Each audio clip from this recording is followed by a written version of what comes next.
What would you do if your life hung by a thread, an unseen thread woven from jealousy, power, and the sharp edge of fate? Welcome to the world of Damocles, where the glint of a sword suspended above your head isn't just a metaphor. It's a reality.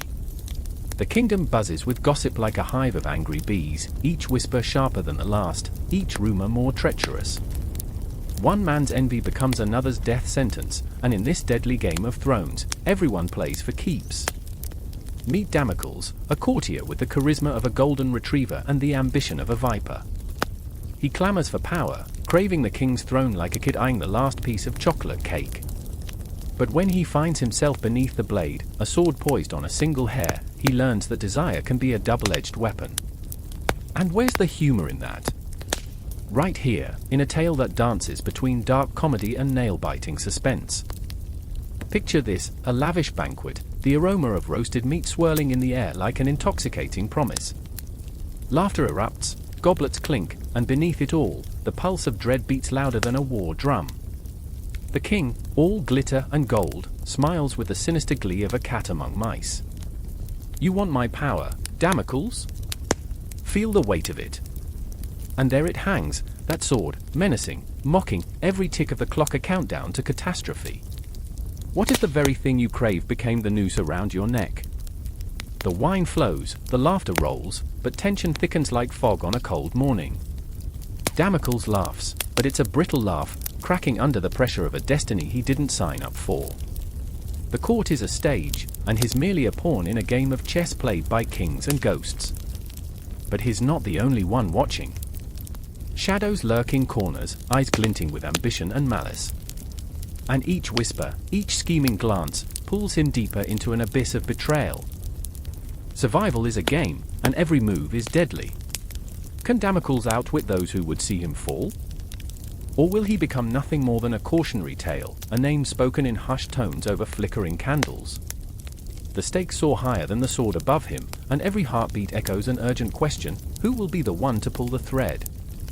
In this high-stakes drama, laughter turns to screams, betrayal simmers like poison, and the line between friend and foe blurs into a haze of danger.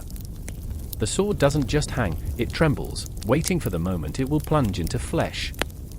And as Damocles stands frozen under the weight of an empire's expectations, one truth crystallizes amid the chaos: in a world where the glories of power shine bright, shadows lurk, and the most dangerous enemies wear the sweetest smiles. Can you feel it? The tension? The thrill? Once you step into this tale, there's no turning back. Welcome to the chaos, where secrets bleed, and the sword waits. The clock struck midnight, but time held its breath, suspended in that haunting moment when every shadow seemed to whisper secrets. I stood in the deserted streets, the cobblestones slick with rain, the echoes of footsteps long gone lingering in the damp air. The city wrapped around me like a cold shroud, its heart beating slowly, every pulse a reminder of what had been lost. There, just beyond the flickering lamplight, was the ghost of the past, waiting to be confronted. I remember the nights when the air felt electric with tension, when voices rose in fervor, and the hunger for change ignited the souls of the oppressed.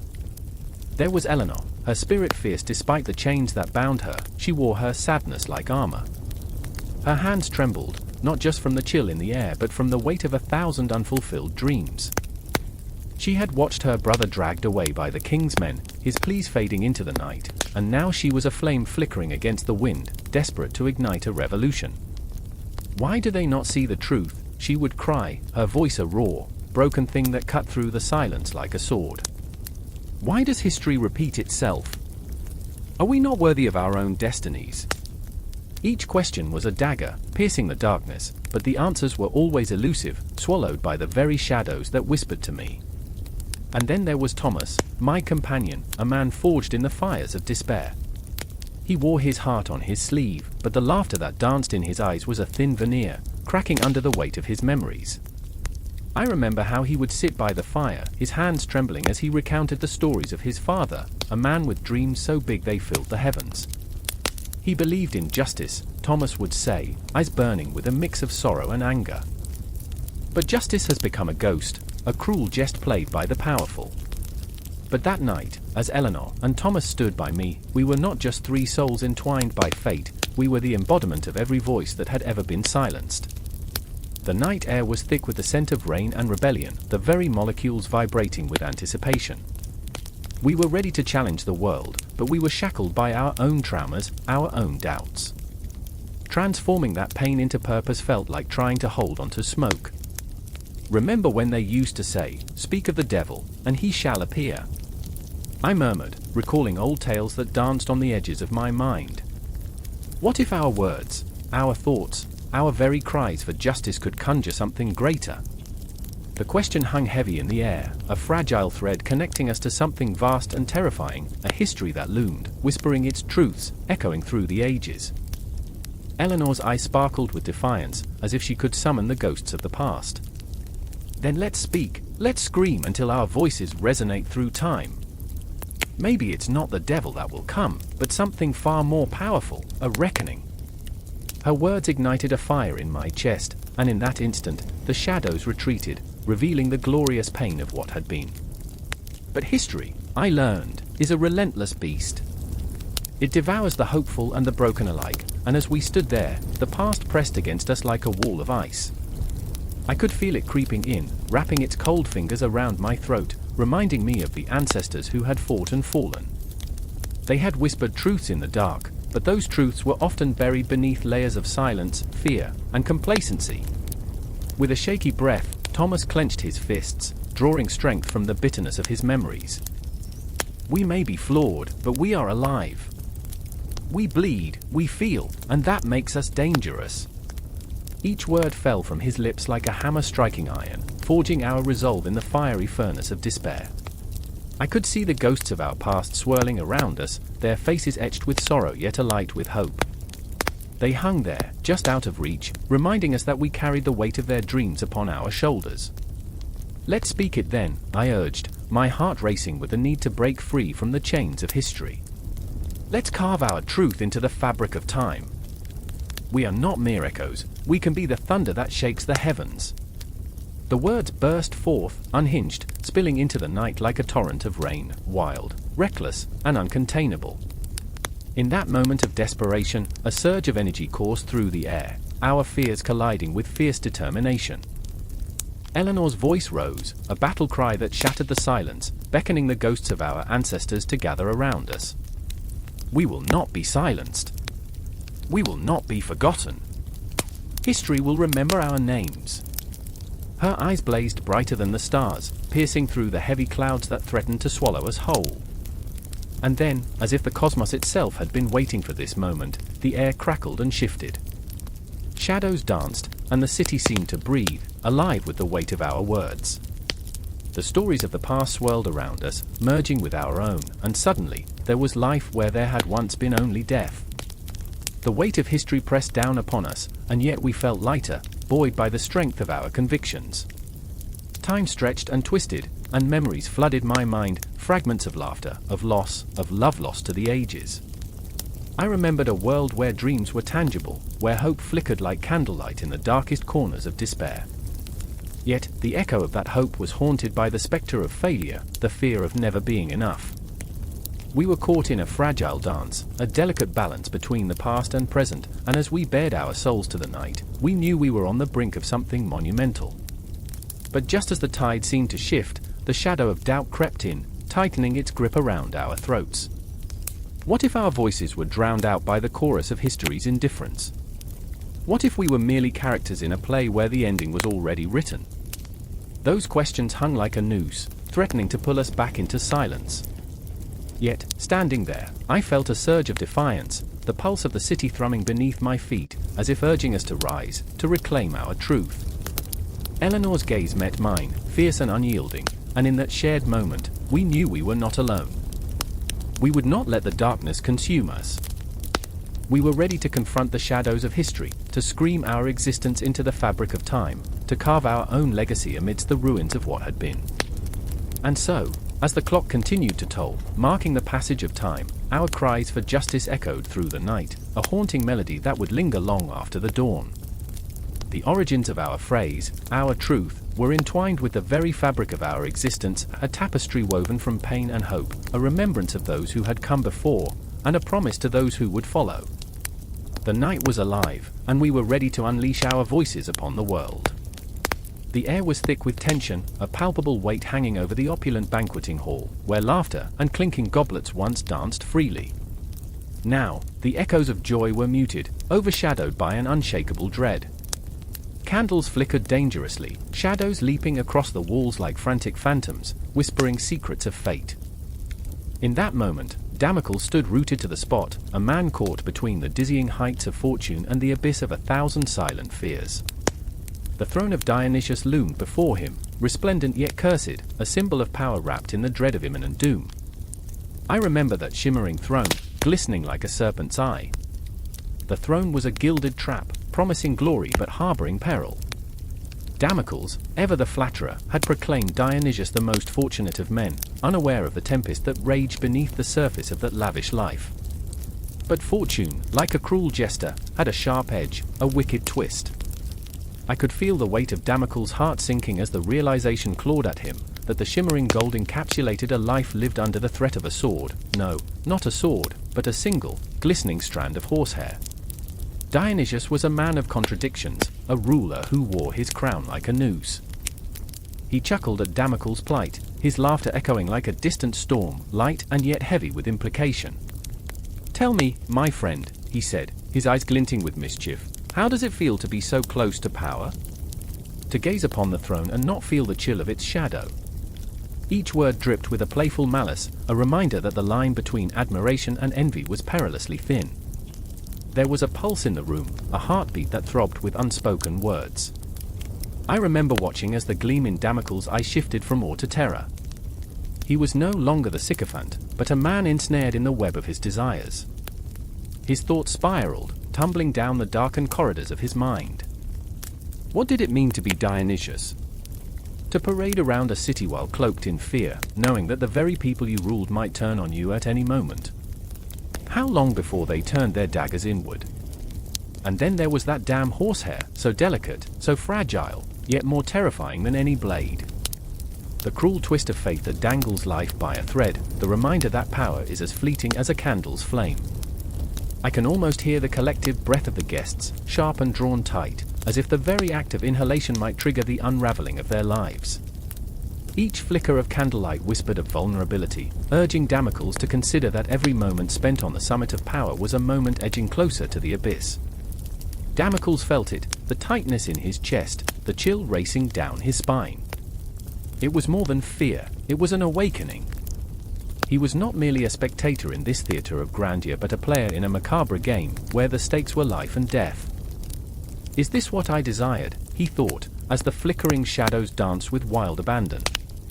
The laughter of Dionysius faded into a haunting melody, a reminder of the fragility of not only his own existence but of the very nature of power itself. Yet, Dionysius was not untouched by the weight of his own throne. Beneath the veneer of strength lay a heart that knew the taste of betrayal, the cold sting of loneliness. I remember the way he leaned back, ever so slightly, as if surrendering to the inevitability of fate. His laughter rang hollow, echoing in the empty spaces of his soul. What is fortune but an illusion, he mused, a fleeting smile dancing on his lips that held the sadness of 1,000 memories, or of old friends turned foes, of laughter stolen by the winds of change. In that moment, Damocles saw that they were reflections of each other, two sides of the same wretched coin. The man who sought to dethrone him was only a heartbeat away, a shadow lurking at the fringes of his empire. And yet, here he was, feasting on the dreams of power, oblivious to the raging tempest within.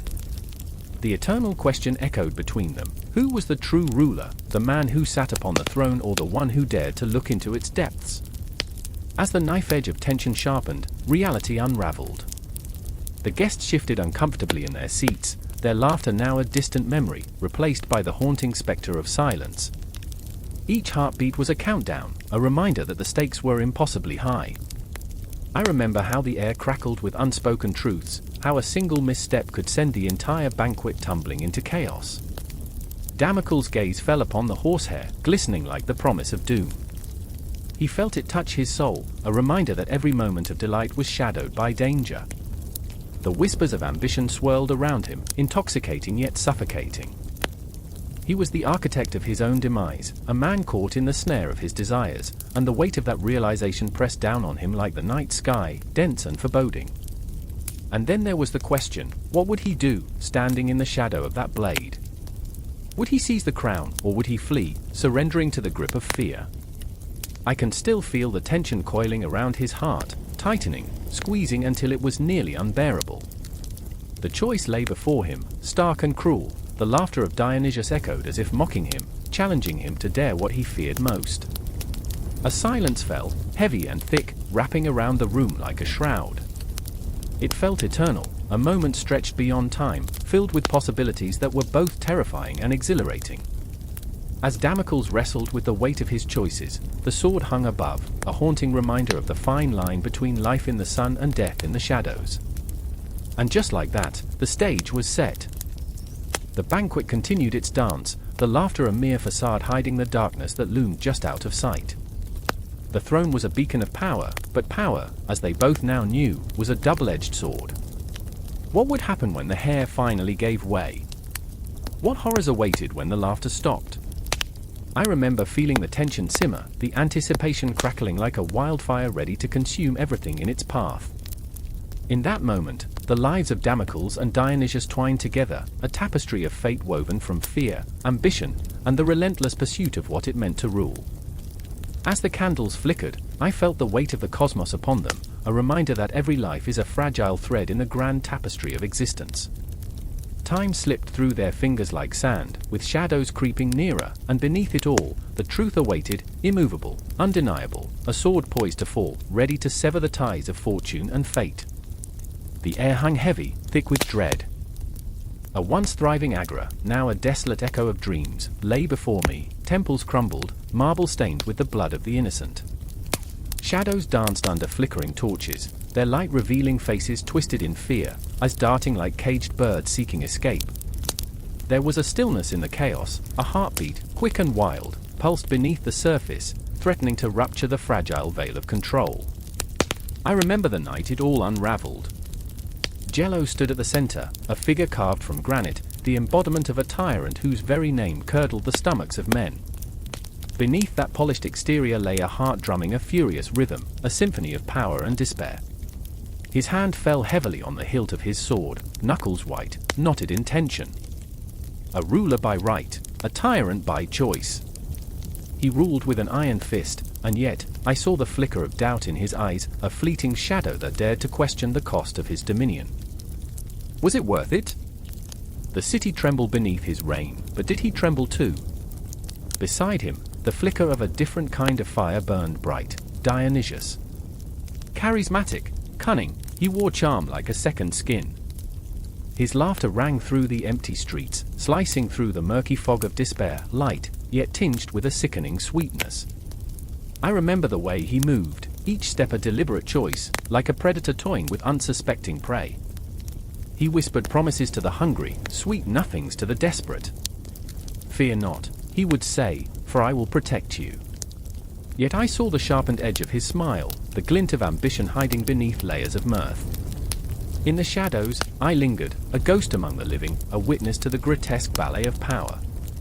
My heart was heavy with a secret, one that could tip the balance of this fragile world. I remember the moment, crystalline and bright, when I stumbled upon a parchment, the ink still wet, its words dripping with treachery.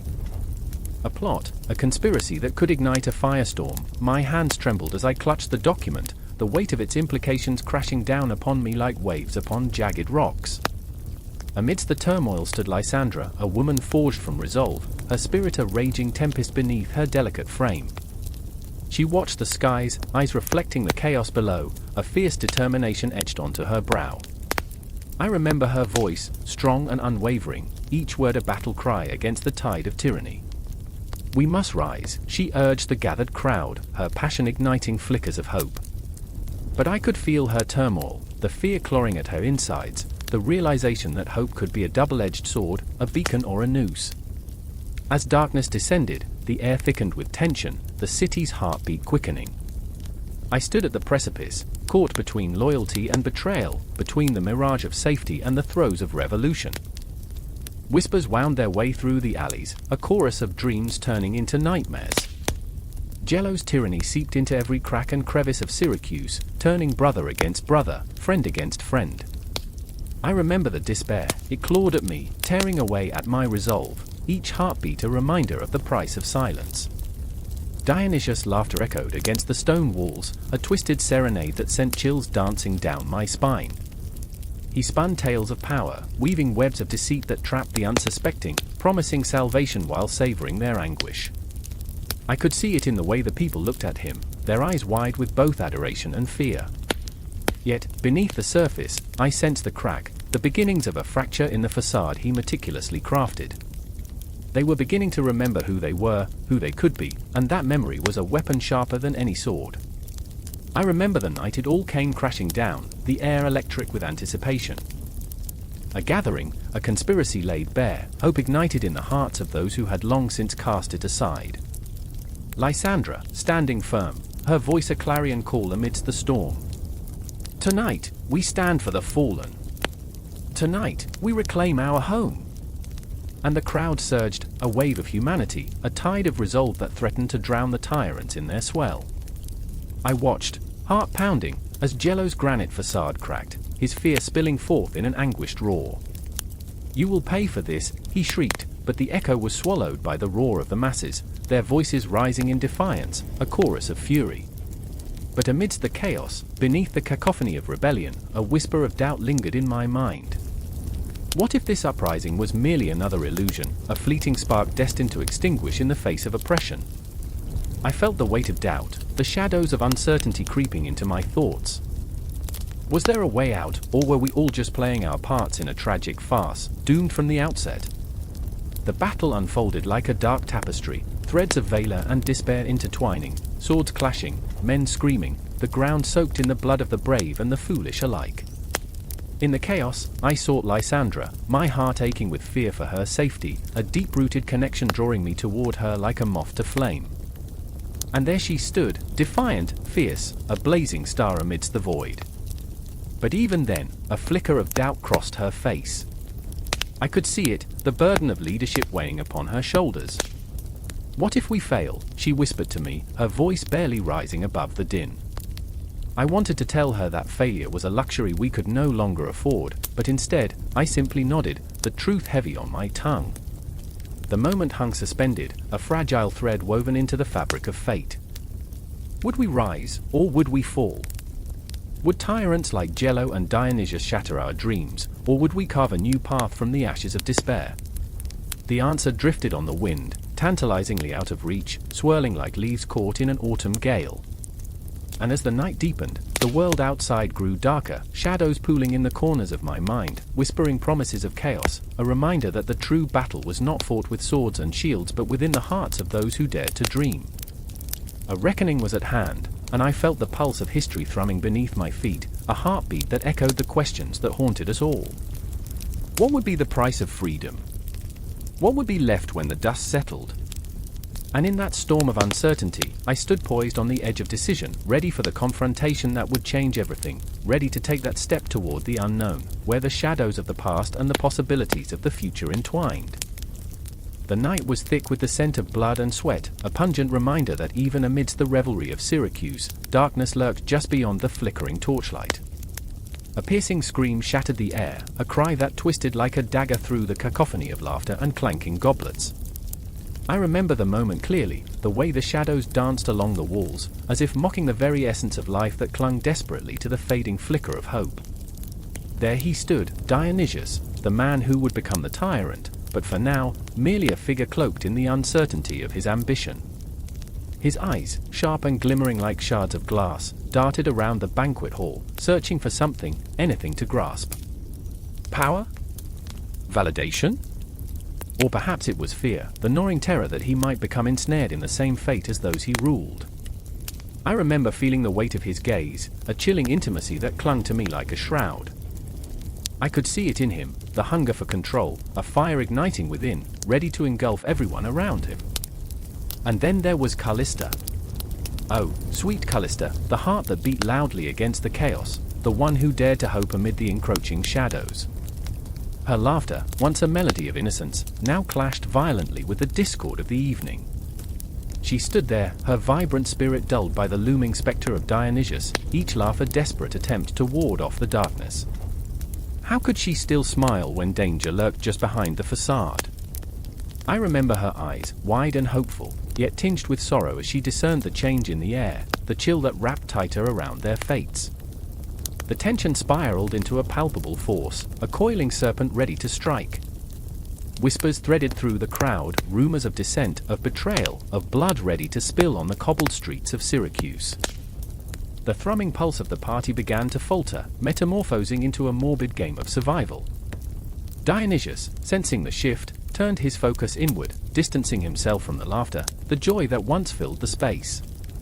I remember how he clenched his jaw, the muscles rippling beneath his skin, a man caught in a tempest, teetering between sanity and madness. In that moment, Callista reached for him, her hand trembling like a leaf caught in a storm. "Dionysius," she whispered, her voice a delicate thread woven through the cacophony. "Don't let them turn you into a monster." But he was already far from the boy she had known, the innocent dreamer who once reveled in the beauty of the world. The shadows had already begun to shape him, and I could see his heart quaking under the weight of ambition, the need for power pushing him toward a dark precipice. The laughter turned hollow. It echoed, mocking their fragile hopes, the sound ricocheting against the stone walls as if the very structure of Syracuse was alive, feeding off their fear. Dionysius's face twisted into a grimace, anger bubbling beneath the surface like lava threatening to erupt. "You think they care," he spat, the venom lacing his words sharp as a sword. "They are a rabble, cattle waiting to be led to slaughter. And his voice rose, filled with a chilling certainty, I will be their shepherd." I remember the crowd shifting uneasily, the glances exchanged like silent prayers, each person weighing the cost of loyalty against the instinct for survival. The air thickened, heavy with the weight of unspoken thoughts, betrayal, fear, and perhaps, a sickening admiration for the man who could mold the world in his image. Yet somewhere within him, the flicker of humanity still fought, battling against the tides of darkness. Callista stepped back, disbelief rippling through her. She was a woman caught in a tempest, and I could see her heart splintering at the edges as she realized the man she loved was slipping away. "You don't have to do this," she pleaded, desperation etched into every line of her face. "You can choose to be better. You can choose to be free." Each word was a lifeline thrown into the abyss, yet Dionysius felt the pull of destiny like a noose tightening around his throat. But the heart is a fragile thing, and in his rise, he found himself clutching at shadows, grappling with the ghosts of his own making. The clock struck midnight, each chime echoing like a death knell, and he could feel the darkness wrapping around him, a lover turning savage. "Freedom," he scoffed, the laughter a raucous bark. "Freedom is an illusion. Power is the only truth." With every heartbeat, the tension coiled tighter, a feeling that something terrible was just beyond the threshold. The glimmer of steel caught my eye, a betrayal, perhaps, or a sacrifice waiting to unfold. I remember how the crowd held its breath, a collective gasp echoing through the hall, a signal, a premonition of what was to come. The shadows, once mere phantoms, began to solidify, forming a grotesque reflection of the man Dionysius would become. And in that moment, the dance of fate took a sinister turn. The air crackled with anticipation, the unspoken agreement that violence would soon spill forth, that dreams would be crushed under the weight of ambition. I could feel the tremors in the ground, the city itself seemed to shudder, a collective exhalation of the souls tied to the whims of a man intoxicated by power. "Callista!" Dionysius roared, the name a desperate plea and a battle cry, a tether to a past that seemed to be slipping through his fingers like grains of sand. As he turned toward her, the darkness within him flared, threatening to consume all remnants of the boy she once knew. And in her eyes, I could see the flicker of hope dimming, the light of her spirit fighting against the encroaching shadow. The clash was imminent. I could taste it, bitter and metallic, as if the very essence of fate had stretched thin. Dionysius stood at the precipice, a man poised to leap into the abyss of tyranny. And Callista, the heart of the storm, would have to decide, would she fight for the man he could be, or would she be swept away by the tide of darkness he had begun to embrace? I remember the pulse of the city, the heartbeat of Syracuse drumming in sync with theirs, echoing the eternal struggle between light and shadow. The moment crackled with intensity, each breath a reminder that the rise of the tyrant was not just a tale of ambition, but one of love teetering on the brink of despair. And as the clock struck again, a harbinger of doom, I felt the air shift, the world poised on the edge of transformation, waiting for the inevitable crash. The shadows stretched longer, the night deeper, and in that heart-stopping moment, destiny unfurled its dark wings, ready to embrace the chaos to come. It was a night painted in shadows, the kind that clung to the walls of the palace like whispered regrets. The air pulsed with a tension that crackled like electricity, every heartbeat echoing through the echoing halls.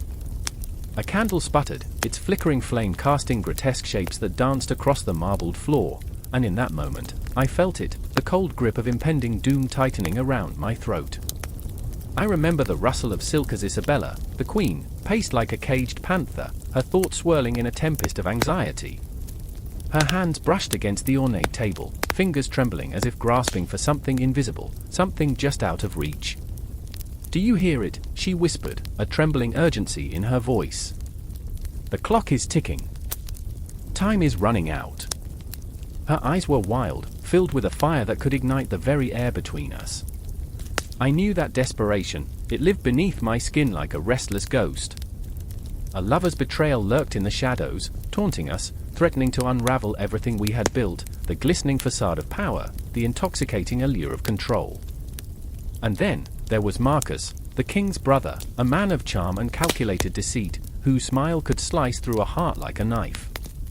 He stood near the hearth, warmth spilling from the flames casting a crimson glow on his chiseled features. But there was nothing warm about the glint in his eyes. "Isabella," he said, his voice smooth, dangerous as a serpent. "You worry too much. Have you forgotten? A queen's grace is her shield, and a king's ambition is his dagger. We must play the game with exquisite care." But care was a luxury in court life, a fragile glass ornament that shattered with the slightest tremor. I watched as Isabella's jaw tightened, her breath quivering with the weight of unshed tears. "But at what cost, Marcus? The throne is not worth the blood it spills." Her voice trembled, each word a plea dripping with a rawness that clawed at the edges of my heart. I wanted to reach out, to wrap my arms around her, but the distance between us felt like an abyss. The echoes of laughter from the banquet hall filtered through the great doors, a mockery of the chaos that unfurled within. Noblemen and women, their faces painted with false smiles, feasting on sumptuous food while only a thin veil of civility separated us from the madness lurking outside the grand walls. I could almost taste the bitterness on my tongue, the injustice, the betrayal, the twisted power play that threaded through every conversation, every toast raised in false friendship. "I remember," I said, breaking the silence, my voice barely rising above a whisper. "I remember the first time I walked through these halls, the way the light caught the chandeliers, and I thought I had stepped into a dream." Isabella turned to me, her gaze piercing, the intensity of her soul laid bare. Dreams have a way of turning into nightmares. She took a step closer, the scent of jasmine and fear mingling in the air. "What if the darkness consumes us? What if we lose everything?" Her vulnerability pierced through me. It was a desperate cry for salvation cloaked in a regal facade, and I felt the weight of her words settle over us like a heavy cloak. The shadows tugged at my thoughts, creeping into the corners of my mind. I could hear the whispers, the ghosts of those who had come before us, echoing through the ages. "There is power in the shadows," they seemed to say, their voices mingling with the laughter, a haunting reminder that nothing was ever truly as it seemed. Suddenly, the door swung open with a crash, the sound ricocheting off the walls. There stood the king, Roderick, his face bathed in moonlight, the very embodiment of authority and chaos. The room fell silent, the laughter snuffed out like a candle. He was a tempest, storms raging behind eyes that once held warmth, now cold and calculating. "What are you plotting here?" he demanded, his voice a thunderclap that sent a shiver down my spine. Isabella straightened, shoulders back, her regal posture a mask to hide the tempestuous storm brewing within. "We were discussing the future of Syracuse," she replied, her voice steady, though I could sense the tremor beneath the surface. "It is our duty to protect what we have built." Roderick's laughter filled the room, a cruel sound that echoed off the stone walls, chilling my bones. "Duty? What a quaint notion. You think this is a fairy tale? A kingdom built on dreams?" He leaned in, the scent of iron and ambition saturating the air. This is a battlefield, and I will not hesitate to cut down anyone who stands in my way. In that moment, I felt the air thicken, the space between us charged with electric fear. The atmosphere vibrated with unspoken threats, with visions of betrayal lurking behind every smile, and I could see the cracks forming in the fragile alliance that held us together. I remember the trembling resolve in Isabella's eyes, the flicker of rebellion igniting in her heart, the way she refused to bow, even as the storm raged around us. You may wear the crown, Roderick, but we are the blood that runs through these veins. And just like that, the tension snapped, a taut string pulled too far, ready to break. I stood frozen, caught in a whirlwind of emotions, as whispers of alliances and betrayals swirled around us. I could sense the very walls of the palace closing in, the shadows deepening. The clock ticked louder, each second a heartbeat, each minute drawing us closer to an inevitable confrontation. The walls felt like they were pressing in, and I knew, deep in my bones, that this was only the beginning. The court was alive with power and intrigue, and the night was just a prelude to the chaos that would follow. And as I stood there, heart pounding, caught in a web of ambition and fear, I couldn't help but feel that the real battle was not just between the king and queen, but within their hearts, an unending dance of loyalty and treachery, passion and despair. In the shadows of Syracuse, the true cost of power lingered, waiting to be claimed. The moon hung low over the ancient city, a silvery sentinel casting long shadows that danced like ghosts across the cobbled streets. A chill sliced through the air as the clock struck midnight, the haunting sound echoing in the silence, a heartbeat of time that whispered of impending reckoning. I stood in the shadows, heart pounding, as the clash of metal rang out in the distance, the raw sound of desperation and resolve intermingling. Leadership was on trial tonight, and I could feel the weight of destiny pressing against my chest, a vice tightening with each moment. A figure emerged from the gloom, cloaked in darkness, face obscured by the shadows. Arya, a strategist whose brilliance shone like a blade in the night, had always danced on the edge of brilliance and madness. I could see it in her eyes, an intensity that held both fire and fear. She was a lioness, fierce yet fragile, the embodiment of the conflict that tore at her very core. "We can't wait any longer," she hissed, urgency lacing her voice like poison. "If we don't act now, everything we stand for will crumble to dust." I remember the first time I had seen her, a girl with wild hair and fierce determination, standing atop the crumbling walls, a vision of what could be. But now, the years had etched lines of worry into her brow, the shadows of doubt lurking behind her fierce demeanor. There was a storm brewing inside her, a tempest of guilt and responsibility, as if every decision weighed 1,000 pounds. And then there was Marcus, a man torn between his heart and his duty. He stood across from Arya, fists clenched, jaw set like stone. A warrior forged in the fires of conflict, but riddled with doubt. "You want to lead us to slaughter," he spat, each word a blade aimed at her heart. "What if you're wrong? What if your strategy fails? We're not pawns on your chessboard." His voice rose, raw and ragged, a symphony of anger and fear. I felt the tension crackle between them, an electric charge, a silent war of belief. "Isn't that what leadership means?" Arya shot back, fury igniting her features. "To risk the unthinkable for the chance of something greater? We've lost too many already, friends, family. I won't stand by and watch everything fall apart." Her voice trembled with emotion, a vulnerability laid bare against the backdrop of her fierce resolve. There was a truth in her words, a mirror reflecting the fear in all of us. What are we willing to sacrifice for the greater good? I felt the ghosts of their past swirling around us, haunting like whispers in the night. Marcus, haunted by the faces of those he couldn't save, the blood on his hands that no amount of washing could cleanse. Arya, weighed down by the knowledge that every decision could lead to salvation or destruction. Each heartbeat echoed the grim reality, they were not just fighting for themselves but for a legacy that hung by a thread. "Do you think I want this?" Arya's voice cracked, and the facade of the impassive leader fell away, revealing a girl who was terrified of failing. "I want to lead, not to destroy. But if we don't fight now, we're already dead." The intensity of her vulnerability struck me like a lightning bolt, illuminating the depths of her struggle. The clock ticked on, each second an eternal reminder of the choices yet to be made. I could feel the flicker of hope amidst the despair. In that moment, I understood, the essence of leadership wasn't merely about power or strategy, it was the relentless pursuit of purpose, the willingness to embrace the chaos of human emotion. It was raw, it was brutal, and it was beautiful. What about all the sacrifices we've made? Marcus's voice had softened, the anger ebbing into a painful ache. Can we really gamble it all? Where do we draw the line? His vulnerability was palpable, a man caught in the crossfire of loyalty and morality. Maybe there's no line, I whispered, my words carried by the wind. Maybe that's the truth we must grapple with. The silence that followed felt heavy, laden with unshed tears, with heartbeats that synchronized in the darkness. Then we must make it count, Arya breathed, the fire reigniting in her eyes. We have to trust in ourselves, in each other. This isn't just about winning, it's about fighting for what we believe in. And there it was, the flicker of connection, the pulse of determination that bound them together despite the shadows that loomed. I could almost hear the universe hold its breath, waiting for the moment they would take a step into the unknown. Leadership was not a destination, it was an act of faith, a dance on the knife's edge between hope and despair. As the first light of dawn broke, painting the sky in hues of crimson and gold, I knew the battle ahead would be fierce.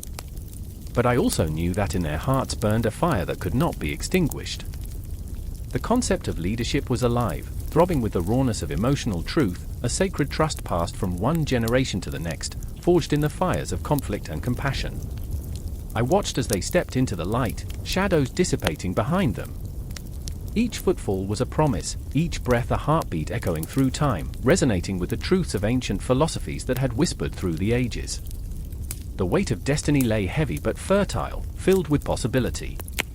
The world around them was vast, ungraspable, yet they would shape it with the choices they made. The future shimmered like a mirage, tantalizingly close yet eternally out of reach. There was no clear path ahead, only choices, fraught with the echoes of those who had come before. And in that moment, I understood, the story of leadership was not a singular tale but an intricate tapestry woven from the threads of countless lives, each stitch pulsing with raw, unyielding emotion. And the story continued, spiraling into the unknown, as the sun rose on a day that promised both hope and heartache. The clang of metal against metal reverberates through the marble halls, sharp and jarring, like the cry of a raven cutting through twilight. Damocles stands frozen, his breath a shallow whisper against the oppressive weight of the moment.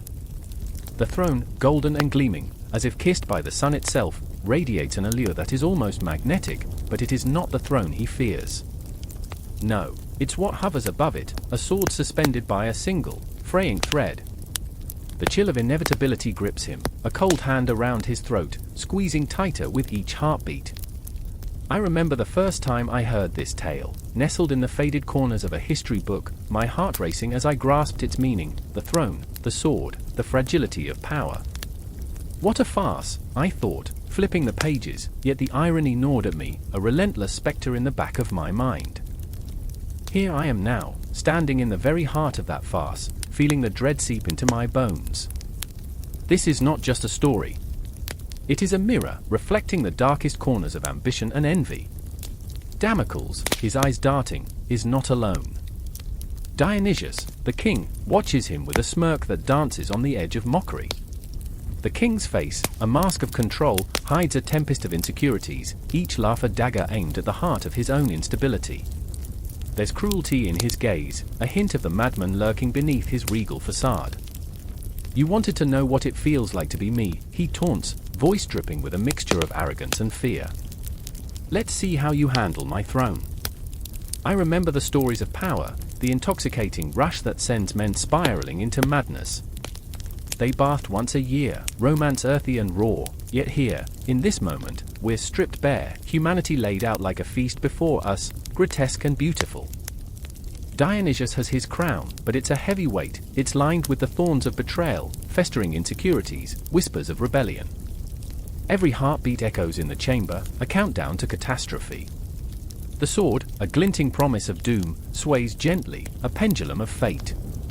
As Damocles swallows hard, the reality dawns, this is not just a lesson in humility, it is a demonstration of the inevitable collapse that waits for those who dance dangerously close to power. Do you feel it? Dionysius leans forward, eyes alight with a crazed glimmer. The weight of it all? The fragility? One thread, Damocles. One thread. The words slice through the air, sharp and unforgiving. Time seems to stretch, each second an eternity, yet there is no escape from the truth hanging above, poised like a predator waiting for the right moment to strike. Fate is fickle, I whisper to myself, recalling the countless tales of those who rose and fell like stars, burning bright before collapsing into darkness. Damocles looks up, and in that fleeting moment, their eyes meet, the king's arrogance clashing with the servant's fear. There's a flicker of understanding, a recognition of their shared humanity, flawed but unyielding, standing at the precipice of ruin. And then, the chamber grows still. The laughter fades, leaving only the sound of Damocles' ragged breaths, a symphony of despair that reverberates through the empty halls. Shadows dance along the walls, whispering secrets of those who came before, the ghosts of ambition haunted by their choices. I remember the echo of my own heart, heavy with the weight of expectation. The clock ticks down, seconds slipping by like sand through fingers. You wanted to know what it feels like to be a king, Dionysius continues, his voice taking on a menacing edge. You wanted the glory, the power. But can you bear the consequence? Damocles swallows, a lump forming in his throat. He is not just a man in this moment, he is every soul who ever dared to dream, to reach for the stars while knowing they could burn. What is power, he finally manages to say, voice trembling, if it is always shadowed by fear? The question hangs in the air, heavy like the sword above him. Suddenly, the laughter feels hollow, the throne a gilded cage. Their eyes meet again, a spark igniting between fear and understanding. I can almost hear the clashing of their thoughts, Dionysius, the king to whom power is a curse, and Damocles, the servant grappling with the weight of a fleeting wish. Perhaps, I muse, watching their exchange unfold, this is not just a tale of envy but a reflection of the human condition. The shadows grow darker, closing in around them, reminding us that the line between ambition and despair is often paper thin. A breath escapes me, the tension palpable as Damocles takes a step closer to the throne, to the sword. I remember, he begins, but the words falter like whispers against the storm. The air crackles with tension, an electric charge that makes the hairs on the back of my neck stand on end. In that moment, they are no longer just characters in a tale, but struggling souls trying to navigate the labyrinth of their own making. A flicker of desperation ignites within Damocles as he raises his chin, the weight of his realization crashing down like a wave. Each heartbeat syncs with the rhythm of the sword swaying above, a dance of fate that refuses to relent. You have the power to choose, he breathes, and the words wrap around us, binding us to the moment. Dionysius' face shifts, an uncertain flicker dancing in his eyes. The realization washes over me, a wave of raw emotion. Here they stand, two flawed souls entangled in a web of power and vulnerability. The sword hangs there, a cruel reminder of mortality, yet within that silence, a decision is brewing, one that might shatter the very foundation of their existence. And as I stand on the precipice of their unfolding fate, the air thick with possibility and fear, I am left breathless. The story is far from over. It curls and weaves, a haunting tale echoing through the annals of time, a reminder that beneath the surface of our desires lies an abyss, waiting for the moment it can consume us whole. Time ticks on, relentless and unforgiving, the weight of their choices lingering like a ghost in the shadows, beckoning the next chapter to begin. The air was thick with the scent of roasted flesh, a mingling of spices so rich they threatened to suffocate the senses. Laughter rang hollow through the grand hall, a cacophony of clinking goblets and forced mirth masking a deeper dread. I could feel it in the marrow of my bones, the weight of the moment, the tension curling like smoke around us. Somewhere in the shadows, secrets lurked, gnashing their teeth, ready to leap into the light. The banquet was a grotesque display of opulence, adorned with lavish tapestries depicting battles won and foes vanquished, the kind of history you could shove down your throat but could never quite digest. I remember the glint of the dagger hidden beneath the tablecloth, its steel winking at me like a treacherous lover, a promise of violence beneath the veneer of celebration. The tyrant, his presence larger than life, presided like a ravenous king over his banquet of souls, eyes glinting with a hunger that had long outgrown the realm of mere sustenance. He poured wine as if it were blood, drenching the feast in crimson, a mockery of abundance that echoed the sacrifices made in his name. I could almost hear the whispers of the dead, their voices woven into the fabric of the night, urging us to remember the choices that led us here. At the table's edge sat Allure, her fingers tracing the rim of her goblet, a delicate act that belied the storm brewing within. Her heart raced like a caged bird, desperate to escape the confines of this gilded prison. The sight of her made my throat tighten. I was both drawn to her and terrified, an emotional tempest. She bore the mark of defiance, a fire ignited by years of pain and betrayal, each flicker of her spirit a reminder of what we had lost. Our eyes met in a fleeting moment, a spark that sent shivers down my spine, revealing a history thick with unspoken words and frayed edges. "Look at him," she whispered, her voice trembling like the wind before a storm. "He thinks he's invincible." Invincible, or just blind? I replied, my own pulse quickening as I gestured toward the tyrant, who leaned back in his chair, oblivious to the shadows creeping ever closer. His laughter, booming and unrelenting, filled the room, echoing against the high stone walls as if mocking us. He's a fool to believe he can hold on to power forever. But we both knew the truth. Power was a fickle mistress, and the wheel of fortune turned with a hunger all its own. The table creaked beneath the weight of the feast, but it was the weight of our collective dread that truly made it sag. Around us sat nobles, their faces painted with smiles that barely masked their horror, each one a player in this deadly game. I could see the fear in their eyes, a flicker of recognition that mirrored my own. We were all complicit, all bound by the chains of silence, shackled to a man whose very breath could summon death. As the evening deepened, the clock on the wall began to tick louder, each second stretching like taffy, memories colliding as I recalled the faces of those we had lost, the whispers of the innocent victims buried beneath the soil of this tyrant's ambition. Their ghosts danced in and out of focus, flashing like fireflies in the dark, reminding us that we were still alive, breathing in this moment, but for how long? The banquet stretched on, laughter morphing into an uncertain chant, clinking glasses echoing like distant thunder. I felt the tide shifting, a brewing storm ready to unleash its fury. Allure leaned closer, her breath a warm whisper against my ear. What if tonight is the last chance we have? I tasted the weight of her words, a bitter salve on my tongue, and nodded. Every heartbeat echoed the urgency of our plight. This was not just a banquet, it was a reckoning. The shadows shifted behind the flickering candles, each one a sentinel of truth, urging us to act. But fear held us in place, as if our feet were glued to the ornate tiles, an intricate mosaic of our own complicity. "Do you think anyone will rise against him?" I asked, my voice low, almost a prayer. "Someone must." Her gaze flickered toward the tyrant, who had grown increasingly animated, recounting tales of his conquests, the thrill of bloodshed igniting the room. Each word was a thread, weaving deeper into the tapestry of our fate. If we don't stand up, we'll be the next stories he tells, the next names etched in the annals of his legacy. The thought sent a chill through me, ice slicing through the heat of the banquet. I couldn't shake the feeling that this was a moment suspended in time, a fragile equilibrium on the edge of catastrophe. The night breathed heavily around us, each inhale thick with expectation, each exhale a silent prayer for salvation. A sudden crash shattered the illusion of revelry, a goblet fell, spilling wine like blood across the table. Gasps erupted, the laughter faltering, the room holding its breath. In that instant, I could see the realization dawning across the faces of the nobles. This was no longer a celebration, it was a farce, a prelude to chaos. Allure's hand found mine, a lifeline in a tempest, grounding me as the world spiraled around us. Her grip tightened, and in that moment, I felt the weight of our shared sorrow, the flicker of hope igniting amidst the dread. I remembered the nights spent dreaming of freedom, the whispered promises of rebellion. As the clock ticked on, a deafening silence enveloped the hall, and I realized this was it, the moment when the storm would break, when silence would shatter into chaos. We were all part of this story, players on a stage set for tragedy, and the only path forward was through the heart of the tempest.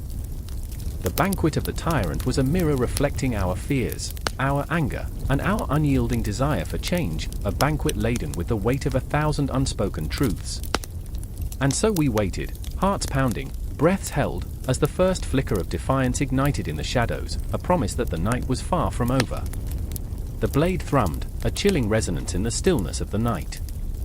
Rain fell like a curtain, drenching the cobblestones with its relentless whispers, and there they stood, 3 figures frozen in the shadows. The air was thick, brimming with the scent of damp earth and the metallic tang of fear.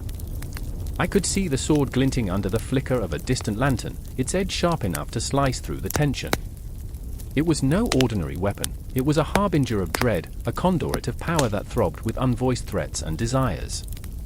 Gabriel's heart raced like a trapped bird in his chest, panic coursing through him with every pulse. He stared at the sword, a burden that he both craved and loathed. In that moment, he was a man torn between the power it promised and the terror it incited. The moonlight painted his face in ghostly shades, illuminating the glint of desperation in his eyes.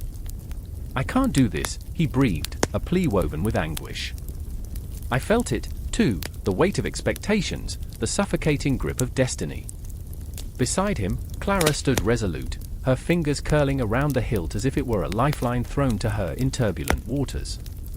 She was a warrior forged in the crucible of loss, her heart a storm of grief and vengeance. "You have to," she said, her voice low and steady, a stark contrast to the tempest within. "Fear is a poison, and the only cure is to wield it." The words hung between them, heady with unresolved tension, bridging their disparate worlds of hope and despair. Then there was Callum, lurking at the edge of their confrontation, a spectre caught between the living and the dead.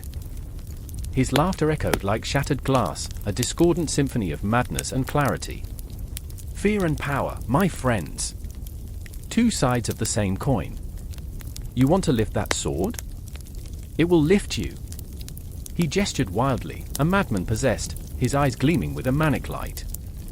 It reverberated around us like a haunting melody. I could feel the graves of history beneath our feet, the legacies of those who had wielded blades before and fallen into shadows. As thunder rumbled ominously in the distance, the sword called to me, its voice a low hum, begging to be held, to be understood. I was entranced, trapped in its spell, the promise of strength echoing against the stark reality of fear. I remembered stories of kings and tyrants, of battles fought not in arenas but in the hearts of men. The sword, fear incarnate, was a double-edged blade, sharp enough to sever the ties of loyalty and love. "Think of the power, Gabriel," Clara urged, stepping closer, her determination like an electric current. "Think of what you could change." Her gaze pierced through him, a tempest of hope and despair, each word a life raft thrown into the stormy seas of his doubt. But for every dream she painted, shadows danced at the edges of his mind, whispering of consequences. The graves of dreams long buried echoed with warnings, those who sought power often paid with their souls. I could feel the air thicken between them, each breath a fragile thread, weaving their fates together. "And what of the fear it brings?" he shot back, his voice cracking under the weight of his turmoil. "What if it consumes me?" A flicker of doubt clouded his resolve, and in that moment, I felt the scariness of not knowing who he might become. Callum's laughter surged, filling the void with unnerving energy. "Fear is a master, my friend. It can break you or make you." He twirled like a jester, an absurdity in the face of their turmoil. "Do you know what it feels like to hold the world in your hands, to feel its pulse? It's intoxicating." His words tumbled forth, a wild firework of manic energy, igniting something deep within. But was it liberation or madness? "Gabriel," Clara's voice softened, cutting through Callum's chaos like a knife, "it's not just about the blade. It's about what you choose to do with it. It's about using your fear to forge your own path." Her eyes were pools of sincerity, and for a moment, the doubt began to ebb, replaced by a flicker of something resembling hope. But as I watched, I felt a chill creep down my spine. Each pulsing heartbeat was a reminder of ghosts long gone, specters of the past that lingered, whispering their warnings. The streets outside were desolate, haunted by memories of betrayal and bloodshed. The sword, an embodiment of fear, was also a promise that could easily transform into an abyss of despair. "Will you let it swallow you whole?" Callum taunted, his eyes gleaming with the thrill of chaos, or will you make it your unwilling servant? His voice was a dark lullaby, beckoning them closer to the edge of a precipice. Enough! Gabriel's voice cracked like thunder, a surge of anger and desperation propelling his words. But even as he spoke, I could see the conflict raging within him, the storm a tempest of emotions, fear battling against the desire for power. Memories of his father's teachings echoed in his mind, each lesson a brick in the wall he built around his heart. I could feel Clara's gaze, steady and fierce, binding him to the moment. She was a lighthouse in the chaos, the embodiment of resolve. The sword doesn't choose you. You choose it, she reminded him gently, but you can't let fear dictate your fate. Rain dripped in steady rhythms, a countdown to an inevitable collision. The sword shimmered with an ethereal glow, its presence intoxicating and terrifying. With every heartbeat, the world around them blurred into insignificance, the weight of the moment pressing against their souls. A confrontation loomed, the lines between fear and power blurred into a haunting specter of what could be. And just as I thought I understood the path they might take, the shadows around them deepened, whispering secrets of a future yet unwritten. The sword became a mirror reflecting their fears, intensifying the grip it had on their hearts. Would Gabriel yield to the shadows, or would he rise, transformed, wielding his fear as a shield against the encroaching darkness? Time slowed, the tension crackling like static in the air, and I found myself breathless, caught in the web of their destiny, knowing that this moment, this choice, would echo through eternity like an unanswered prayer. A storm brews in the distance, not of clouds, but of fate. Thunder rumbles like an omen in the heart of the ancient city, where stone walls have absorbed countless whispers of fear, love, and betrayal. The air is thick, heavy with the scent of rain and desperation. In this moment, as the sky darkens, three souls dance on the precipice of destiny, teetering between hope and despair. I remember the way Anya's hands trembled as she stared into the abyss of her own choices. Her fingers, stained with earth from the field she toiled, clenched tightly around a frayed piece of parchment. It bore the name of the man she loved, a farmer-turned-soldier, bound for a war that promised nothing but blood. The truth of her connection to him, a reflection of fate's cruel smile, echoed in her heart, each beat a reminder that love often comes shackled with heartache. "I can't lose him," she murmured, her voice a broken whisper that trembled on the edge of despair, each syllable heavy with the weight of her world unraveling.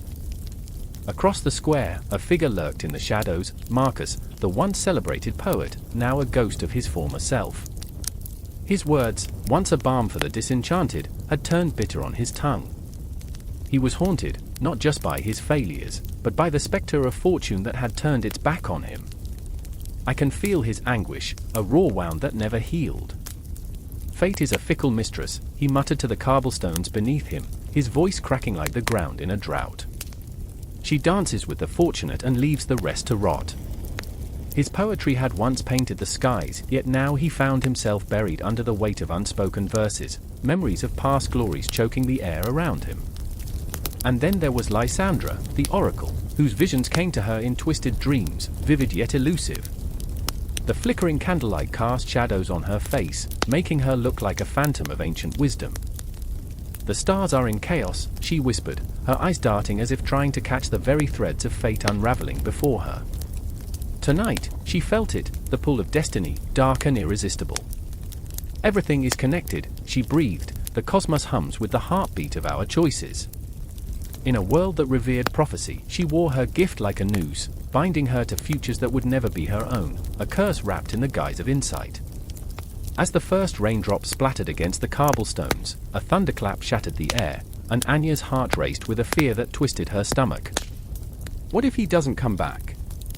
The thought clawed at her, an insatiable beast gnawing at her sanity. She remembered the stories her grandmother told, the tales of men who embraced glory only to meet their end in a field of blood. Fate had its favorites, it was a game rigged for those who could afford the price of ambition. But what of those left behind? The ones who bore the scars of loss?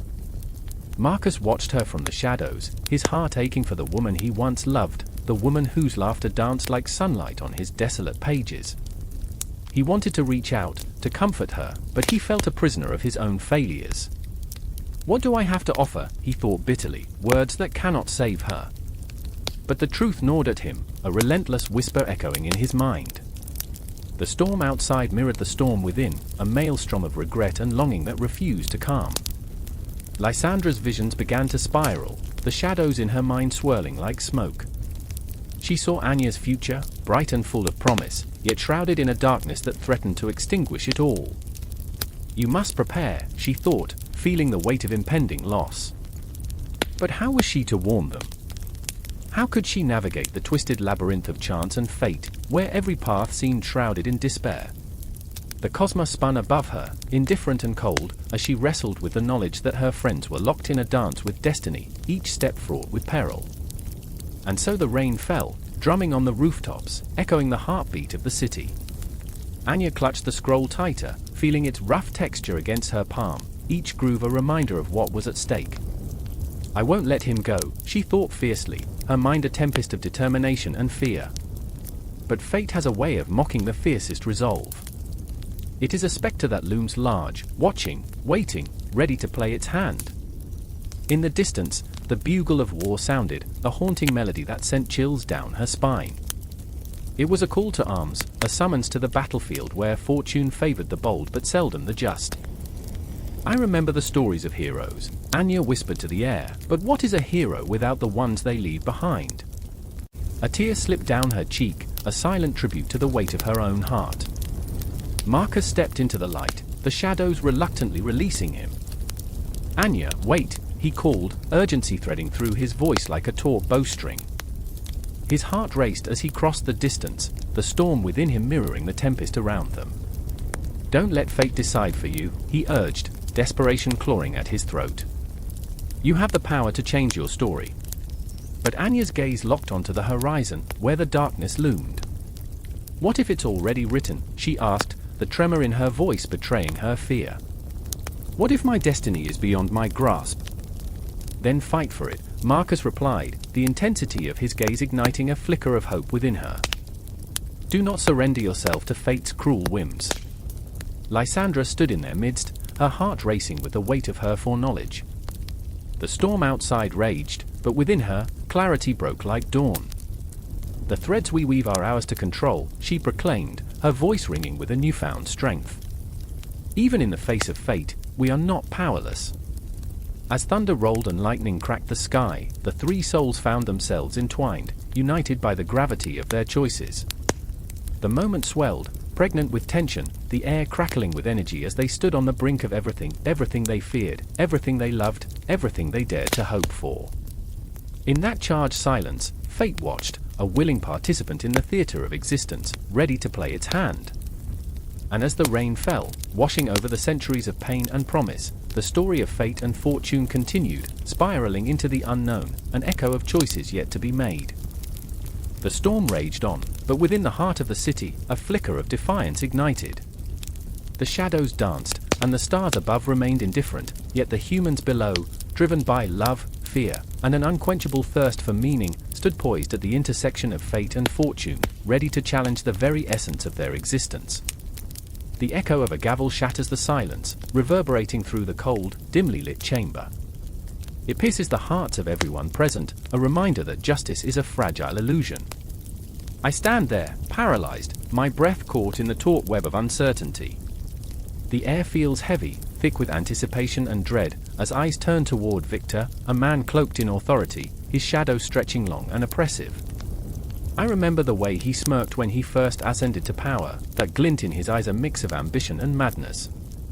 It was intoxicating, watching him dance through the corridors of authority like a marionette master controlling his puppets.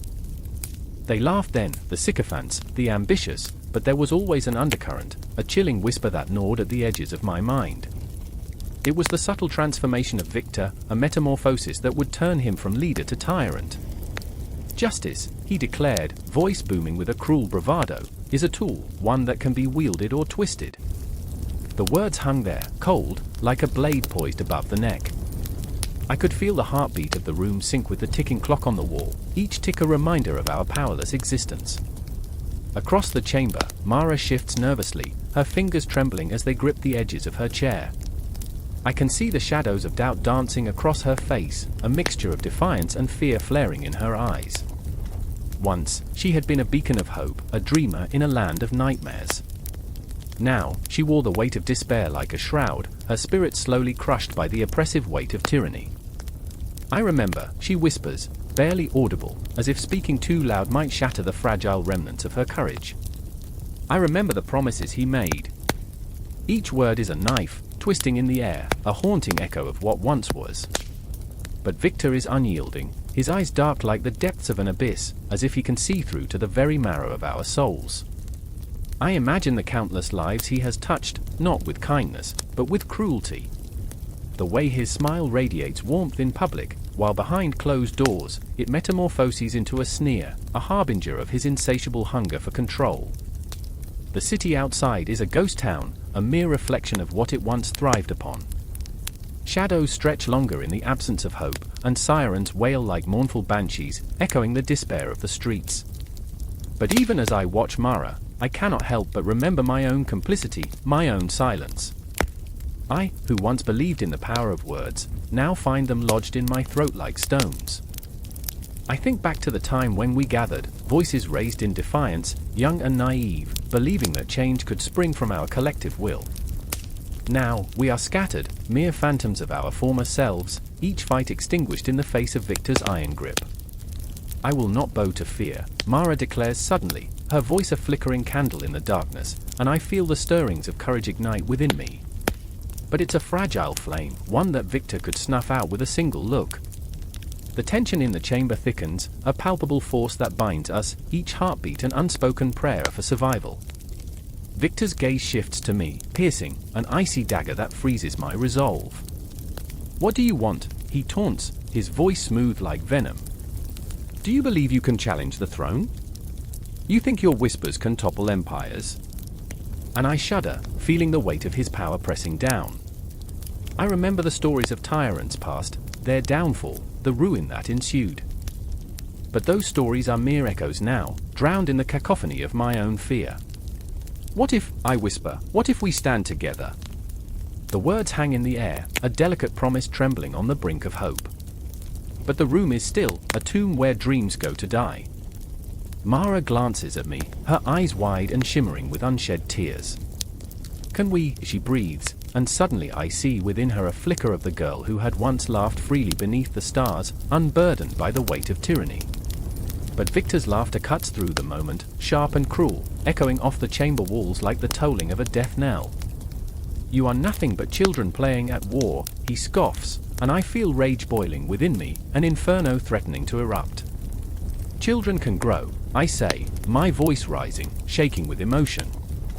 Each word feels like a step toward reclaiming my strength, the chains of fear falling away. I look at Mara, and in that brief moment of connection, I see her spirit igniting, the fire of rebellion flickering to life once more. Victor's expression shifts, a flicker of uncertainty crossing his face, and in that heartbeat, I know we have shaken something deep within him. Power is a fragile thing, built on the illusion of control, and when it falters, it exposes the raw truth beneath. But just as quickly, the moment is gone, crushed beneath the weight of his arrogance. "You are nothing," he sneers, and I feel the walls closing in, suffocating, as the cold of despair creeps back in. The shadows taunt us, and I can almost hear the ghosts of those who have fallen before us whispering, urging us to fight back, to reclaim our voices, our stories. In the darkness, I know the fight is far from over. I see Mara's determination hardening, a fierce resolve to stand tall in the face of tyranny. I can almost taste the sweet tang of rebellion on the tip of my tongue, the intoxicating promise of freedom calling out to us. Time slips away, seconds stretching into infinity, and in this chamber, our hearts beat as one, a defiant rhythm echoing against the walls. We are not just victims, we are the spark that can ignite a revolution. Through the suffocating shadows, we will find our way back to the light.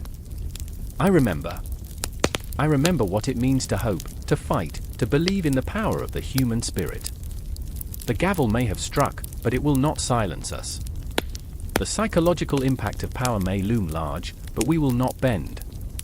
As the city waits, as the clock ticks, our story is just beginning. And we stand, trembling, hopeful, united against the dark. The candle flickered, casting erratic shadows on the damp stone walls, shadows that danced like ghosts in a twisted waltz. Outside, the night dripped with silence, heavy and pregnant, as if the world held its breath, waiting for the inevitable. I stood amidst the remnants of the banquet, the remnants of laughter turned to ash, a cacophony of silence that buzzed in my ears. The air was thick with the scent of wine, spilled and forgotten, mingling with the acrid taste of impending doom. I remember how Damocles had laughed, a boisterous sound lilting through the air like a bird caught in a net, blissfully unaware of the storm gathering at the fringes of his confidence.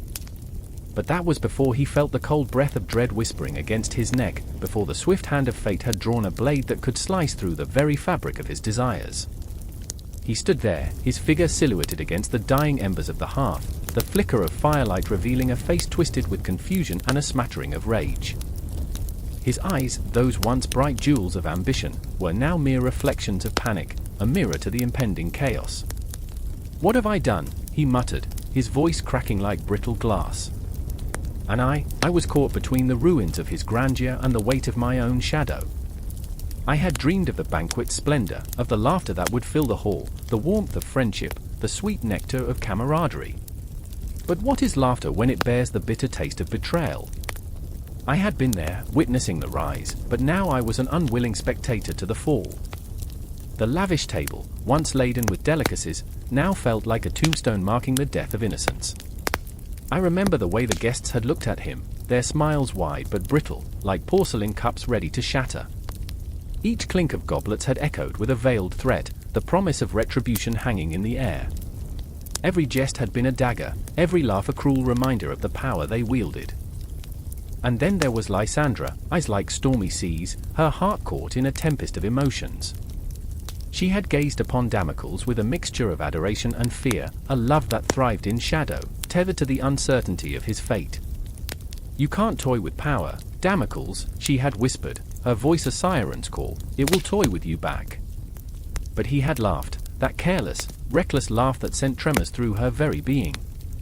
Now, she stood in the corner, her body taut with unshed tears, the kind that claw and scratch at the throat, desperate for release. "What were you thinking?" she cried, her voice sharp as a dagger, slicing through the remnants of the feast. "You wanted the crown, but the crown is a noose." He turned to her, desperation swirling in his gaze, a wild animal cornered and caught in the glare of a predator. "You don't understand. I had to prove I could be more than what they made me." The words spilled from him, a reckless torrent fueled by a fear of insignificance. But proof came at a cost, and the bill was due. The clock ticked louder now, each second a hammer striking an anvil, a countdown to some unspeakable reckoning. I could almost see the hands clawing towards midnight, each tick a reminder that time waits for no man, especially one who had dared to dance too closely to the sun. The shadows shifted. They whispered secrets of pain, of choices made in haste. And the guests knew, oh, they knew, that the wine flowed not just from the goblets but from the very veins of their desires, a crimson river that could drown the naive. They exchanged glances, their faces masks of feigned concern, behind them lurked the glint of knives, hidden beneath layers of silk and velvet. I could taste the fear in the air, thick and metallic, as Damocles paced the room, a caged lion desperate for escape.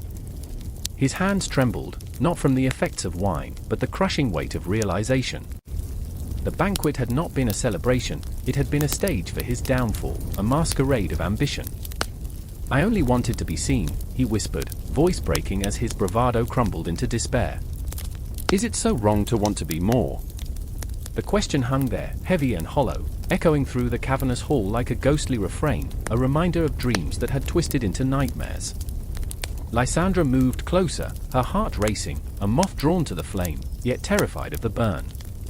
"You are more, but not like this," she pleaded, her fingers reaching for him, an anchor in the storm. "You have to choose, Damocles. Choose wisely." But wisdom had fled long ago, spirited away by the intoxication of ambition. Each heartbeat echoed louder, merging with the ticking clock, a relentless reminder that time was slipping through fingers like grains of sand. The night stretched before us, an abyss of uncertainty, and as the final echoes of laughter faded into the darkness, the weight of what was to come pressed upon us like a leaden shroud. I could see it, the moment when everything would shatter, fracture like glass underfoot. I could hear the whispers of the past, the shadows of every choice that had led to this point, and the haunting echoes of those who had come before. Each fragment of memory layered over the last, a tapestry woven with threads of fear and longing. Lysandra's breath hitched, a silent gasp that resonated through the hall. Each inhale was a prayer, a hope, a plea for salvation. Damocles stood still, caught between the weight of his past and the shadow of his future, the line between ambition and ruin blurring in the dim light. And as the final candle flickered and went out, plunging us into darkness, the air crackled with unspoken tension. The weight of choices hung thick, a smothering fog that threatened to engulf us all. The banquet had ended, but the night was far from over. In that moment, the world outside continued to spin, a vast, indifferent cosmos indifferent to the tumult within these walls.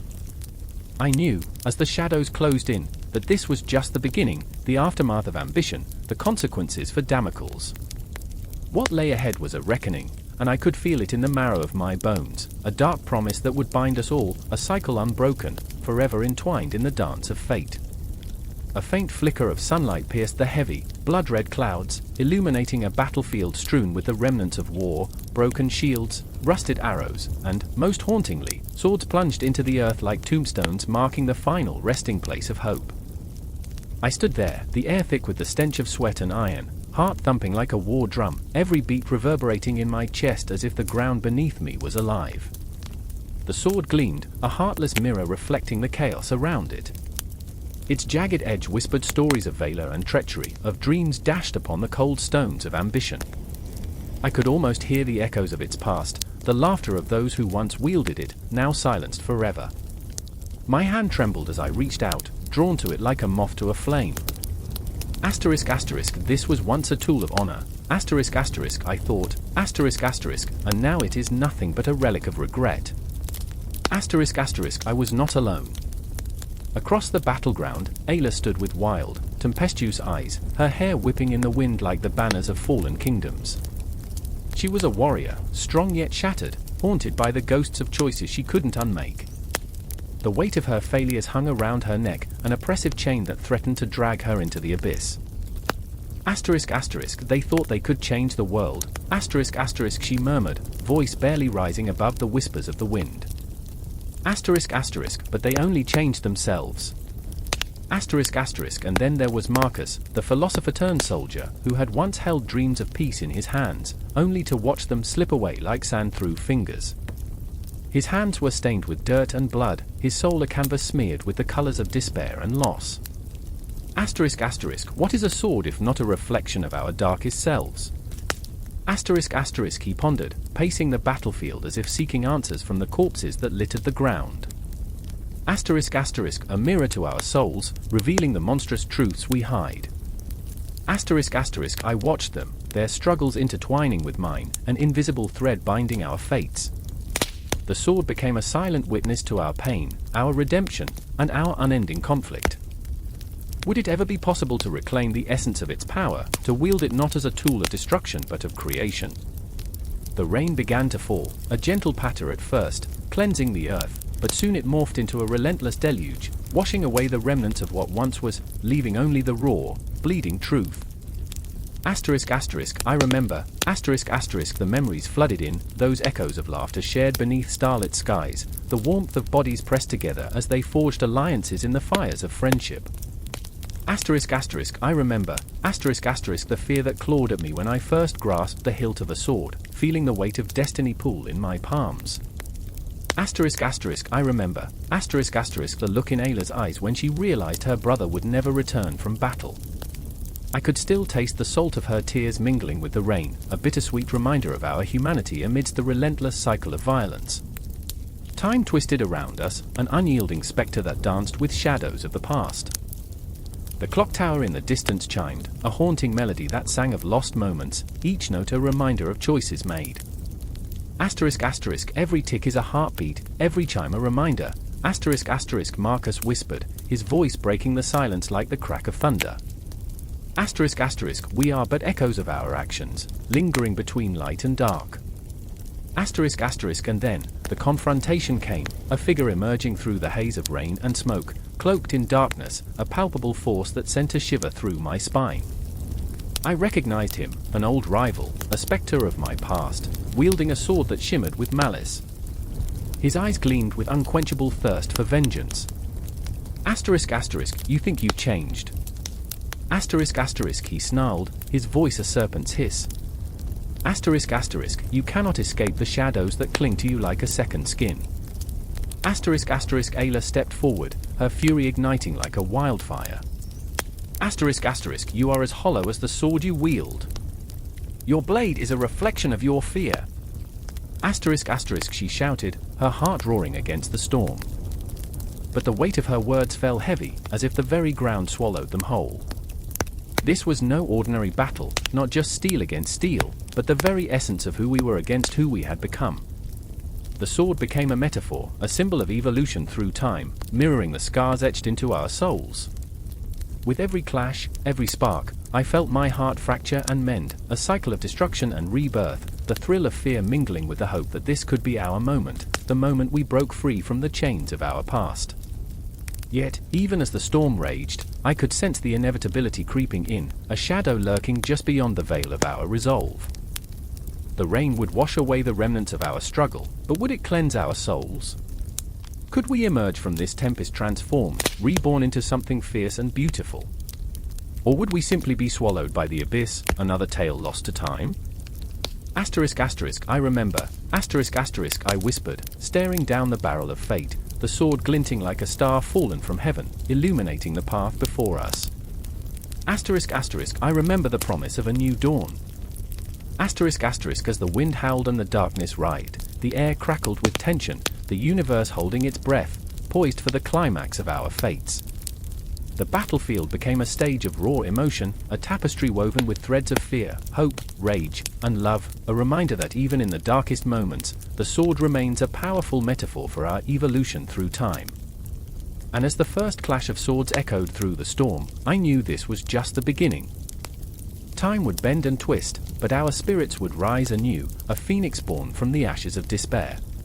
Forward we moved, not just to battle, but to redefine the very essence of what it meant to wield a sword, no longer a weapon of destruction, but a beacon of possibility in a world painted with shadows. This was not the end, but an awakening, a moment suspended between breaths, aching to reveal what lay beyond the darkness. The moon hung low, a silver sickle slicing through a blanket of obsidian. Beneath its watchful gaze, a figure trembled, sweat glistened on her brow, breath quickened, heart pounding like the drums of war. It was the calm before the storm, the moment suspended in time where every whisper of the wind felt like an omen. Shadows danced like restless spirits along the cobblestones, their movements suggestive, taunting, beckoning forth the past. In this haunting stillness, Ilara stood, her hands shaking, clutching a tattered letter that burned like fire against her skin. "I remember the night I found it," she murmured, voice barely above a breath. "I remember because it shattered everything." Across the narrow street, the old theatre loomed, crumbling yet regal, an echo of grandeur that had long faded. Inside, ghosts of actors lingered, tragedy and comedy intertwined in the very fabric of the place. Her father had spent countless hours there, pouring his soul into every performance, using the stage as his battlefield. Every laugh, every tear had resonated with the audience, yet they were oblivious to the pain behind his eyes, the burdens he bore. Now, that pain had come to rest on her shoulders. The letter, its contents still raw and aching, revealed secrets that threatened to unravel the very fabric of her existence. Clenching her fists, she felt the pulse of the city, each heartbeat a thrill of rage and sorrow. The truth was a beast, and she was its reluctant keeper. "Why did you leave me with this? Why did you leave me at all?" The words tore from her throat, ragged like a wounded animal. A part of her still believed he would return, like a hero in one of his plays, only to realize that heroes are often mere illusions, crafted from the dreams of the desperate. And then there was Lysander, her brother, a tempest of emotions wrapped in a charm that could deceive even the hardest heart. He had been the light, the laughter in their dim world, but now, shadows clung to him like a second skin. His gaze, once so bright, was now a storm cloud, dark and heavy with unspoken truths. I can't be here anymore, Ilara, he said, his voice trembling with the weight of 1,000 unshed tears. I can't face what we've become. We are not what we've become, Lysander. We are what we choose to be. Her words were arrows, shot in desperation, yet they fell short, landing in the chasm of his despair. He turned away, the moonlight casting his silhouette against the cracked wall, and for a moment, he looked like a statue, lost in the echo of his thoughts. I know what we've lost, but I can't fight the shadows that suffocate me. You don't understand what it's like to watch everything you love crumble into dust. I'm losing you too, she whispered, the words heavy like chains. Their shared laughter felt like a distant memory, a ghost of a life they once knew. The tragic irony of it all twisted in her gut, a reminder of Greek tragedies where familial love often spiraled into chaos and ruin. In that moment, a siren pierced the night, a haunting wail that sliced through the thick tension. It was a sound that summoned memories of sirens on the rocks, of ships lost in the storm. Ilara's heart raced. She felt like she was standing on the precipice, staring into the abyss, knowing full well that the abyss stared back. Do you remember the stories father told us? She pressed, striving to reach him. The heroes who fell? The gods who played with lives like pawns on a board? We are not mere players, Lysander. We have the power to write our own endings. He chuckled hollowly, the sound echoing off the walls like a curse. And what if our ending is just another tragedy? What if we're doomed to repeat the cycle? A silence stretched, thick and suffocating, filled with unspoken fears. The weight of their lineage pressed down on them, the expectations of an audience long gone, the roles they were meant to play hanging over their heads like a guillotine. Ilara's thoughts raced as she searched for a way to break through the fog surrounding him. I won't let our father's mistakes define us. I refuse to let his tragedy become ours. But Lysander, in his turmoil, seemed far away, lost in a world of regret, a tragic hero wrestling with his demons. Maybe it's already too late, he said, his voice cracking like brittle glass. Maybe the story was written the moment we were born. And there it was, the chilling truth that hung between them, a spectre that would not be exorcised. The night deepened around them, the moon now a voyeur to their anguish. Ilara felt the pull of despair, a siren song that beckoned her to give in, to let the darkness wash over her. But she caught a glimpse of something else within the depths of her brother's eyes, a flicker of the boy he used to be, the laughter that once filled their home. It was the spark of hope, a flame she was determined to ignite. No. I refuse to accept that, she shouted into the night, her voice fierce and unyielding. We can become more than just a footnote in a tragic play. We can break free. But the shadows shifted, and she could feel the weight of history pressing down, the echoes of tragedies past whispering warnings. She reached out, her breath catching in her throat. Promise me, Lysander. Promise me we won't let this destroy us. For a heartbeat, the world fell silent, an infinite pause where everything hung in the balance. His eyes met hers, and in that moment, the barriers began to crack. I promise, he said softly, though uncertainty lingered like a ghost. They stood there, two flawed souls entwined in the web of their lineage, the echoes of their father's tragic tale still heavy in the air. The night was a canvas of broken dreams and whispered regrets, but somewhere within that darkness, hope flickered faintly, begging to be nurtured. And as the sirens faded into the distance, so did the echoes of their past. In the quiet aftermath, the stage was set for their own story, a tale still unwritten, a tragedy yet to unfold. The curtain had not yet fallen. In that moment, they were both actors and playwrights, poised to confront the shadows and breathe life into their own narrative. The night was far from over. The air crackled with tension, a heavy silence hanging like an executioner's blade, its shadow creeping across the marble floor. In the heart of the opulent banquet hall, gilded walls shimmered coldly under the flickering candlelight, illuminating faces that wore smiles too strained, laughter too brittle. The echoes of merriment felt like a mockery to the whispered dread that lurked just beneath the surface. I could feel the weight of the moment pressing against my chest, a feeling as palpable as the scent of burnt offerings wafting through the air. Damocles stood at the edge of it all, a mere breath away from destiny, yet he was ensnared by the glittering mirage of power. The throne, so grand, so imposing, loomed behind him, a seat of glory and terror. His heart raced, each pulse a thunderous reminder of the sword that dangled precariously above him, suspended by a single strand of horsehair. I remember the chill that swept through me, the understanding that this wasn't just a tale of a king and his sycophant, it was a reflection of the human condition, the relentless push and pull between desire and fear. Across the room, there was Dionysius, the intoxicating ruler, his laughter booming, yet his eyes were haunted by shadows only he could see. His crown felt heavier than the gold it was forged from, each sparkling gem a reminder of the burdens he bore. The throne, once a symbol of supremacy, now felt like quicksand, threatening to swallow him whole. He glanced at Damocles with a mix of envy and pity, a reflection of his own insecurities that he could never voice. I remember the way he clenched his jaw, the flicker of pain behind his bravado. Power, what a cruel mistress it was. And then there was me, an observer ensnared by my own fascination. I had always found solace in history, in the absurdity of it all. It was easier to laugh at the misfortunes of those long gone than to confront the ghosts that haunted my own life. I remember when I thought this throne was a place of joy, I would whisper, reflecting on my own battles with ambition and worth. But this was no ordinary day, this was a moment where the past and the present collided, and I was caught in the crossfire of fate. Damocles felt the sweat pooling at the nape of his neck, the oppressive fear of the sword's imminent fall. The laughter around him became a cacophony, each peal echoing like a countdown to his doom. What a fickle thing, this power, he thought, glancing at the faces around him, friends turned foes in a heartbeat. They feasted, but he could taste the bitterness of betrayal in every morsel. If only they knew, he mused, that I am but a puppet, dancing on strings woven from fear.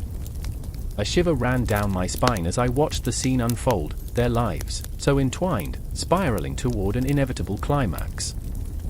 The shadows danced, flickering like the thoughts that tormented them. What price would they pay for the facade of happiness? The sword, a symbol of impending doom, loomed overhead like an unrelenting specter. I remember feeling it too, the weight of expectation hanging like a noose around my own neck, suffocating aspirations that had once soared. Then came the moment, a stillness so profound, it felt as if the universe had paused, holding its breath. Damocles, caught in the web of his desires, looked up. The sword shimmered with a cruel beauty, a promise of liberation or destruction. The room fell silent, a collective intake of breath, the anticipation thickening the air. The reality of their existence crashed down like a tidal wave. What if, he thought, what if I am not the one who swings the sword but the one who must face it? Dionysius, his heart pounding, felt the walls closing in. The laughter had faded, replaced by a creeping dread. He had invited this moment, yet now, as he watched Damocles teeter on the brink, he wondered if he had invited his own demise. How fragile is this throne, he thought, how easily it could slip through my fingers. The shadows of the hall seemed to conspire against him, whispering his darkest fears back to him, failure, loneliness, the gnawing realization that power was but an illusion. I remember the flicker of madness in his eyes, the terrifying vulnerability that lay beneath his bravado. Time, that relentless beast, crawled. A heartbeat echoed in the silence, a drumbeat of inevitability. I could feel the tension stretching taut, pulling every nerve until it was frayed and raw. Damocles, standing on the precipice, felt the sword's weight, no longer just a weapon but a reflection of his own soul. I remember, he thought, when I desired this crown, when I thought it was a blessing. But now, it feels like a curse. The realization hit him, a storm crashing against the shores of his ambition. Then came the moment of truth, the sword trembled, a quiver of fate poised to strike. And within that suspenseful breath, I felt the world shift, the cosmic balance teetering on the edge of chaos and order. Each heartbeat was a drumroll, each breath a line drawn between glory and despair. The banquet hall, with its gilded beauty and hidden horrors, became a theater of the absurd, where laughter turned to screams, and feasts became the fodder for despair. In that moment, the sword of Damocles was more than just a blade, it was a metaphor for existence itself, a constant reminder of the fragility of life and the ever-looming threat of fate's cruel hand. I could feel my heart racing in sync with theirs, caught in the web of their struggles, their fears, their humanity. The intensity of the moment drew us all together, a tapestry woven with the threads of power, betrayal, and the dark comedy of existence. As time unraveled, the stakes soared, and I found myself lost in their turmoil, a witness to the chaos that defined our lives. Would the sword fall? Would it sever the ties that bound them to their fears? The answer lingered, a haunting whisper in the recesses of my mind, echoing through the ages. And I knew, deep down, that the story didn't end here. It circled back, each heart beating like a metronome, syncing with the relentless, unforgiving rhythm of existence. The bells tolled at midnight, a sound so profound it vibrated through the very bones of the city. I could feel the pulse of the night, heavy with secrets, as I stood in the shadow of the ancient cathedral. The air was thick with anticipation, like the moment before a storm unleashes its fury. A chill ran down my spine, whispering of ghosts past and the weight of lost souls, shivering in the dark. I was alone, yet not alone. The shadows danced, swirling around me like gossamer threads of fate, tugging at my heart, dragging me closer to the edge of the abyss. I could hear her voice, soft yet unyielding, echoing in my mind. Ilara. She was a creature of fire, a tempest wrapped in silk, with eyes that could pierce through the bravest of hearts. Her laughter was a melody woven through the tapestry of the night, yet it had turned hollow, a mere echo of what once was. You don't understand, she would say, her voice trembling like a fragile leaf in the wind. You don't see the world as it is. And how could I? My heart was a cage, and she was the only bird who dared to sing within its confines. It all began with a painting, a vibrant burst of color that seemed to pulse with life. The artist's brush danced across the canvas, creating a world both beautiful and grotesque. I remember standing before it, entranced, the colors swirling like a fever dream. "What do you see?" a voice asked. It was Marco, my friend and rival, both a mirror and a shadow. He wore his arrogance like a crown, but beneath the bravado lay a boy desperate for approval, for love. He was a spark in the darkness, igniting the fire within me, yet his flames burned too hot. "Beauty," I whispered, but the word felt so inadequate. How could I explain the ache that settled in my chest, the longing for something just out of reach? Marco's eyes sparkled with mischief, and I knew he felt it too. "Ah, but is beauty worth the cost?" he mused, a smirk dancing on his lips. I could feel the weight of his words pressing down on me, a heavy cloak of uncertainty.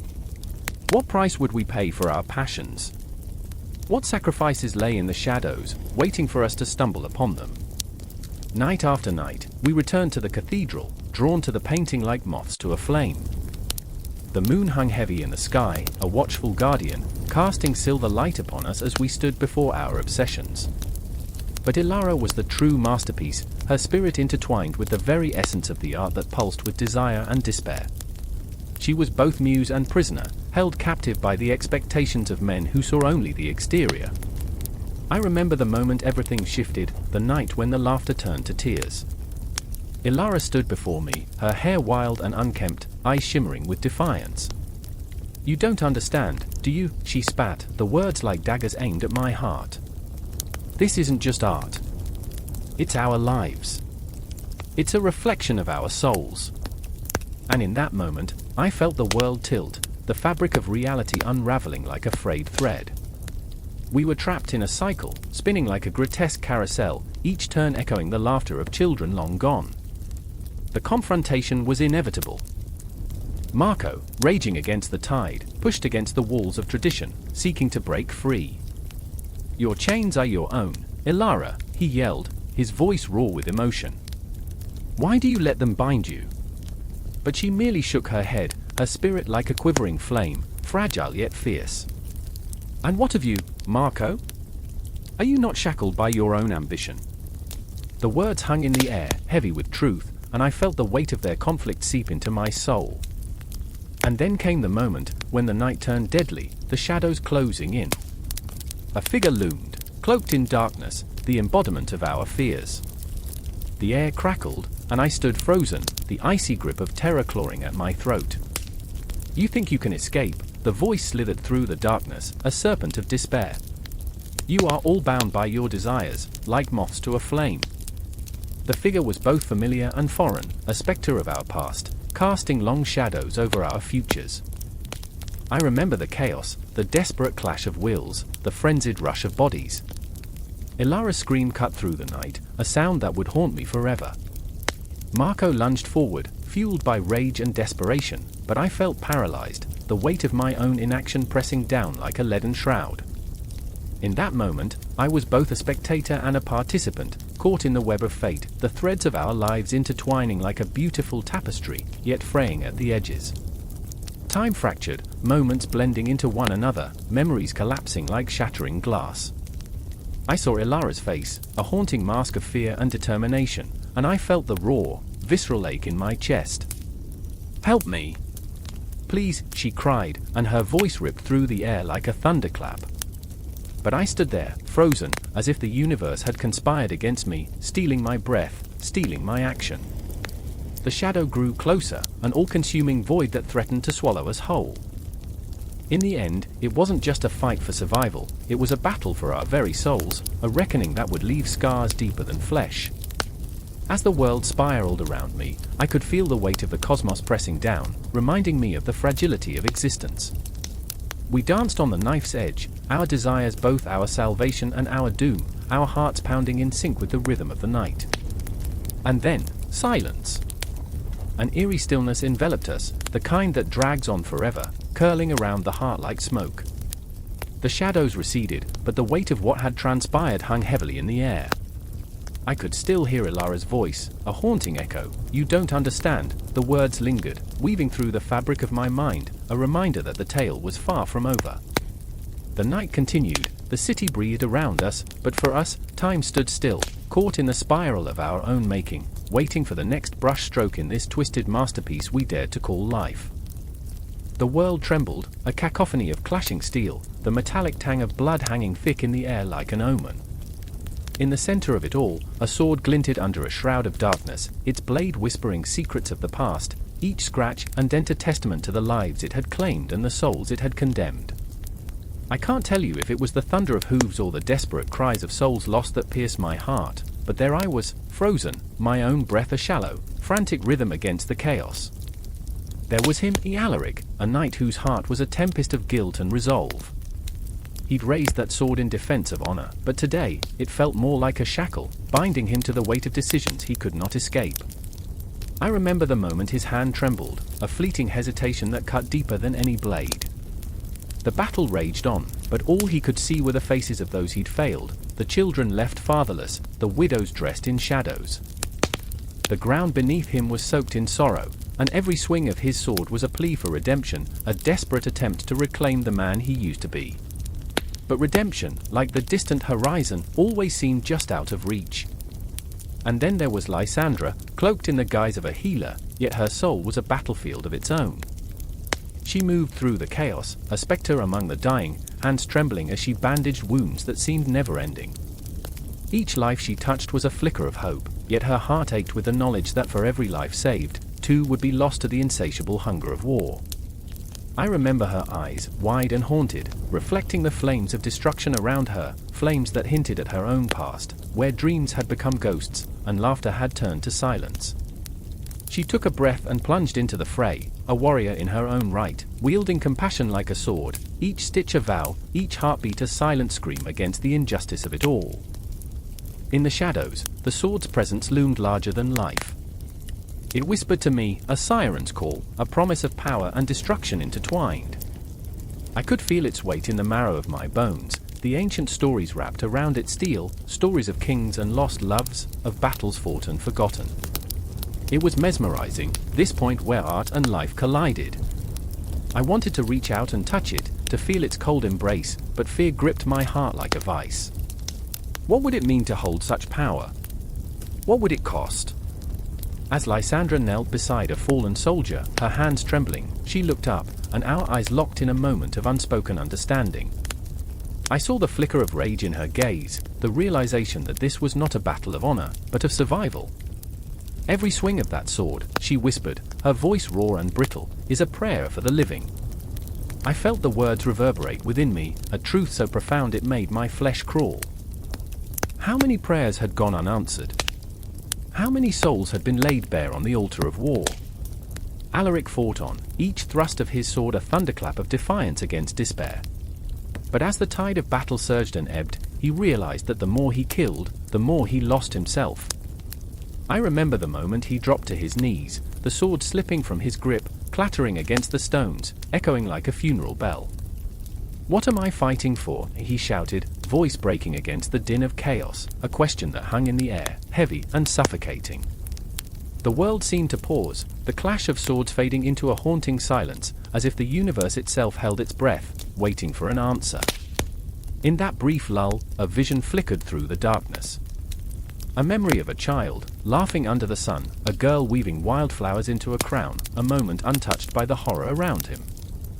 The sword lay before him, a cruel reminder that he was no longer that boy. The journey had twisted him into something unrecognizable, a vessel of pain and violence. I felt a pang of sorrow, a visceral ache, as the weight of his choices crashed over him like a tidal wave.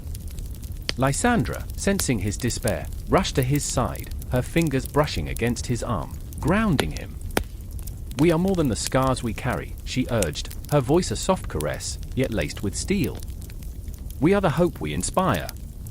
But hope felt like a ghost, elusive, slipping through fingers like sand. Alaric's eyes glistened with unshed tears, a tempest of conflict raging within him. Could he believe her?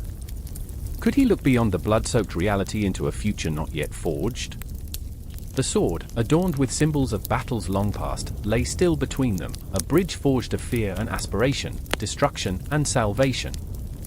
It shimmered, almost tauntingly, as if to say this was not just a weapon, but a mirror reflecting their souls. Could they wield it not as an instrument of death, but as a symbol of something greater? A heartbeat fractured the silence. Time lurched forward. The world exploded back into chaos, and with it, the realization that the battle was far from over. Alaric's heart raced, a riot of emotions churning within. Could he pick up the sword again? Could he fight not for glory or vengeance, but for the lives entwined in his own? And in that moment, as the world collapsed into shadows and echoes, I felt the pulse of history rushing around us, threading together their destinies. The sword was not just a blade, it was an extension of their struggles, their hopes, their fears, a vessel carrying the weight of all who had wielded it before. I remember the cold kiss of steel against my palm, the promise of power and the whisper of doom. It was a moment suspended in time, a breath held against the tide of fate. The battle would rage on, lives would be lost and won, but the true conflict lay not in the clash of weapons, but in the hearts of those who held them. And as I stood on the precipice, caught between despair and hope, I understood that this was only the beginning, a loop of humanity spinning onward, where every heartbeat echoed the age-old struggle between darkness and light. Rain smashed against the pavement like 1,000 fists, relentless, unforgiving, yet somehow soothing in its chaos. I stood there, drenched, staring into the abyss of a moonless night. The city was a whisper, broken glass glittering in the streetlights, shadows of forgotten dreams lurking in the corners. Somewhere in that dismal urban sprawl, a scream cut through the night, raw and primal, curling my spine with dread. Was it a cry for help, or the last breath of a dream strangled by despair? I couldn't tell. But in that moment, I felt the weight of a decision pressing against my chest, like a stone lodged in my heart. I remember Sarah, her eyes vast as the universe, shimmering with a hope she couldn't quite grasp.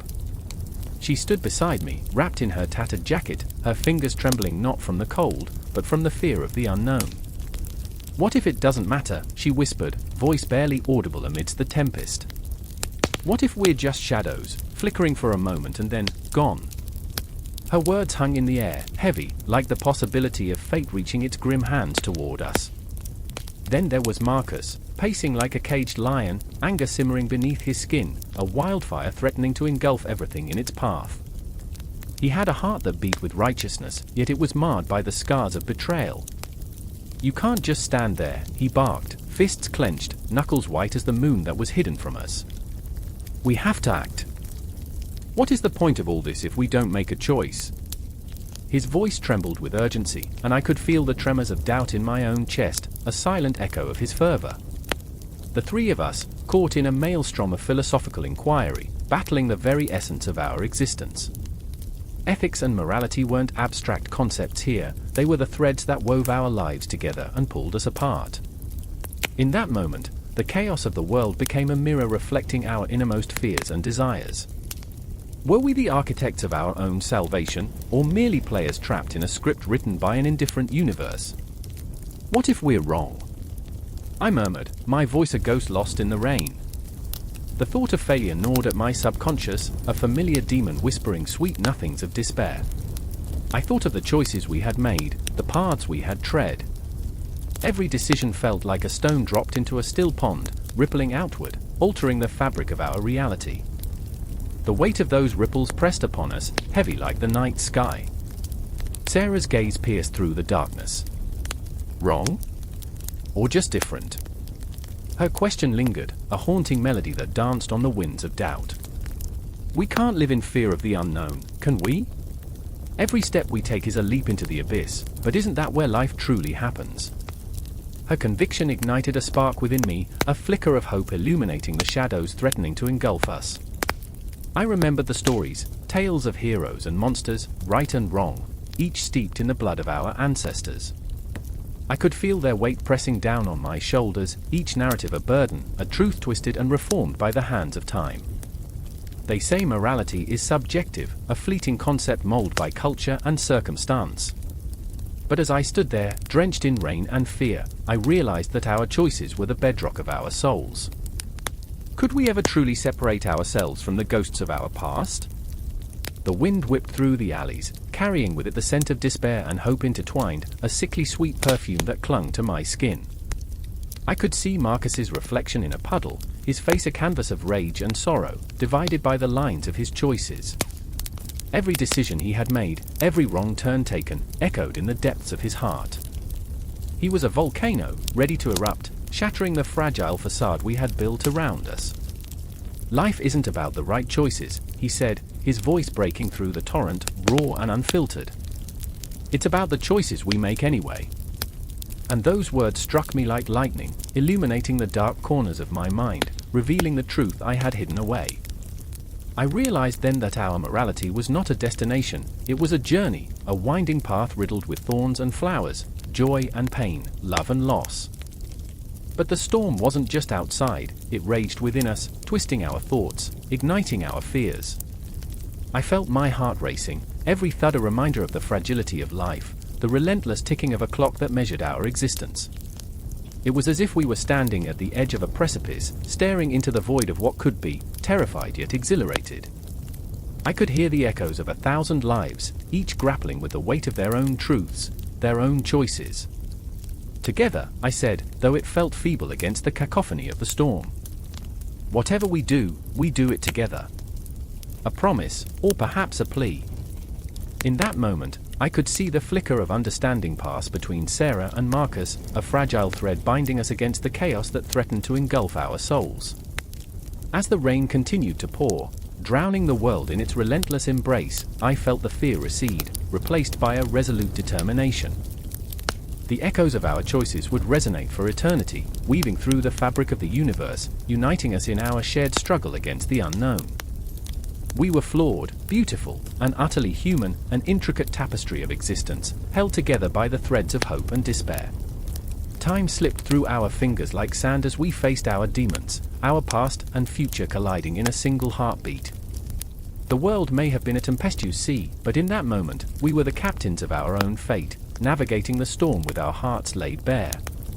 And as we took a step forward, the shadows receded, just enough for us to glimpse the light that flickered on the horizon, a beacon of possibility, pulsing with the rhythm of our choices, as we prepared to embrace whatever came next. The air crackled with tension, a silence so thick it choked the breath from the room. I stood there, heart racing, eyes glued to the embodiment of fear that loomed above. It was a sword, suspended by a single thread of horsehair, swinging ominously like the pendulum of fate, ready to drop at any moment. The room was dark, shadows creeping along the walls, curling like whispers of doubt. My pulse thundered in my ears, drowning out all rational thought. The Sword of Damocles, an ancient tale, but here and now it felt achingly, terrifyingly real, tethered to my existence. I could feel Damocles' grip on my heart, a hand squeezing tighter with every heartbeat. I was not just an observer in this moment, I was Damocles. I had climbed to the heights of what I desired, but at what cost? I had traded my peace for power, and as I stood there, I realized the delight was a fleeting shadow, slipping further away with each passing second. Above me, the sword swayed, its metallic glint a cruel reminder of my precarious position. "Do you feel it?" whispered Claire, her voice shaking, barely audible. Her eyes, rimmed with unshed tears, bore into me. She was all light and laughter, a soul too bright for the darkness that threatened to engulf us. "Do you feel what I feel?" Her words were a lifeline and a noose all at once, an invitation to share her fear. I wanted to reach for her, to assure her that I understood, but the weight of my own turmoil pulled me deeper into the abyss. Claire was not naive, she was fragile yet resilient, a bird caught in a storm. The weight of my choices pressed down like heavy stones. I remembered the laughter shared in sunlit moments, when life felt carefree, when the sword was nothing more than an abstract threat. But now? Now it was a tangible presence, its cold steel reflecting my betrayal of trust, of friendship. A shadow flickered across the room. Daniel, the third of our trifecta, stepped into the light with a grim expression. He was the grounding force, the one who wore his heart on his sleeve while I hid mine away. "We can't ignore this," he said, his voice a low rumble.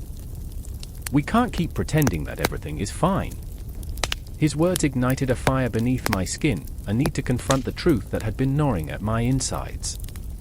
And though I longed to shout, to argue, I merely nodded. The silence was unbearable, like the moment before a storm breaks. The sword swayed above us, mocking the tension that simmered, threatening to spill over into chaos. "I remember the day we laughed at the myths," Claire said, her voice trembling slightly as she stepped closer to me, her fingers brushing against my arm. "When we thought we were invincible. That it was all just a story."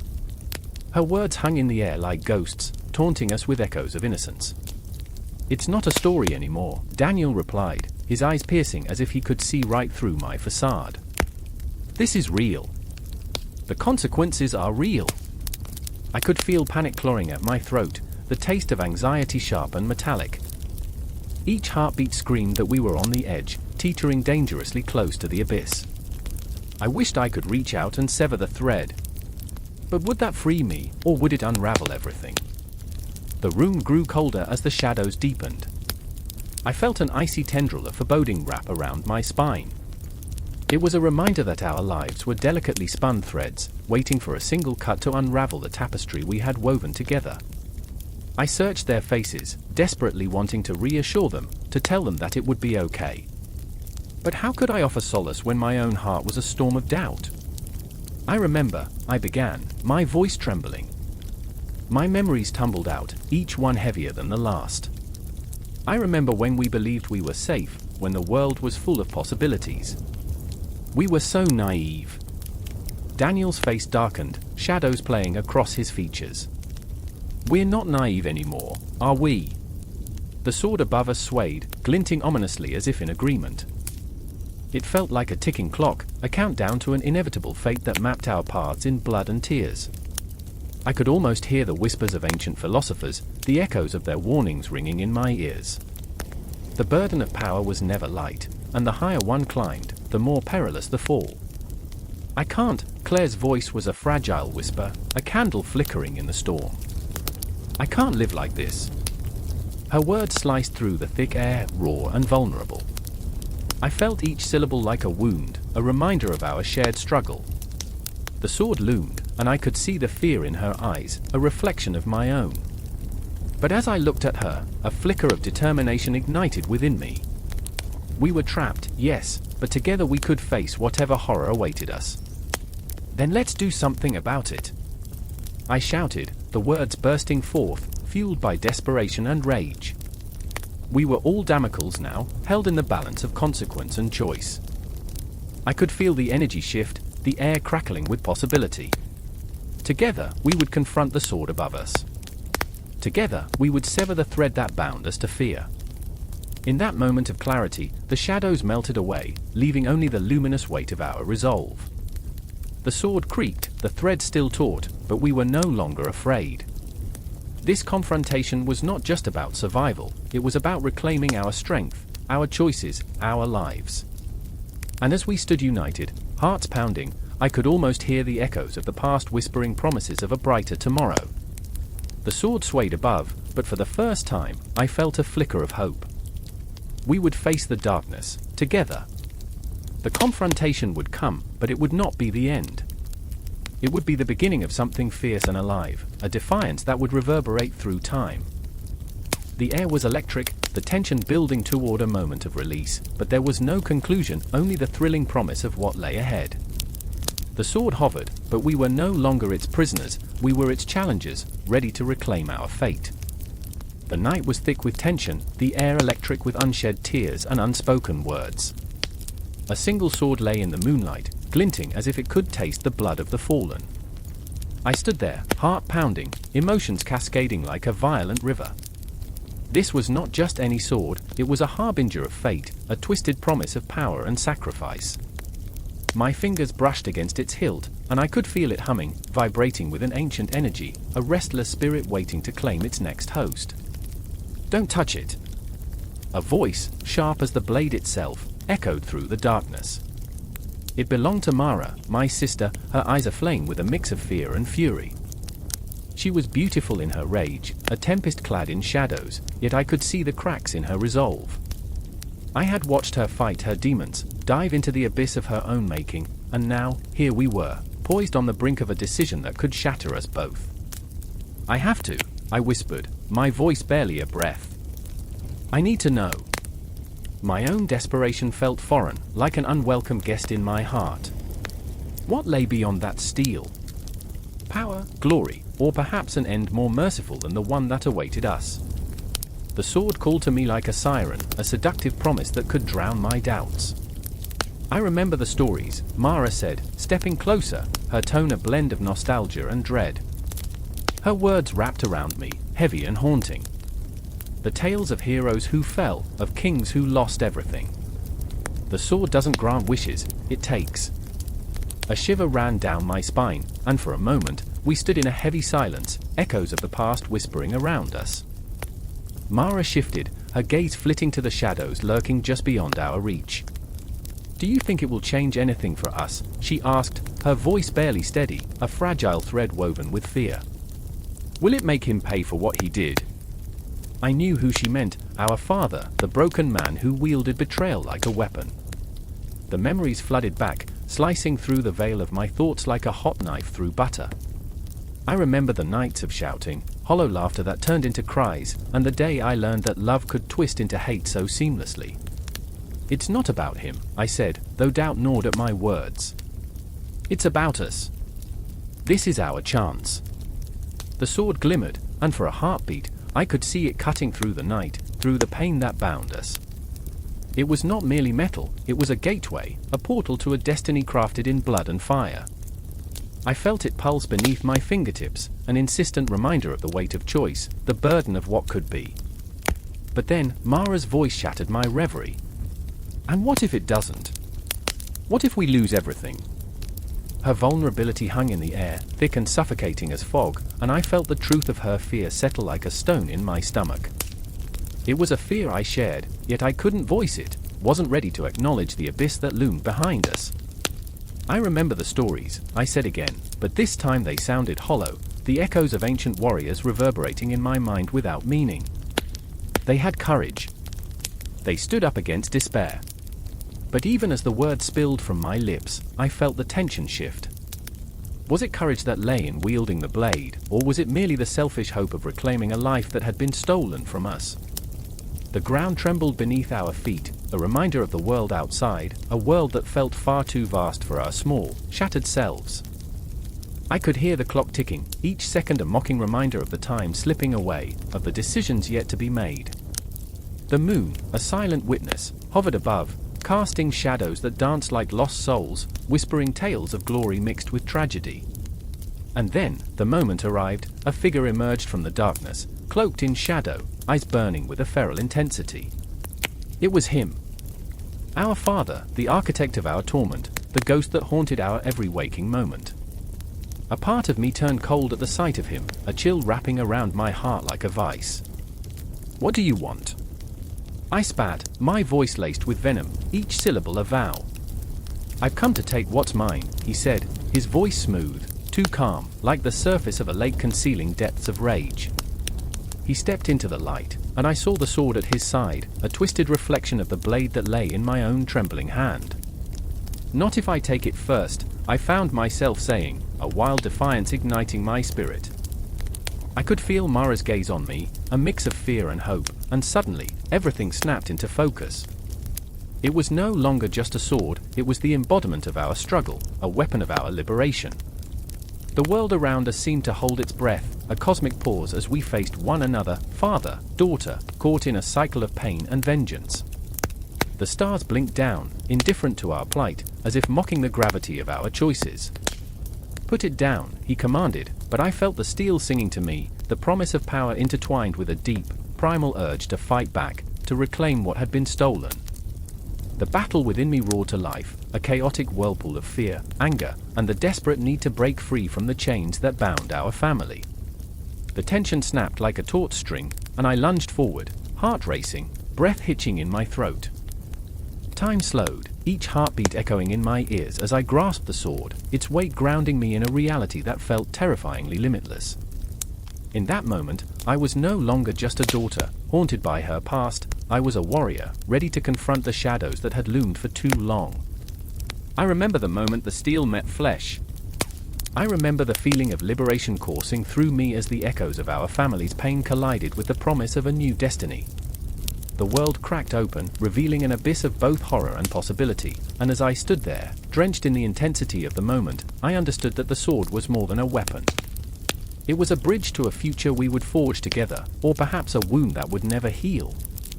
And then, silence fell, thick and suffocating, wrapping itself around us like a shroud.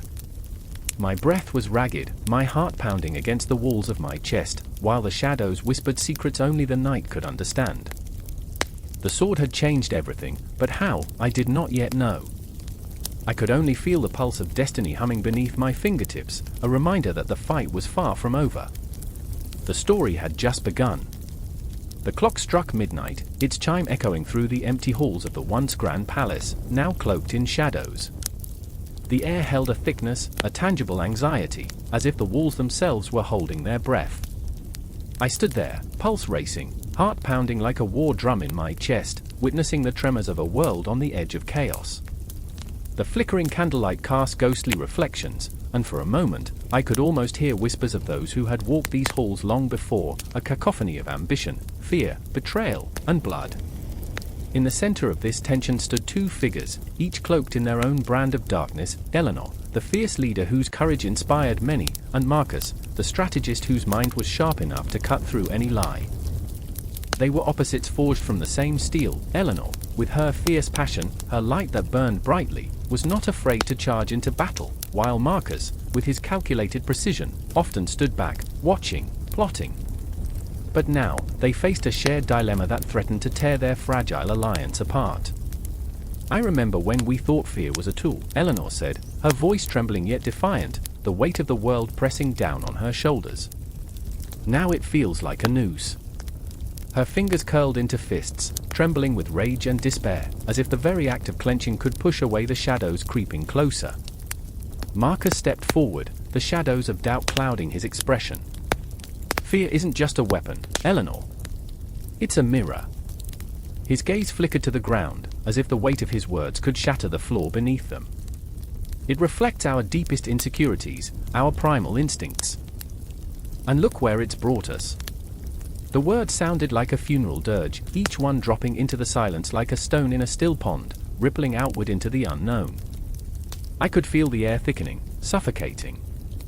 A gnawing uncertainty churned in my gut, the night outside thick with the threat of an encroaching storm. The city beyond the palace walls was on the brink of revolt, the cries of the oppressed merging with the winds, carrying an electric charge of desperation. I had watched their struggles, felt their anger simmering, but here, in this moment, the fear was palpable, a beast lurking in the shadows, ready to devour them whole. Marcus, we can't rule with fear and expect loyalty, Eleanor implored, eyes fierce with conviction, yet haunted by her own doubts. Look where it's gotten us. It's a fire that burns out of control. Her voice cracked, and for the briefest moment, I saw a flicker of vulnerability, a leader unraveling at the seams. But the moment passed, swallowed by the darkness that held them both captive. Loyalty. Marcus scoffed, his tone bitter, nearly spitting the word. What do you know of loyalty when your heart is so full of light? They fear you, Eleanor, they respect you, but they follow me. The revelation lay heavy between them like a chasm, an abyss that threatened to swallow their fragile alliance whole. I could feel the tremors of history echoing through their confrontation, the ghosts of leaders past dancing in the shadows, some who had forged their empires with blood and terror, others who had crumbled under the weight of their own ideals. I remember the stories of kings who fell, Eleanor whispered, remorse lacing her voice as if she were recounting a tragic tale. Hearts turned to stone, loyalists turned to dust. Fear has a way of turning friends into foes. Each word was a dagger, piercing the air, igniting the conflict within me, a swirling tempest of admiration and pity for both of them. Fear is a reality, Marcus shot back, a flash of despair crossing his features. You can't ignore it. It's what keeps us alive. It keeps us in power. Without fear, there is chaos. His words reverberated against the cold stone walls, their echoes a stark reminder of the bitter truth. Authority, once a badge of honor, now lay tarnished, forever linked to whispers of dread. Outside, the wind howled like a banshee, rattling the windows as if foretelling a storm far greater than the one brewing within those walls. I could see the shadows waltzing with the flickering candlelight, specters of doubt and fear swirling around Eleanor and Marcus, their faces painted with the brushstrokes of desperation and ambition. They were at a crossroads, each step they took could lead to salvation or damnation, a decision weighted with the gravity of their choices. Eleanor turned, her breath hitching in her throat, searching for answers in Marcus's eyes. What do we do then? The question hung in the air, heavy like an iron shackle, with no easy answers, no silver lining. It felt like a confession, an acknowledgement of their shared vulnerability. Sometimes, to lead is to embrace the darkness, Marcus replied, eyes narrowing, grasping at his own desperation. To wield fear not as a weapon, but as a key, unlocking doors, opening hearts. We must show them that their fear of us is less than their fear of the chaos outside. It's a thin line we tread, one that can easily snap. His words morphed into a chilling promise, the weight of leadership coiling around them like a serpent ready to strike. The tension crackled, an electric charge igniting within the room, pulling me closer. Each heartbeat echoed the racing thoughts in my mind. Who was right? Who could lead them out of this darkness? The clock continued its relentless ticking, each second a countdown to a decision that would change everything. As they stood there, shadows entwined at their feet, I realized that the answers they sought were tangled in their fears, in the unspoken truths that lay just beneath the surface. The storm outside raged on, nature's chaotic symphony reflecting the turmoil within. Here, in the heart of uncertainty, both leader and strategist teetered on the edge of destiny, the weight of their world resting upon their shoulders. In that moment, I was reminded of the fragility of power, how fear can build empires but also tear them apart, how it can forge bonds yet shatter them in an instant. As I watched Eleanor and Marcus grapple with their choices, I understood then that their journey was far from over, it was only just beginning, spiraling into an unknown that awaited them like shadows in the night, ever watching, ever waiting. The moon hung like a silver coin caught in the tangled branches of a gnarled tree, casting ghostly shadows that danced across the weathered stones of an ancient city. The air was thick with the scent of fear, a potent perfume that clung to the cobblestones and pooled in the corners of alleyways, whispering tales of betrayal and blood. I stood there, breathless, as if the very essence of the night had wrapped itself around my throat, a noose of tension and dread. I remember the way Alara's eyes shone, fierce yet haunted, as she stood at the edge of the square, her silhouette carved against the flickering torches. She was a warrior, but that night, she felt like a child lost among the shadows. "We can't let him win," she said, her voice trembling, but it held the weight of 1,000 unspoken fears. I clutched my own heart, a fierce drum echoing through the silence, each beat a reminder of the tyranny we faced. Dionysius reigned from atop his high walls, a specter of power that loomed over us all, his laughter a chilling symphony that rang through the streets, wrapping itself around our throats like a serpent. He had transformed the city into a playground for his whims, where dreams were crushed under the weight of gold and authority. I could still hear the echoes of his cruel revelry, a cacophony of cheers and screams, a blurred line where joy morphed into terror. "Do you remember the old tales?" I asked, my voice barely above a whisper. Tales of kings who fell because they lost touch with their people. I sought reassurance in Allura's gaze, desperate to find a flicker of hope in the abyss. She shook her head, her light brown curls bouncing like restless flames. They were just stories, myths told to scare children. But her eyes betrayed her, flickering with the remnants of that childhood terror. Meanwhile, Eric, our reluctant ally, stood at the periphery, arms crossed, a fortress of disdain wrapped around his heart. He was the embodiment of ambivalence, a man torn between the thrill of rebellion and the gnawing fear of sacrifice. "Why bother?" he scoffed, his voice dripping with cynicism. "He's a tyrant, yes, but he's our tyrant. Better to stay in the shadows than to risk his wrath." The words rolled off his tongue like poison, bitterness curling in the corners of his mouth. But I refused to accept that. I could feel the weight of history pressing down on us, the ghosts of those who had stood against tyranny before us, their sacrifices echoing through time. "I remember the stories of the brave," I insisted, "the ones who stood against the darkness because they believed in something greater." In that moment, I could almost hear their whispers, urging us onward, reminding us that the past is a river that feeds the future. Allura's fists clenched at her sides. Belief doesn't change a thing when you're staring down the barrel of a crossbow. The reality of our situation gnawed at her, and I could sense the tremors of her resolve wavering. I reached out, taking her hand in mine, the warmth of her skin grounding me. "We'll fight together," I promised, though doubt gnawed at the edges of my own heart. "We can be the spark that ignites the flame." Eric finally turned, his eyes narrowing, caught between derision and reluctant admiration. "And if that spark is extinguished," he challenged, a flicker of vulnerability breaking through his facade. "What then? Will you remember the taste of freedom? Or the salt of your own blood?" The air thickened between us, a taut string pulled to its breaking point, vibrating with unspoken fears and dreams too fragile to voice. "Then at least we'll be remembered," I responded, my voice fierce, echoing through the night air. "As those who dared to challenge the darkness." The words felt like a lifeline, a tether to something beyond our immediate despair, a promise that perhaps our actions could ripple through the ages, just as those before us had done. We watched as the shadows around us stretched and morphed, the city alive with restless spirits. Each corner held secrets, each stone bore witness to the tyranny that had seeped into its very fabric. The clock tower loomed overhead, its hands frozen in time, a monument to all that had been lost. "Time is a cruel mistress," Eric muttered, but I could see the glimmering doubt in his eyes. "She laughs at our attempts to escape her grasp." I could feel the universe swirling around us, the vastness pressing in. "But sometimes, a moment is all it takes," I replied, my heart pounding, the weight of the cosmos resting on our shoulders.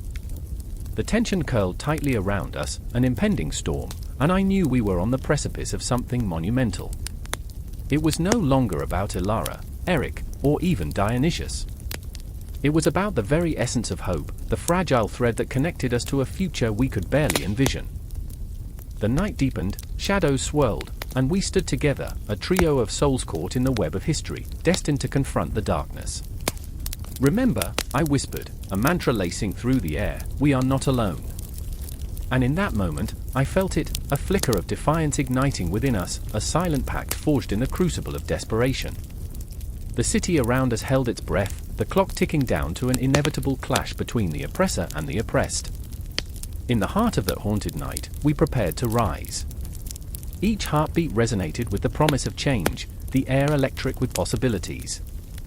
And somewhere in the distance, the laughter of Dionysius echoed, a dark, mocking melody that beckoned us to dance with fate. We would answer, not as victims, but as warriors, each step a testament to our resilience, each breath a rebellion against the tyranny that had haunted us for too long. The legacy of tyranny would not be written in stone, it would be carved into memory, a story that demanded to be told. The room was thick with tension, the flickering candlelight casting ghostly shadows on the walls. I stood, heart pounding like a war drum, as Damocles, the fabled courtier, stared at the blade suspended by a single thread, glimmering ominously above him. The weight of envy pressed down on my chest, a suffocating force that made breathing seem both a privilege and a burden. As I watched him, I could feel the pulse of the room, the energy crackling with each shared glance, each unspoken thought hanging heavy in the air. "Do you think it's worth it?" I whispered, my voice barely audible. The question hung between us, an accusation veiled in curiosity, as all eyes turned to me, their gazes sharp as the sword above. The silence enveloped us, thick and suffocating. I could taste it, metallic and warm, like blood boiling beneath the surface. Damocles stood tall, but I could see the way his jaw clenched, the slight tremor in his hands. He was a man wrapped in the shimmering tapestry of envy, a devastating beauty embroidered with threads of desire. His ambition had led him here, to this precarious throne, where every moment was a dance with death. I could feel the heat emanating from him, the intoxicating allure of power that twisted like smoke, enticing yet suffocating. He grinned, a facade as fragile as the thread holding the sword, and I knew then, in that heartbeat, that envy had turned him into a performer on a stage of shadows. And then there was Phrygia, the queen, a tempest of emotion caught in the eye of a storm. I could see it in her eyes, those pools of sorrow wrapped in resentment, the flickering flame of her heart. She stood, arms crossed, a fortress of pride shielding her vulnerability. "You think your envy is a crown," she spat, her voice laced with bitterness that stung like acid on the tongue. "You think it makes you noble. Look at the sword, Damocles. Look at it." She paced, each step a defiance against the weight of their shared history. It was palpable, the longing that twisted within her like a coiled serpent. She had loved him once, I was sure of it, but in the mirror of envy, love had transformed into something grotesque. Each moment she watched him, a flicker of admiration dulled by the shadow of her own desires.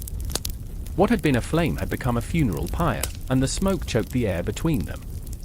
"I remember when you used to smile," she murmured, a ghost of joy haunting her words, "when ambition wasn't a death sentence." The irony dripped from her lips like poison, and my heart ached for her. She was like a flower wilting under the sun, its beauty overshadowed by the relentless greed of a world that demanded sacrifice. The tension crackled, and I felt the emotional stakes rise, a tide swelling to the brink, threatening to engulf us all. Damocles clenched his fists, and the air thickened further, each breath a reminder of the precipice upon which we all stood. "What do you want from me?" he demanded, the facade of bravado cracking, exposing the vulnerability within. "What more could I give?"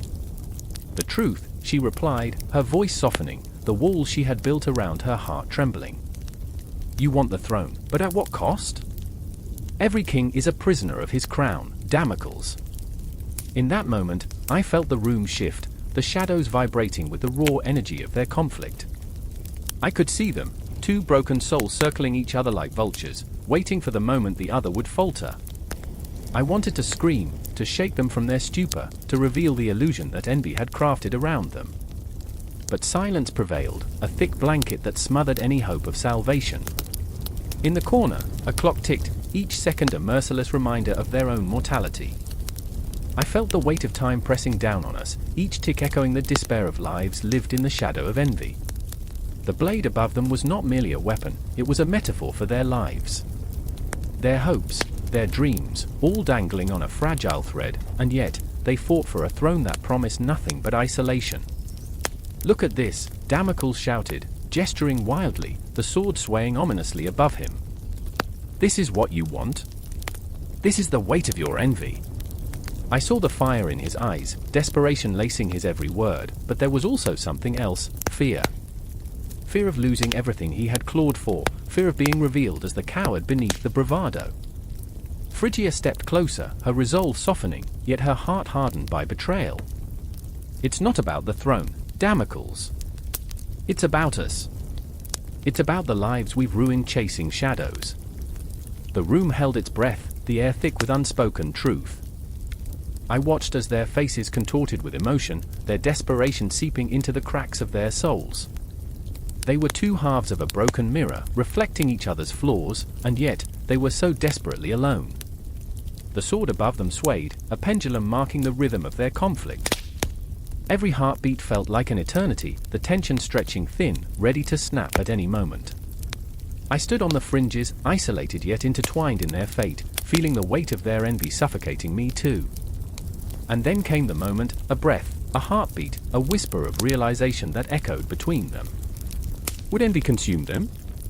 Or could they break the cycle, shatter the glass that held them captive? I wanted to reach out, to intervene, but I was merely a spectator, bound by the gravity of their emotions.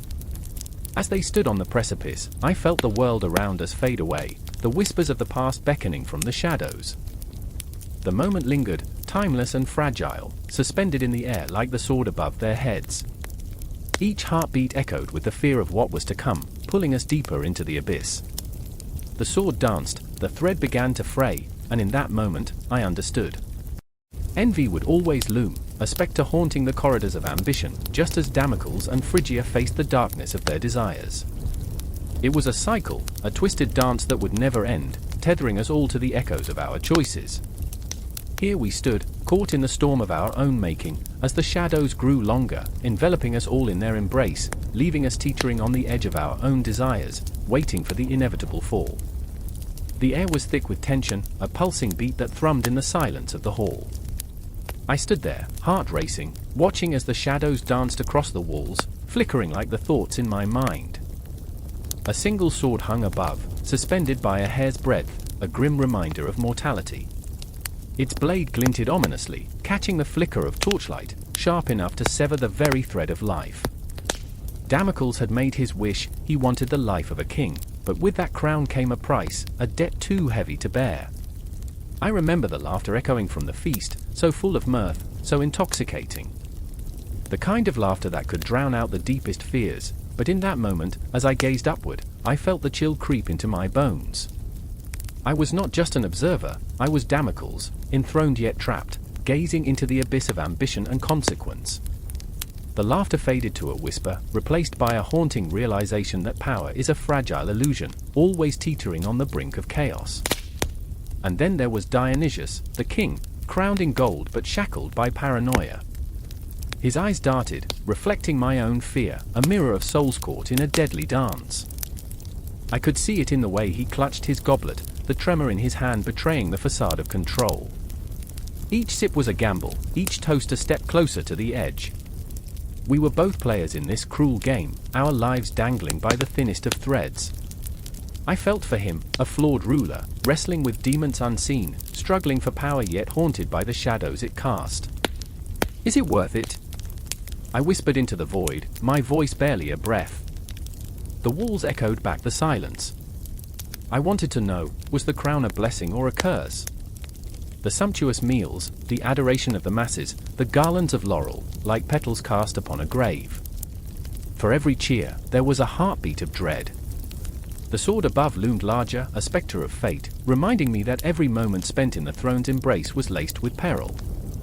Dionysius turned to me, eyes like two burning coals. You wished for this life, Damocles. You asked to see the world through my eyes. His voice was a low rumble, filled with an intensity that sent shivers down my spine. But can you bear the weight of it? I could see the vulnerability beneath his bravado, a man who wore the crown yet felt its jagged edges cutting into him. He was fragile, as flawed as any mortal, yet here we were, kings of our own despair. I remembered my own desires, the lust for greatness, the naive dreams of glory. How quickly they wilted under the paralyzing weight of reality. As I stood there, time twisted around me, a mere reflection of dreams and nightmares. The laughter from the banquet faded, replaced by the whispers of history, the echoes of every ruler who had come before us, every ambition that had crumbled to dust. I thought of the faces of those who had dared to rise, each one a ghost in the hall, their ambition dripping like blood from the blade above, their dream snuffed out like a candle in the wind. I remember walking through the bustling streets of the city, the vivid colors of life swirling around me. Merchants shouted, children played obliviously, while I felt like a ghost drifting through realms of the living. the smell of bread baking mingled with the distant clanging of metal, the rhythm of life pulsating just out of reach. Yet I was trapped in a moment, suspended beneath that sword, wondering if the joy around me was worth the terror hanging above. "Do you feel it?" I asked Dionysius, my voice trembling with the weight of the truth. "The breath of the sword?" The silence behind every smile. He nodded, a shiver running through him.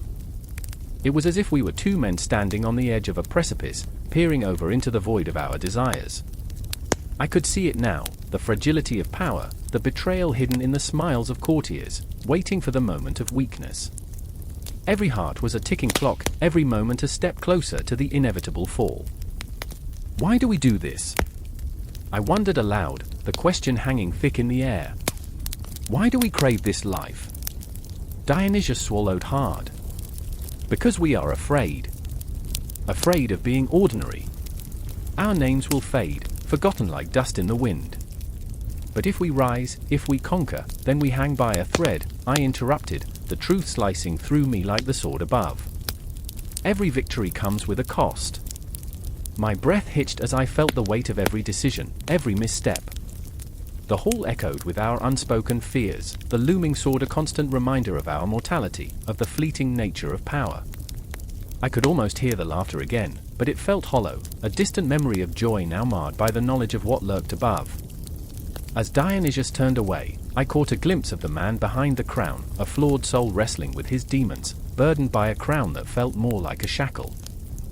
In that moment, I realized, the sword was not just a symbol of death, it was a mirror, reflecting our deepest insecurities, our most haunting fears. We were both trapped, entwined in a dance of ambition and dread, two men caught in the web of our own making. And as I stood there, beneath that cursed blade, I felt the first tremors of fate, the slow creep of inevitability. It was a haunting truth, a chilling promise that the story wasn't finished. The sword swayed slightly, and I held my breath, the tension crackling in the air, a heartbeat away from chaos. In that moment, I knew the tale of Damocles was far from over. It was a story that whispered of power, ambition, and the heavy price of desire, a never-ending echo that would bind us, even as the blade hovered ever closer. The air crackled with tension, a static pulse that hummed like a distant storm threatening to break. I stood there, heart pounding in my chest like a war drum, shadows wrapping around me like a suffocating embrace. A cold sweat trickled down my back as I watched the glint of steel swinging above, a sword, suspended by a single fraying thread. The weight of it loomed like a dark omen, and I could feel the universe's breath on my neck, whispering a warning, it could drop at any moment. Damocles. The name echoed in my mind as I caught a glimpse of Carla, eyes wide with fear, the very embodiment of despair. She was the kind of woman who wore her heart on her sleeve, each emotion etched across her face like a map of sorrow. The threats of the outside world were nothing compared to what she felt inside, a tumult of self-doubt and relentless anxiety that gnawed at her insides. She stepped back, her spine pressed against the cold wall of the alley, as if it might offer some protection from the dread she couldn't escape. "Stay with me!" I shouted, the words tumbling from my lips like a lifeline thrown into murky waters. But she was lost, adrift in a sea of doubt. The shadows around us danced with menace, they were the ghosts of our past mistakes, taunting us, relentless in their pursuit. "She'll never forgive me," Carla whispered, her voice trembling, barely a breath. The weight of her regret was palpable, thickening the air until it felt like we were suffocating. She thought of him, David, the man whose love had once felt like a warm fire, now reduced to ashes in the wake of betrayal. How could she explain that? How could she unearth the truth buried deep in her heart without shattering everything around her? I remembered a moment, a snapshot of laughter echoing in a sunlit park, when things were simple, untainted by the reality that had since crept in. The way David's smile seemed to wrap around her like a warm blanket, before it all unraveled. But that was then, and this was now, a sword hanging over our heads, reminding us that joy is fleeting, and danger lurks in the most unexpected places. David appeared from the shadows, his face twisted in confusion, eyes darting between us. In that instant, he embodied the fragile thread that held our lives in balance. He was the swordsman, the executioner of our happiness. I could see the hurt in his eyes, the weight of betrayal cutting deeper than any blade. He was a mirror reflecting our failures, our regrets. "What happened?" he demanded, his voice a harsh whisper that sliced through the tension like a knife. I watched him, and it felt like I was witnessing a train wreck in slow motion. The collision was inevitable, the emotional wreckage would be disastrous. A part of me wanted to scream, wanted to shatter the silence, but the other part, a coward's part, clung to the hope that maybe, just this once, we could rewrite our fate. But that sword above us swung ominously, reminding me that hope was a fragile, fickle friend. "It doesn't matter," Carla said, her words stinging the air like a slap. I couldn't keep pretending. Her voice cracked, and I felt the shatter of that single admission reverberate through the night. The stars above shimmered, indifferent to our brokenness. Who were they to judge? They had their own stories, their own celestial battles, yet they shone on with an eerie, almost mocking beauty. David stepped closer, the ground between us charged with electric uncertainty. "I loved you," he said, each word a bitter reminder of the love that had once illuminated the shadows. "But love is not always enough, sometimes it becomes a chain, pulling you under, drowning you in responsibility." I could see the anguish on his face, a mask of anger barely concealing the hurt that ran deeper than the surface. "I know," she whispered, the words a fragile thread between them. "But I'm not the person you think I am." Her voice faltered, and the sword above us seemed to sway, testing the limits of its own fate. The tension in the air was thick, suffocating, as if the universe held its breath, waiting for the inevitable crash. I remembered moments of clarity, the fleeting seconds when the weight of it all felt lighter, when laughter danced through our lives like sunlight breaking through clouds. Yet, those moments were fleeting, easily shadowed by regret. Every laugh, every shared breath, now felt like a ghost haunting us, the memories that refused to let us go. "I'm standing here," David said, vulnerability cracking through his voice, "and I can't even recognize you anymore." It was a plea disguised as accusation, a raw wound laid bare under the cruel gaze of destiny. I felt the sting of his words, a truth so painful it cut deeper than the sword above. Carla looked away, tears shimmering like stars in her eyes, but I could see the determination creeping in, bold enough to challenge the darkness surrounding her. "I'm still here, I'm still me. I just can't pretend anymore." Her voice shook with the power of that admission, and in that moment, the sword above us felt heavier, the thread more fragile. The universe around us pulsed with possibility, the night shivered with the weight of unspoken words, dreams deferred, and choices made. We were tethered by the tension, each heartbeat a reminder of the fragility of our existence. I could feel the world pressing in, the shadows thickening, ready to swallow us whole. And then, just as the tension became unbearable, the sword began to sway, a judgment waiting to fall. We stood frozen, a tableau of fear, love, and betrayal, each of us bound by invisible threads that tangled and twisted. The air crackled with anticipation, and I realized, this moment would define us forever. As the sword hung there, waiting, I felt time elongate, stretching into infinity, each second an aching eternity. I could see the light flickering in Carla's eyes, the fire of her fight igniting. David's breath quickened, the realization dawning that everything was hanging by that single, fragile strand.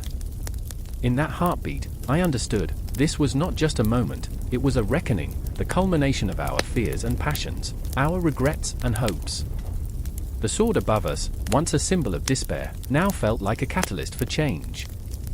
Would we let it fall, or would we rise, unshackled from our past, ready to confront the shadows and forge a new path in a world laden with uncertainty? The sword swayed, and for a brief moment, we all caught our breath, the cosmos watching, waiting, like a mother holding her child, poised to let go. The night echoed with our choices, and the tension hung like a pendulum, waiting to decide our fate. The clock struck midnight, its echoes reverberating through the hallowed halls of power, where shadows stretched long and secrets curled like smoke. An uneasy silence blanketed the room, thick enough to choke on. I remember the cold touch of the marble floor beneath my feet as I stood there, feeling the weight of history pressing down on my shoulders. In that heart-stopping moment, I sensed that something primal lurked in the darkness, a beast born from the nightmares of the very men who had once wielded authority like a sword. Napoleon Bonaparte, once the embodiment of ambition, lay awake in bed, his mind racing. The haunting specter of defeat gnawed at him, a relentless whisper that clawed at the edges of his consciousness. He was not just a man, he was a legend. Yet, legends have their demons. He feared not the battlefield, nor the might of his enemies, but the creeping doubt that coiled around him like a serpent. What if, he thought, the world were to forget me? It was a fear so visceral, so absolute, it clawed at his heart like a ravenous beast, leaving him gasping for breath. In another time, another place, Winston Churchill faced the weight of his own shadows, the unrelenting spectre of war draped over him like a funeral shroud. The air was thick with smoke and the acrid scent of fear as he paced the dimly lit room, the flickering light illuminating his furrowed brow. "If I falter, will my country fall?" he whispered to the ghosts of leaders past, whose judgments hung heavy in the air. His voice trembled, his hands shook slightly, betraying the facade of unyielding strength he fought so hard to project. His fear was palpable, swirling around him like the chaos of the Blitz, fear of failure, fear of being a forgotten footnote in the pages of history. In the shadows of history, time twisted and turned, blurring the lines between the living and the dead, the strong and the weak. The room felt as though it was shrinking, pressing down on both men. I could almost hear the beating of their hearts, a relentless thrum that echoed through the silence, reminding them of the fragility of power, the fleeting nature of glory. They were both kings in their own right, yet beneath the crowns lay men haunted by the whispers of their own inadequacies. "Remember, remember," a voice echoed in the recesses of my mind. The ghosts of the past clawed at the edges of my reality. I remembered when the world watched as Napoleon faced the bitter cold of Waterloo. The icy grip of fate tightened around him, the weight of his ambitions crashing down like a tidal wave, dragging him beneath the surface. The cries of the fallen, his brothers in arms, haunted him, their souls entwined with his as he plummeted into despair. I was a god, he would think, but now I am just a man. Then there was Churchill, standing on the precipice of history, every decision a gamble, every word a lifeline. I could feel the weight of his cigar clutched tightly in his hand, as if it were the very anchor that held him to sanity. "They will remember me," he muttered, "but would they?" The spectre of failure loomed larger than the shadows that danced along the walls, whispering, taunting. The reality of war painted his dreams in hues of crimson, where bravery often succumbed to despair. What if I lead them to ruin? In the distance, I could hear the faint echoes of a siren, a chilling reminder that the world outside was crumbling, cities aflame, lives shattered. How often did these leaders wrestle with their own nightmares, their own insignificance amid the grand tapestry of time? I felt a shiver run down my spine, the cold truth that their fears were not unlike our own. The fear of being forgotten, of being swept away like dust in the wind. As I watched them, these titans of history, I felt my heart race, each pulse a reminder of the very essence of humanity that bound us all. Their fears were raw and unfiltered, an open wound that bled into the fabric of their legacies. They were men who roamed in cloaks of power, yet their hearts lay naked, exposed to the elements, vulnerable to the storms that raged both outside and within. And there, in the eye of their respective storms, they confronted their demons. Napoleon, staring into the abyss of his own making, faced the spectre of his hubris. Was I worth it? He asked the emptiness, but the only response was silence, a black hole where echoes of decisions lingered, haunting him like the ghost of a lover long lost. Churchill, with every speech, every rallying cry, cast his heart into the fray, a desperate attempt to forge a connection, to etch his name into the annals of history. "Remember us," he begged, though the winds of fate howled back with indifference. The midnight hour stretched on, a canvas painted with the raw hues of fear and longing. I could feel the world tilting on its axis, the delicate balance of power trembling in the shadows. Each moment bled into the next, an unbroken chain of anguish and hope, of fear and courage. Time became an abstract concept, as both leaders stood on the brink of their irrevocable choices, caught in the web of their own making. Their fates intertwined with the very fabric of time, history, and memory, the ghosts of the past weaving through the present like a haunting melody. In that heavy, suffocating silence, I understood, they were not so different from us. The same fears echoed in the chambers of their hearts. They feared the dark, the unknown, the relentless march of time that threatened to erase them. It was the fear that bound us all, a fear that never truly dies, that lingers long after the last candle has flickered out. And as the clock continued to toll, marking the passage of moments, I was left breathless, caught in the relentless tides of their stories, forever yearning for more. The night deepened, and the shadows whispered promises of what was to come, leaving me craving the unfolding drama that was yet to be written. The air was electric, a thick tension that draped over the boardroom like a shroud. It hung there, palpable, almost suffocating. I remember the moment when the clock struck 3, tick, tick, tick, each chime resonating like a war drum in my chest. The shadows danced across the polished table, a battleground of sorts, where dreams and fears collided in a cacophony of ambition and dread. There, at the head of the table, sat Marcus, his eyes dark as a stormy sea. He was a man of contradictions, a titan whose very presence commanded respect, yet whose insecurities lurked just beneath the surface like a beast ready to devour. He gripped the edge of the mahogany table, knuckles white, every muscle in his body tense with the weight of a decision that felt like a sword suspended above his head, ready to plunge into the depths of his career. "We either take the risk or lose it all," he spat, voice low, trembling with the gravity of his words. Beside him, Sarah, sharp-witted and fiercely intelligent, pinched the bridge of her nose, frustration simmering beneath her calm facade. I could see it, how the stakes gnawed at her composure, how the fear of failure twisted into her gut like a knife. "Risk is not just a leap, it's a careful measurement of the land beneath us," she countered, her voice steady, though her eyes betrayed a flicker of doubt. I remember how she had dared to dream. Once.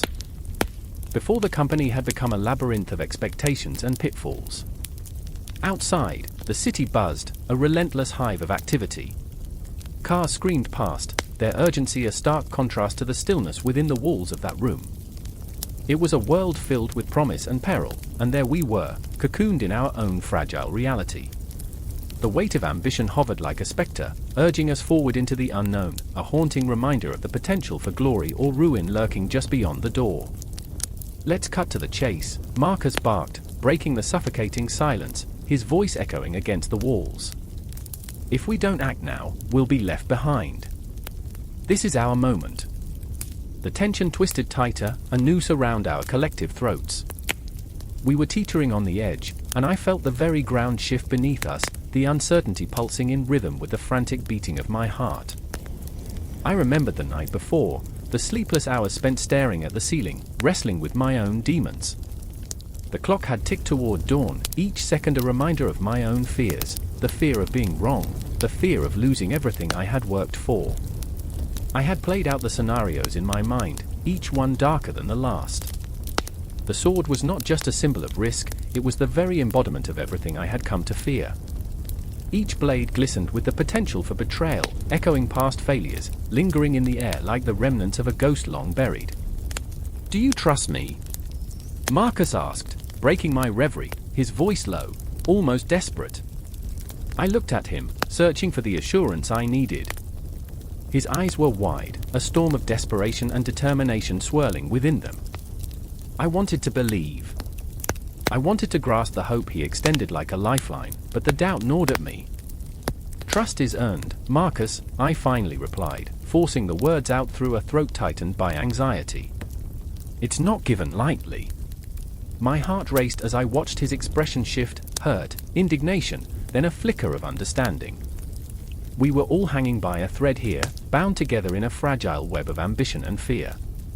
Sarah leaned in, her voice barely above a whisper. "What if we fail? What if this gamble blows up in our faces?" Her vulnerability was a crack in her armor, a glimpse into the chaos roiling within her.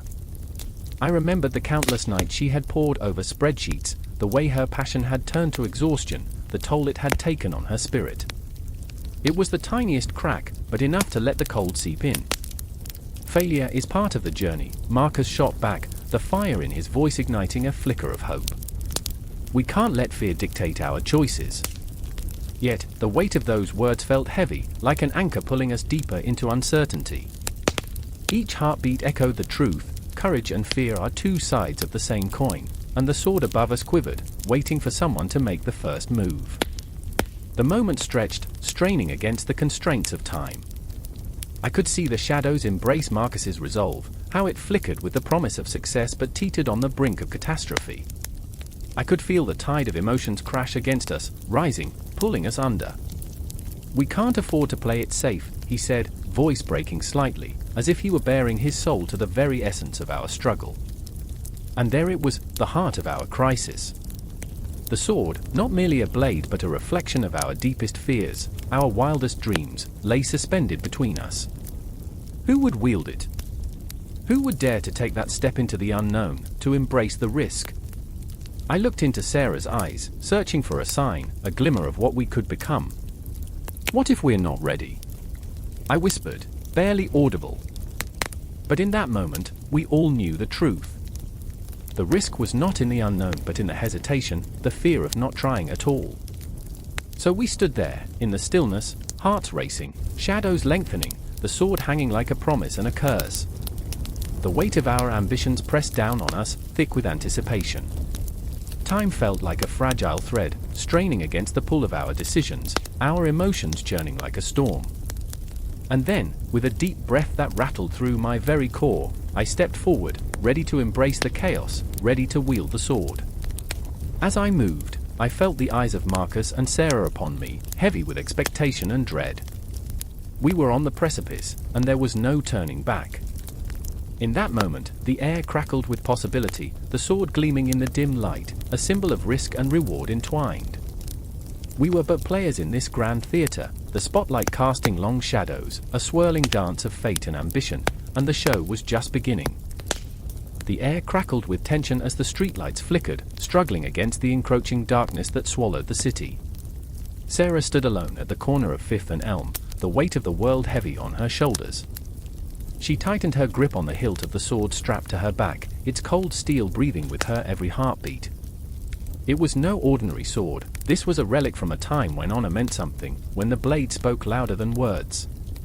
Now, it lay dormant, waiting for a moment of reckoning.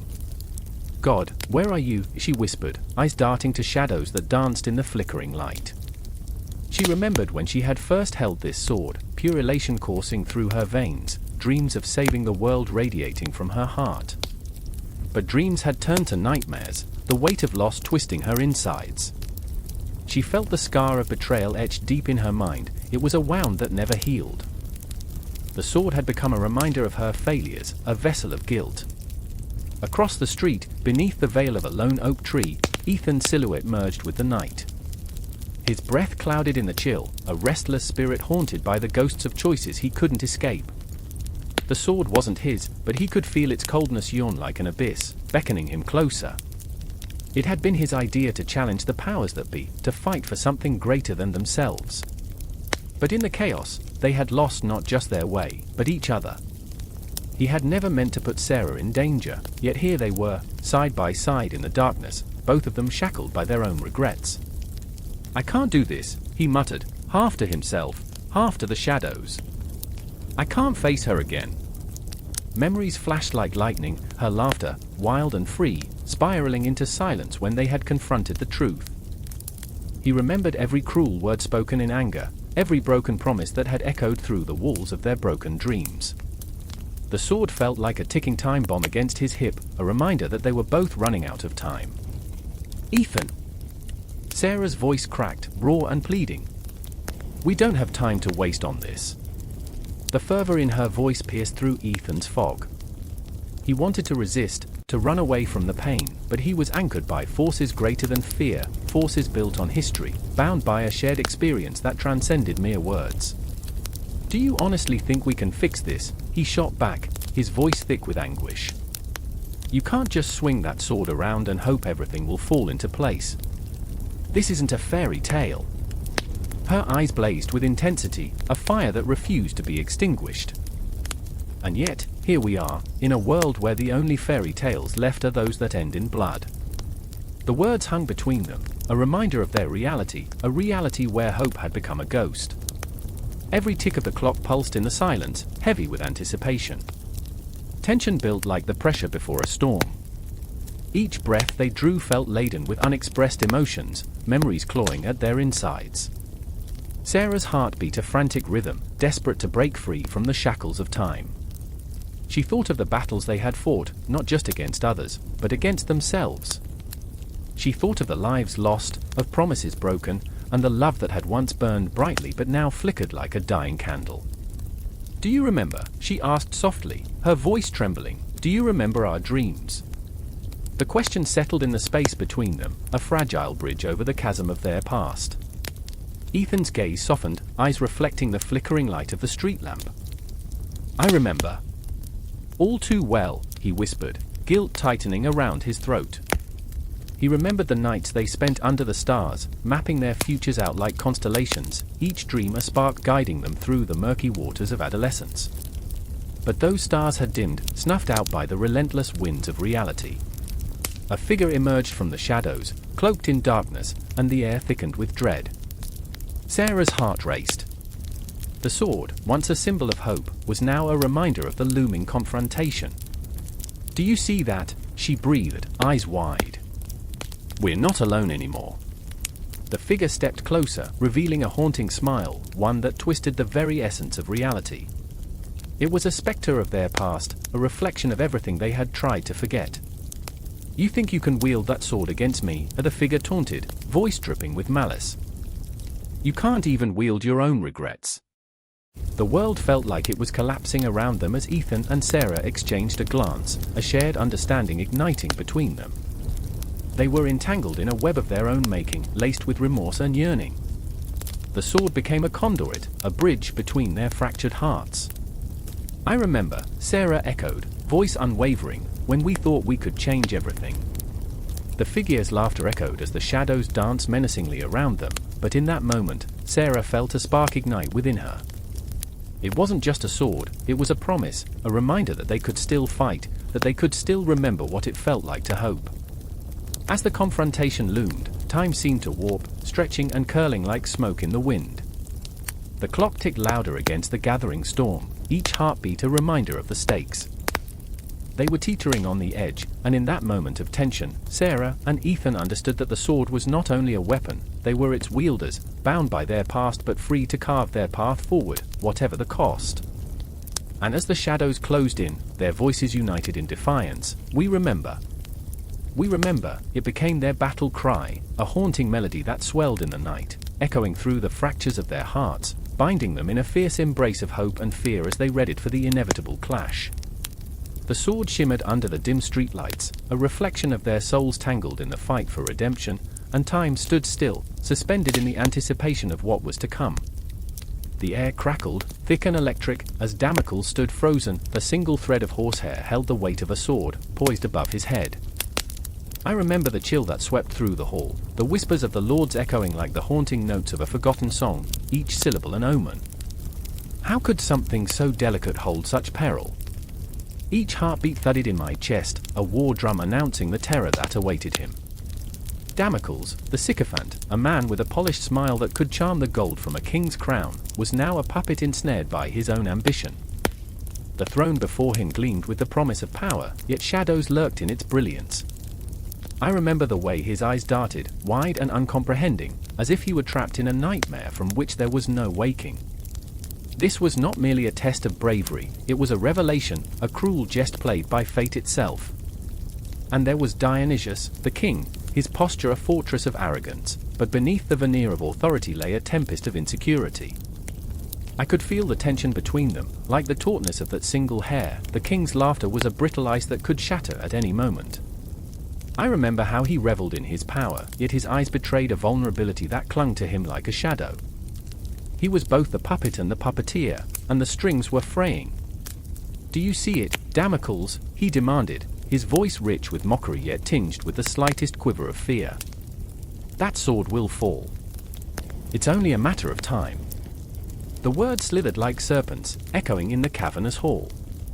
The guests, once enamored by the spectacle, now shifted nervously, aware that the real show was not the display of wealth but the impending doom.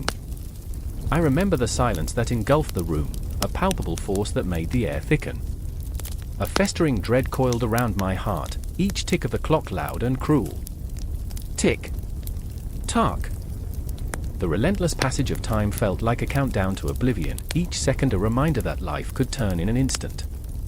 The sword hung there, an executioner's gavel, awaiting the final decree. The juxtaposition of Damocles' ambition against the stark reality of his mortality was a cruel allegory, hammered home with every anxious breath. And then, there was Claudia, his beloved, whose eyes glistened with unshed tears. I felt her pain, it dripped like wax from a candle, warm yet devastating. She was the anchor in his storm, yet he was lost in seas of ego and bravado. Every glance she cast his way was a mirror reflecting his fear, his frailty.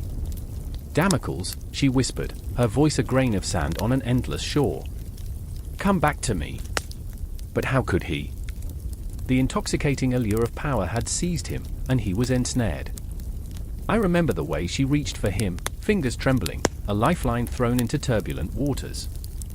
The truth was simple yet brutal: love could not conquer a man's hubris. It was a bitter pill to swallow, yet there it was, lodged deep within our throats. The audience held its breath, entranced, yet I felt the cracks in their facades. "Loyalty is a fleeting shadow," Dionysius continued, pacing like a caged lion. "When the light shifts, it vanishes." The allegory was not lost on me. The sword dangling above Damocles was not merely a tool of death, it was a reminder of the ephemeral nature of life, of trust, of power. Each swing of Dionysius's words cut deeper than any blade. He was the king, yet he feared the very throne he sat upon. I remember how the light flickered, casting eerie shadows that danced along the walls, as if the ghosts of those who had fallen by the sword lingered in this moment, whispering warnings. Each flicker ignited a flicker of dread. The room, once a gilded cage of privilege, morphed into a prison of despair. Laughter faded, leaving only the oppressive weight of unspoken truths. The wine, once sweet, turned bitter, and the delicate fruit of ambition rotted before our eyes. "Do you understand, Damocles?" Dionysius's voice boomed, harsh and unyielding, yet I sensed a tremor of desperation beneath it. "This is your life now, each moment holds the weight of an inevitable fall." The truth hung in the air, a tangible substance that enveloped us all. The sword was not just an object, it was the embodiment of fate, the looming spectre of what awaited them all.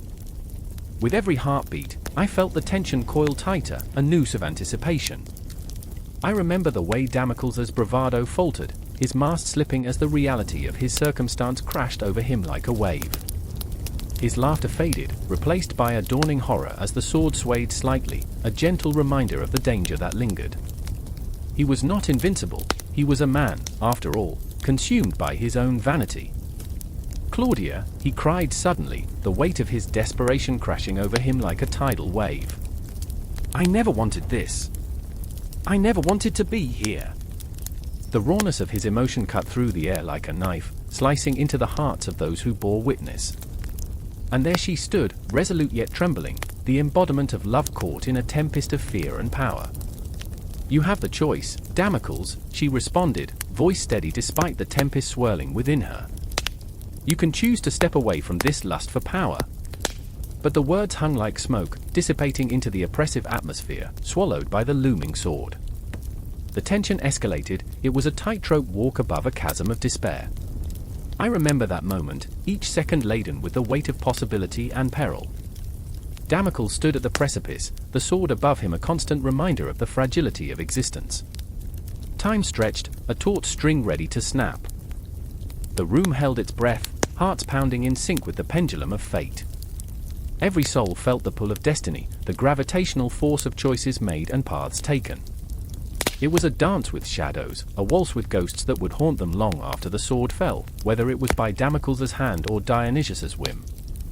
And as the tension thickened, the echoes of past decisions reverberated within me, a haunting melody that would not fade. I felt the walls closing in, the weight of history pressing against my chest. There was no escape from this tempest, the storm raged on, spiraling deeper into the abyss. The sword remained suspended, a harbinger of doom, and the clock ticked ever onward, an unforgiving reminder that every story intertwines with the next, every choice leading to another reckoning. And so they stood, Damocles and Dionysius, Claudia watching with tears unshed, caught in a moment that held the power of eternity. The sword swung gently, a pendulum of fate teasing the very fabric of their existence. Each heartbeat echoed a prophecy, a promise of what was to come, a chilling reminder that in the game of power, the line between consequence and desire is razor thin. The night wind howled like a banshee, rattling the windows of the old stone castle, a fortress weighed down by centuries of secrets and blood. Inside, the air was thick with tension, the kind that clings to your skin, prickling your neck and sending shivers down your spine. The flickering torchlight cast dancing shadows on the walls, twisted figures that seemed to mock the three souls huddled in the dimly lit chamber. I remember the silence, so thick it felt like a shroud. It enveloped us, a heavy cloak of anticipation. The only sound was the relentless ticking of the clock on the wall, each tick a heartbeat, each tack a reminder of the moment slipping away. Those moments, once filled with dreams of glory, now lay shattered like glass on the cold stone floor. Catherine stood there, her silhouette sharp against the flickering light. Her jaw clenched, fists balled at her sides, knuckles white. She was the kind of leader you'd want at your back, unyielding, fierce. But tonight, the fire in her eyes was dimmed, replaced by a flicker of doubt. "We can't let them take what's ours," she said, her voice a low growl, yet laced with an urgency that echoed through the chamber. I remember the way she breathed, each inhale a battle against the fear creeping up her spine. Responsibility weighed heavy on her shoulders, it was as if she bore the burdens of 1,000 lives. Each choice she made would carve paths in the lives of those who followed her, paths leading to salvation or demise. Across the room, Marcus leaned against the stone wall, his expression a mask of turmoil. All bravado stripped away, he felt fragile, like a candle flickering in a storm. "Catherine, we need to think this through," he murmured, voice cracking. "Rushing into battle might cost us everything." His eyes darted to the door, to the shadows lurking just beyond, a palpable fear that gnawed at his insides. I remember him, always the cautious one, the dreamer clinging to ideals that felt like clouds, unattainable and airy. He had visions of a world painted in shades of hope, but in this moment, it felt like a cruel joke. The weight of leadership burdened him too, though he wore it differently, more like a shroud than armor. "Think?" Catherine exploded, her voice a match striking against dry tinder. "While they plot our demise, while they feast on our fear." The fire in her belly ignited, flames bursting forth from the embers of her doubt. "Leadership isn't about comfort, Marcus. It's about making the hard choices." And in that moment, I felt it, the electric tension, the clash of wills, the raw, visceral conflict simmering beneath the surface. The question hung heavy, what does it mean to lead when the path is shrouded in darkness? I remember the ghosts of decisions past, swirling around us like specters. Each decision carried the weight of history, the past echoing through the present. The specter of betrayal, of trust broken, flickered in and out of focus. Just outside the door, the distant sound of clashing swords brought us back, a grim reminder of the battle raging beyond. We were not just fighting for ourselves, we were fighting for every soul who believed in this cause. The stakes were higher than any of us realized, a tapestry of lives woven together by the fragile thread of hope. "Catherine, your heart is in the right place," Marcus pleaded, his voice barely a whisper. "But if we don't plan, if we don't..." His words were swallowed by the storm outside, but his eyes said it all. The battle was more than swords and shields, it was a battle of ideals, of responsibility, of the human heart. The tension in the air was suffocating, a palpable force that seemed to push us toward a precipice. The clash of swords grew louder, and I felt the urgency mounting. This was it. This was the moment that would define us. A moment where leadership would either shine bright like a beacon or crumble into darkness. Catherine stepped closer to Marcus, her resolve reigniting, an inferno blazing with fierce determination. "Then let's make our choice," she said, her voice steady, unyielding. "Let's not cower in fear, but rise in defiance. If we fall together." In that moment, I understood, leadership isn't about being infallible, it's about facing the storm, heart exposed. It's about the weight of responsibility that can crush you or mold you into something stronger. I remember the fear, the tremors of doubt, but I also felt the pulse of something greater, unity. The bond that transcended our inadequacies, transforming our weaknesses into a tapestry of resilience. With one final glance at Marcus, I saw understanding dawn in his eyes. And then, as if the universe aligned, we stepped toward the door together. The shadows outside were no longer ominous, they were a call to arms. We were bound not just by the threads of fate, but by the intricacies of our shared humanity, the laughter, the tears, the moments etched into our very souls. I remember how the air shifted, like the calm before a storm, anticipation crackling with electricity. This was just the beginning, a single heartbeat in the grand symphony of life, where leadership and responsibility danced in the shadows, forever intertwined. As we pushed through the door, the night engulfed us, a dark canvas awaiting the brushstrokes of our choices. We were not just stepping into battle, we were stepping into our own destinies, fragile yet fierce, flawed yet unyielding. The clock ticked on, relentless, a reminder that time waits for no one. The echoes of our past whispered in the dark, urging us forward, always forward, into the unknown, a place where true leadership would be forged in the fires of responsibility, and where every decision would ripple through the fabric of our lives. This was not merely a tale, it was the heartbeat of existence, woven with threads of courage and the stark reality of choice. As we charged into the night, I understood, the moral lessons of our tale were not just lessons, they were the very essence of life itself. Forever spiraling, forever entwined. The air was thick with tension, a silence so profound it swallowed the distant sounds of the city, leaving only the urgent whispers of the heart. I stood in the shadows of crumbling stone, the chill of dusk creeping into my bones. A clock tower loomed nearby, its hands frozen in time, mocking us with the illusion of permanence as chaos swirled beneath. Everything felt alive, each crack in the pavement, each flickering streetlight served as a reminder that this moment teetered on the edge of something catastrophic. I remember Sarah, her face pale and tense, a storm of emotion swirling in her eyes. The fight for our future had drawn us into this dark alley, a battlefield where words held the power to resurrect hope or bury it into the grave. Her hands trembled as she clutched a crumpled flyer, the ink smudged from the rain, proclaiming change as if it were a miracle. She believed, yet doubt clung to her like an unwanted shadow. "What if they don't listen?" she whispered, her voice a fragile thread unraveling in the night. "Then we make them listen," I snapped back, anger flaring like flame to dry kindling. I was terrified, too, but fear felt like a heavy shroud, a cloak I wore to hide my own faltering resolve. We were tangled in a web of aspirations, dreams drenched in the cold sweat of desperation. I could feel my heart pounding against my ribs like a caged bird, fighting for freedom with every ounce of strength I possessed. The weight of our decisions was suffocating, pressing down on my chest like the weight of history itself. The city was alive, but not in the way we needed it to be, its heartbeat quickened with the pulse of the powerful, oblivious to the cries of the voiceless. I remembered the night spent in quiet rooms, candlelight flickering against the walls as we shared our dreams, stitching together a tapestry of hope from the frayed edges of despair. Those moments seemed so distant now, like echoes of laughter fading into the void. And then there was Liam, a friend turned adversary, standing firm in his beliefs, each word a bullet fired across the divide between us. The vehemence of his conviction cut deep. "You don't understand," he spat, the venom in his voice sharp and cutting. "This isn't just about us. It's about power, about controlling the narrative. Words aren't just words, they're weapons." In my chest, I felt the flutter of uncertainty. Was he right? Was our fight futile? No, I couldn't allow the gnawing doubt to take root. I remembered my grandmother, her weathered hands telling stories of revolutions fought and lost, of voices that had risen from ashes, of seeds planted in barren soil, blooming against all odds. I clung to that image, an anchor in this storm. "Liam, it's not just about power," I countered, the determination growing in my voice, thickening the air around us.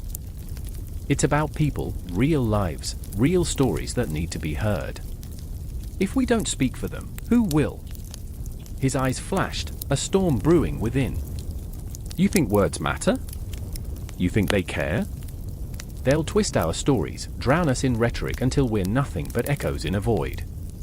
The despair in his voice resonated, a familiar echo of my own fears. Yet, as I stood there, I felt the flicker of hope light the darkness. Maybe, just maybe, our words had the power to ignite a fire, to create a movement, to breathe life into the forgotten. The shadows danced around us as the streetlights flickered, a heartbeat of illumination in the suffocating darkness. I could almost hear the distant echoes of rallies, the fervor of a crowd rising in unison, chanting for change. I remembered the faces, the tears, the laughter, and the unyielding spirit of those who dared to hope.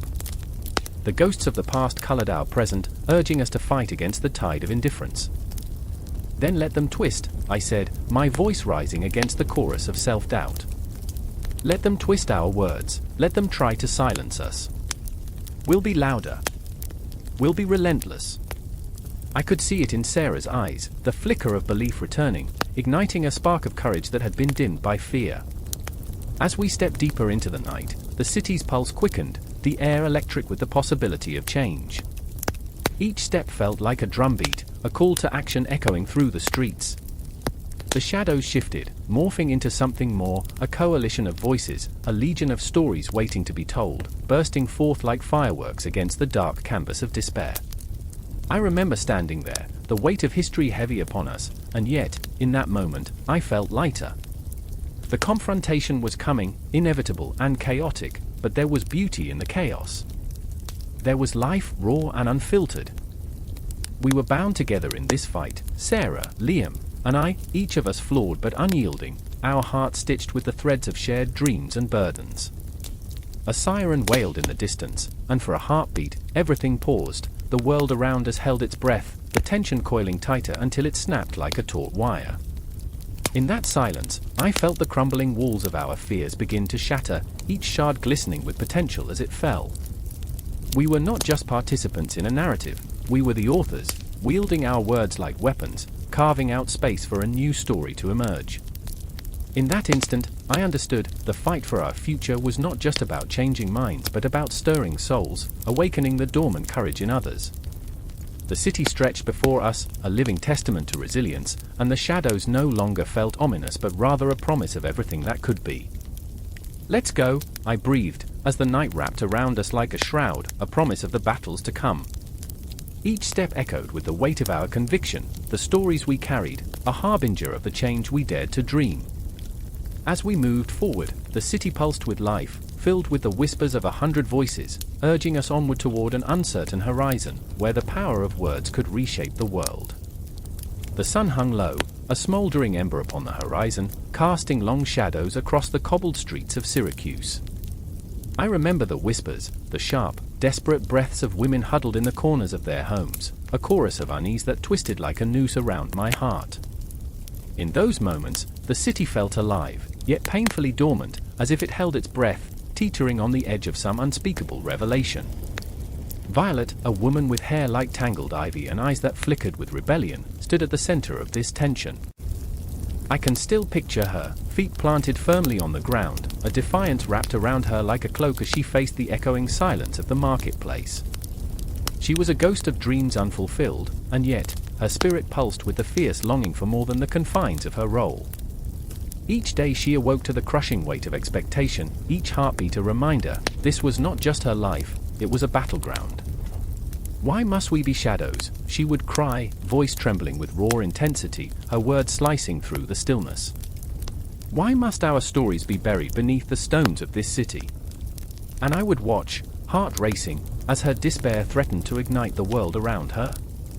The men, oblivious or uncaring, traded their goods, their laughter echoing like a distant thunder, unaffected by the storm brewing in her soul. But Violet was not alone. Anaxia, her sister, wore her own demons like a shroud. A widow now, her heart bore the scars of love lost and dreams shattered. I remember the way she clenched her fists, nails digging into her palms, as if to anchor herself against the tide of grief that threatened to consume her. Anaxia's laughter once danced like fireflies in the night, but now it had turned into an echo of memories, each one a ghost whispering tales of what could have been. Tell me, sister, Anaxia would murmur, her voice heavy with the weight of the past. What do you see in the future? Is there a place for us, beyond these walls? The uncertainty in her gaze pierced through me, a chilling reminder of the fragility of hope. And in that moment, as the twilight deepened, I could see the flickering light of possibility mirrored in Violet's eyes. It was a fragile glow, teetering between fear and courage, and I yearned to reach out and cradle it, to protect it from the bitter winds of reality. But then came the night of the festival, the air thick with anticipation and the scent of spices wafting through the streets. The city pulsed with a rhythm that was both intoxicating and cruel. In the flickering torchlight, the women gathered, their faces painted with the colors of hope and sorrow. They were a tapestry of strength and vulnerability, each thread woven with stories of survival. They danced like shadows, twisting and turning, defying the oppressive weight of their existence, even as the moon watched with cold indifference. And there it was, amidst the laughter and the clamor, the first tremor of chaos. A clash erupted in the distance, voices rising like a tempest. The men, emboldened by drink, began to argue, their words sharp as knives. In a moment that felt both surreal and inevitable, the conflict spiraled out of control. I could see Violet's wide eyes, filled with dread as she turned to Anaxia, the urgency of her thoughts pulsating through the air like a heartbeat. "We cannot let them tear each other apart," she whispered, her voice barely audible over the din. "We must be the voices that rise above the noise." And with that, she stepped into the fray, a beacon of courage in a storm of fury. Anaxia, torn between fear and loyalty, followed, her heart pounding like a war drum, two sisters battling not just for survival, but for the right to be heard. The chaos swallowed them whole as I stood frozen, watching the world unravel before me. I could barely breathe, each gasp a reminder of my own paralysis. And in that suffocating moment, I was struck by the realization that their fight was not just for themselves, it was for every woman who had been silenced, every dream that had been snuffed out like a candle in the wind.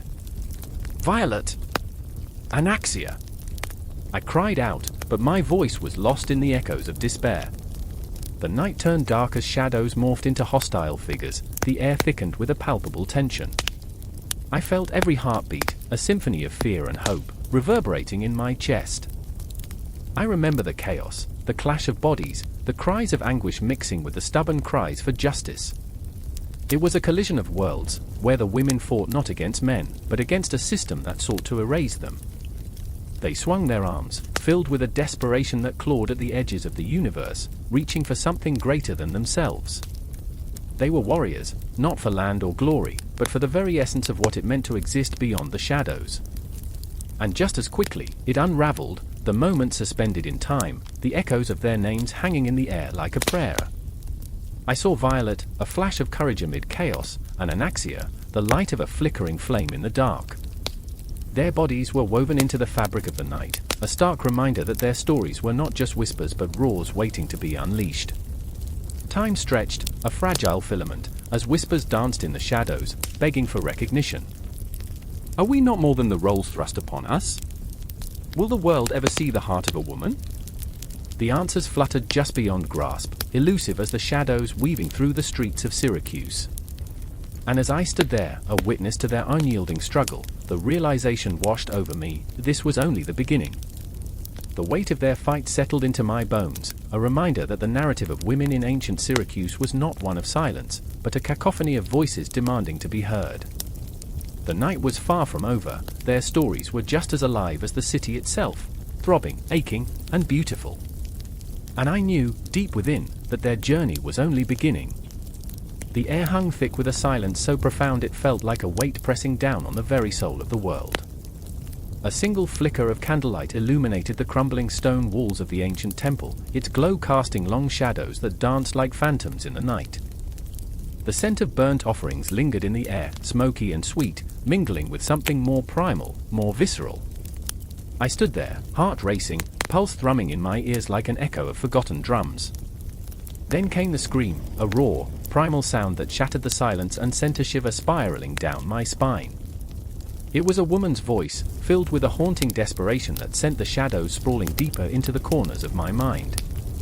I turned, gasping, and there she was, the priestess, her eyes wide as if she had glimpsed the abyss and was now teetering on the edge. "He's coming," she gasped, clutching a tattered scroll as if it were a lifeline. The ink was smeared, words blurred by tears and fear, and I knew in that moment, power was a cruel mistress, and she demanded blood.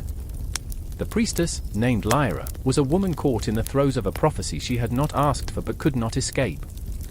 She had felt the weight of the cosmos pressing down on her, a heavy mantle that threatened to crush her beneath its expectations. Each flicker of doubt carved deeper into her heart as she stood in the flickering light, torn between duty and desire, a warrior wrapped in silk. She had chosen this life, a life dedicated to the gods, But what were gods if not capricious and cruel? I could see the turmoil in her eyes, the desperate wish to break free, to run into the night and leave it all behind. But how could she? Destiny had chained her, and the darkness was closing in. In the shadows, another figure loomed, a man, tall and imposing, with a visage hardened by years of conflict. His name was Kale, a warrior born of the blood and sweat of battles fought for a throne he had never truly desired. He was a man with dreams shadowed by the weight of responsibility, a heart that longed for peace but found itself entangled in the web of power. The gods had deemed him their chosen one, a savior, but all he felt was the suffocating grip of expectation. "We cannot fight what is written," he said, voice low and gritty, yet it quivered like a struck chord, resonating with unspoken fears. The dim light caught the gleam of his sword, a reminder of the violence that lurked ever close, a promise of blood to come. "I remember the stars," Lyra whispered, her voice a fragile thread weaving through the tension. "I remember the way they seemed to whisper secrets in the wind, how they would dance above, indifferent to our plight." Her gaze drifted skyward, as if she could somehow pluck those distant hopes from the velvet blackness above. "But now, they feel like spectators, watching us stumble and fall." The weight of her words hung heavy, thickening the air, as if the universe itself held its breath, waiting for the inevitable clash. And then the earth trembled, a distant rumble that echoed through the corridors of the temple, a reminder of the chaos brewing beyond its walls. The people were restless, a storm of anger and betrayal brewing among them. They had followed Kale, believed in his promise of a better tomorrow, but now their faith wavered like the flickering flame before us. I could feel their pain, their hunger for something greater, something real. They were not merely pawns in a game of gods and titans, they were hearts beating in unison, souls yearning for freedom. "Will you sacrifice everything for a throne?" Lyra challenged, her voice rising, defiance igniting the air around her. "Or will you choose the woman who loves you?" The words hung between them, a chasm of unspoken emotions that threatened to swallow them whole. Kale's jaw tightened, the weight of her question pressing down on his chest like a vice. He was torn, pulled between the crown that promised glory and the heart that could lead him to salvation. "I cannot forsake my people, Lyra," he replied, the anguish spilling from him like a storm unleashed. "They need me. I need to be a hero." But there was a flicker of doubt in his eyes, a glimpse of the man beneath the armor, a man who had once dreamed of sunsets and laughter, of a life unshackled by the chains of fate. In that moment, I felt the pulse of history reverberate through the air, a reminder that this struggle was not theirs alone. It echoed through time, a chilling reminder of those who had walked before them, warriors and rulers in far-off lands, each grappling with the same cruel twist of destiny, the same aching need for power. The Aztecs, the Greeks, the Egyptians, all had bled for their thrones, all had paid in blood for the illusions of control. The story swirled around us, wrapping tighter around my heart, binding us to a legacy that was both glorious and terrifying. Lyra took a step closer, her hands trembling as she reached for Kale's. "What if the throne is nothing but a shadow?" she asked, desperation painting her words with raw emotion. "What if power only serves to isolate us further? To strip us of our very souls?" The shadows flickered at her words, and for a heartbeat, the world held its breath. I could see the crack in Kale's armor, the way he faltered as he faced the abyss of his own existence. "You can't ask me to abandon them," he pleaded, but the anguish in his voice betrayed a heart yearning for something more, a deeper connection, a love that transcended the cruel chains of fate. "I remember when the stars were bright," Lyra murmured, tears spilling like rain down her cheeks. "When hope was more than a distant memory." Her voice trembled, woven with the weight of longing as if she were reaching for something just out of grasp. "We can fight for a future, Kale, not just for a throne. For us." And in that moment, the shadows danced closer, wrapping around them both, whispering promises of what could be, a reflection of the battles waged and lost in cultures long forgotten, reminders of the power that lay not just in the hands of the mighty, but in the hearts of the brave. As the temple quaked and the air thickened with impending doom, I could feel the universe spinning wildly, time itself shifting, caught in the throes of a confrontation that would echo through eternity. The night was young, yet the weight of history loomed heavy, urging them forward. The clash of power, the battle for love, this was their moment, and nothing would be the same again. In the shadows, I held my breath, caught in the web of their fate.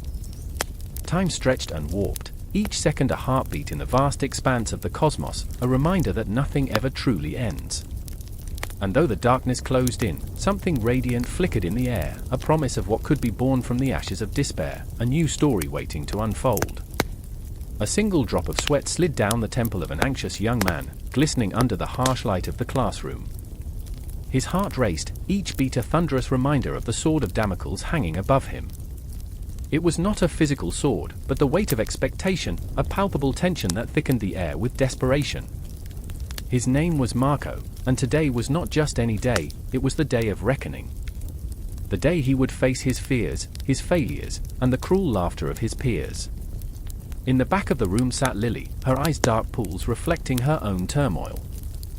She longed to reach out to Marco, to tell him that she understood that her own sword had been dangling precariously over her head for years.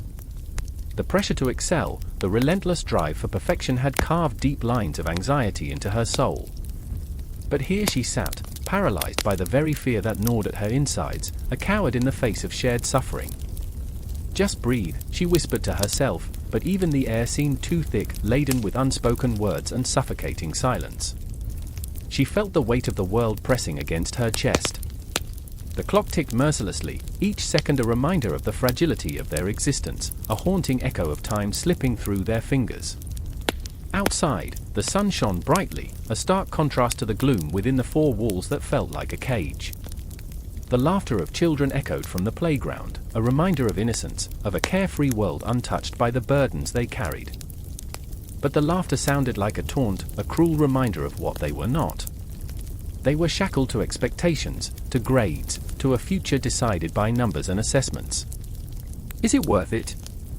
Marco thought, his mind swirling with doubt. As he stood in front of the class, trembling, his hands slick with sweat, he felt the eyes of his classmates pierce through him like daggers. Each gaze was a whisper of judgment, a reminder that failure was not an option, that disappointment would mean losing everything he had fought for. Lily watched him, her heart aching.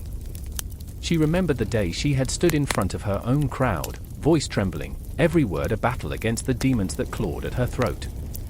The feeling of vulnerability was a double-edged sword. One wrong move, one misstep, and everything would crumble.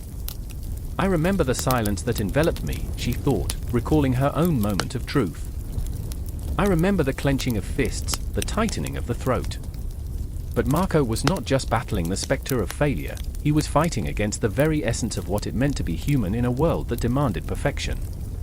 The Sword of Damocles was not merely a metaphor, it was a reality. It was the looming threat of inadequacy, the fear of falling short in a society that glorified success. Just say it, he urged himself, the words trapped within the confines of his mind, a swirling mass of thoughts that threatened to consume him. Just say something. But the moment slipped through his fingers like grains of sand, and the more he fought to grasp it, the more it eluded him. The classroom felt like a tomb, the atmosphere thick with tension. He glanced at Lily, and in that split second, their eyes locked. There was an unspoken understanding between them, a shared burden that transcended words. They were both players in this cruel game, victims of circumstance, each holding a piece of the other's heart.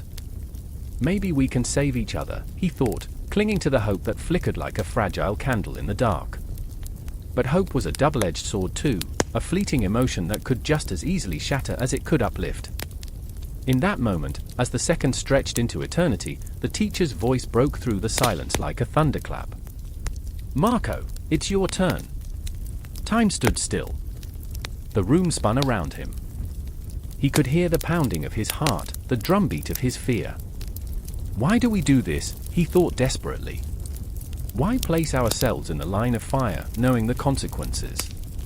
Is this education? Lily shivered, the thought of their futures looming like shadows on the wall, dark and ominous. What does it mean to learn? She pondered.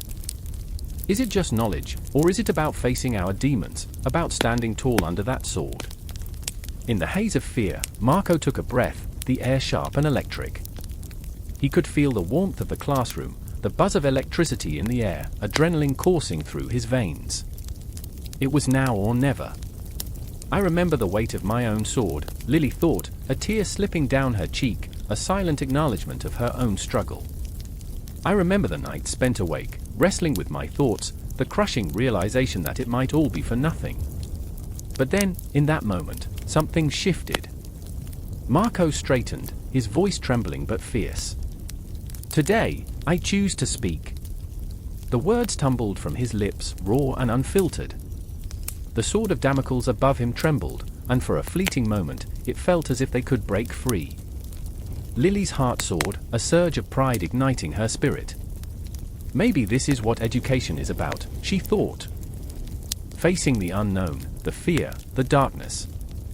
It's not about the grades, it's about the bravery to stand up, to be seen, to be heard. Time flowed differently now, each heartbeat resonating like a battle drum. The air pulsed with possibility, a shift in the balance of fear and courage. With every word Marco spoke, the sword wobbled, a tangible reminder that they were not alone, that their fears could be faced together. And as the moment stretched, the classroom filled with the echoes of their hearts, each pulse, each breath, a testimony to the power of vulnerability. The world outside continued to spin, oblivious to their struggles, but within these four walls, a storm was brewing, a quiet revolution of sorts. Marco and Lily stood on the precipice, the sword above them a reminder of the fragility of life, but they had taken the first step. The air crackled with the promise of change, of growth, of a new understanding of what it meant to learn and to live. In that charged space, they found their voices, and the tension that had once weighed them down began to lift, a whisper of hope threading through the darkness, an invitation to rise above the chaos of their fears. It starts with a heartbeat. A thundering pulse in the dark of a boardroom, where the windows tremble with the weight of a storm brewing outside. The flickering fluorescent lights cast shadows that dance and twist, whispering secrets of disarray. A single chair tips over, the crash echoing like a gunshot, shattering the silence. Sarah stands frozen, her breath clinging to the cold air, a wild look in her eyes. She's fighting a tempest inside, a storm of self-doubt, fear, and ambition. Today should have been the day of celebration, but instead, it's a battleground of anxiety. She remembers the late nights, the frantic emails, the moments she had doubted her worth. And now, the fate of her team rests on her shoulders. She gulps, the taste of iron in her mouth, and wonders if this is what leadership always feels like. "God, what have I done?" she whispers, her voice trembling like a fragile leaf in the wind. She is a flawed leader, always second-guessing, always searching for validation.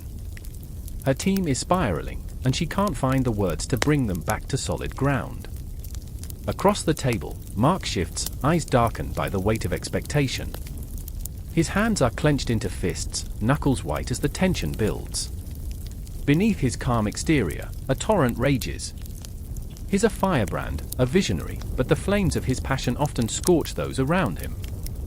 He remembers a time when he believed leadership was about power, about commanding respect, about fear.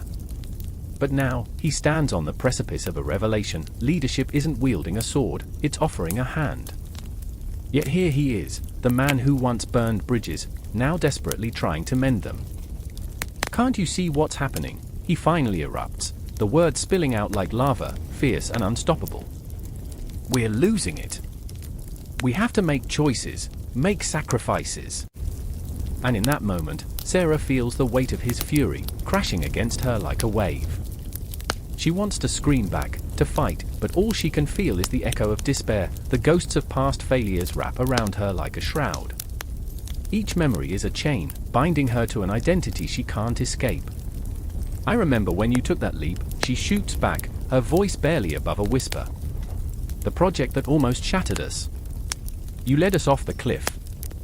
His eyes flash, a spark of recognition. "And what was the lesson?" "Sometimes you have to break things to build something better." But what if she couldn't break anything? What if she was meant to hold it all together? The thought coils around her heart, squeezing until she can barely breathe. The clock on the wall ticks away the seconds, each one a reminder of their dismal reality. Time seems to stretch and fold, like a memory haunted by a past never forgotten. Outside, thunder rumbles ominously, a harbinger of conflict, of confrontation, of truth. Then there's Lila, lurking in the shadows, an uninvited ghost. She's the team's moral compass, the one who calls out injustice with a fierce tenacity. But today, she's paralyzed by uncertainty. She watches Sarah and Mark, feeling the fissures deepen like cracks in glass. Her heart aches for her friends, each of them caught in a whirlwind of ambition and fear, their flaws laid bare like scars on their souls. I remember when we believed in each other, Lila finally speaks up, her voice trembling yet resolute. When we could challenge each other without losing our way. But those days feel like a distant memory, like the echoes of laughter fading into the ether. The storm inside the room reaches a crescendo, the air thick with unspoken words, tangled emotions. Lila, you see things too simply, Mark snaps, his frustration spilling over. This is a battlefield. It's a fight for survival. Is it, she counters, her voice steady, despite the turmoil. Or is it a fight for our humanity? For the trust we've built? Each sentence is a dagger, piercing through the fog of confusion. The air crackles with tension, and Sarah feels the dam inside her begin to crumble. What if we fail? She breathes, her vulnerability laid bare, the wall she built around her heart collapsing. What if this all leads to nothing? The room holds its breath, and for a moment, the storm outside fades into silence, leaving only the sound of their heartbeats, each one a reminder of the stakes, of the choices that linger in the shadows. In that heartbeat of stillness, clarity seeps in, wrapping around Sarah, Mark, and Lila. They stand on the precipice of something greater than themselves, caught between a past of mistakes and a future laden with possibility. I remember, Sarah begins, the words flowing like a river, cleansing the wounds of their shared history. I remember the dreams we dared to dream together. And as the storm outside rages on, they find themselves circling back to one another, their flaws, their fears, their hopes entwined like vines, creating something beautiful out of the chaos. The confrontation looms, but the fear begins to morph into something else, a spark of unity, a flicker of hope. They're not just fighting for survival, they're fighting for growth, for resilience, for one another. With every heartbeat, they understand, leadership isn't a solitary path, but a shared journey through the darkness, a battle fought not with swords, but with compassion, respect, and unyielding trust.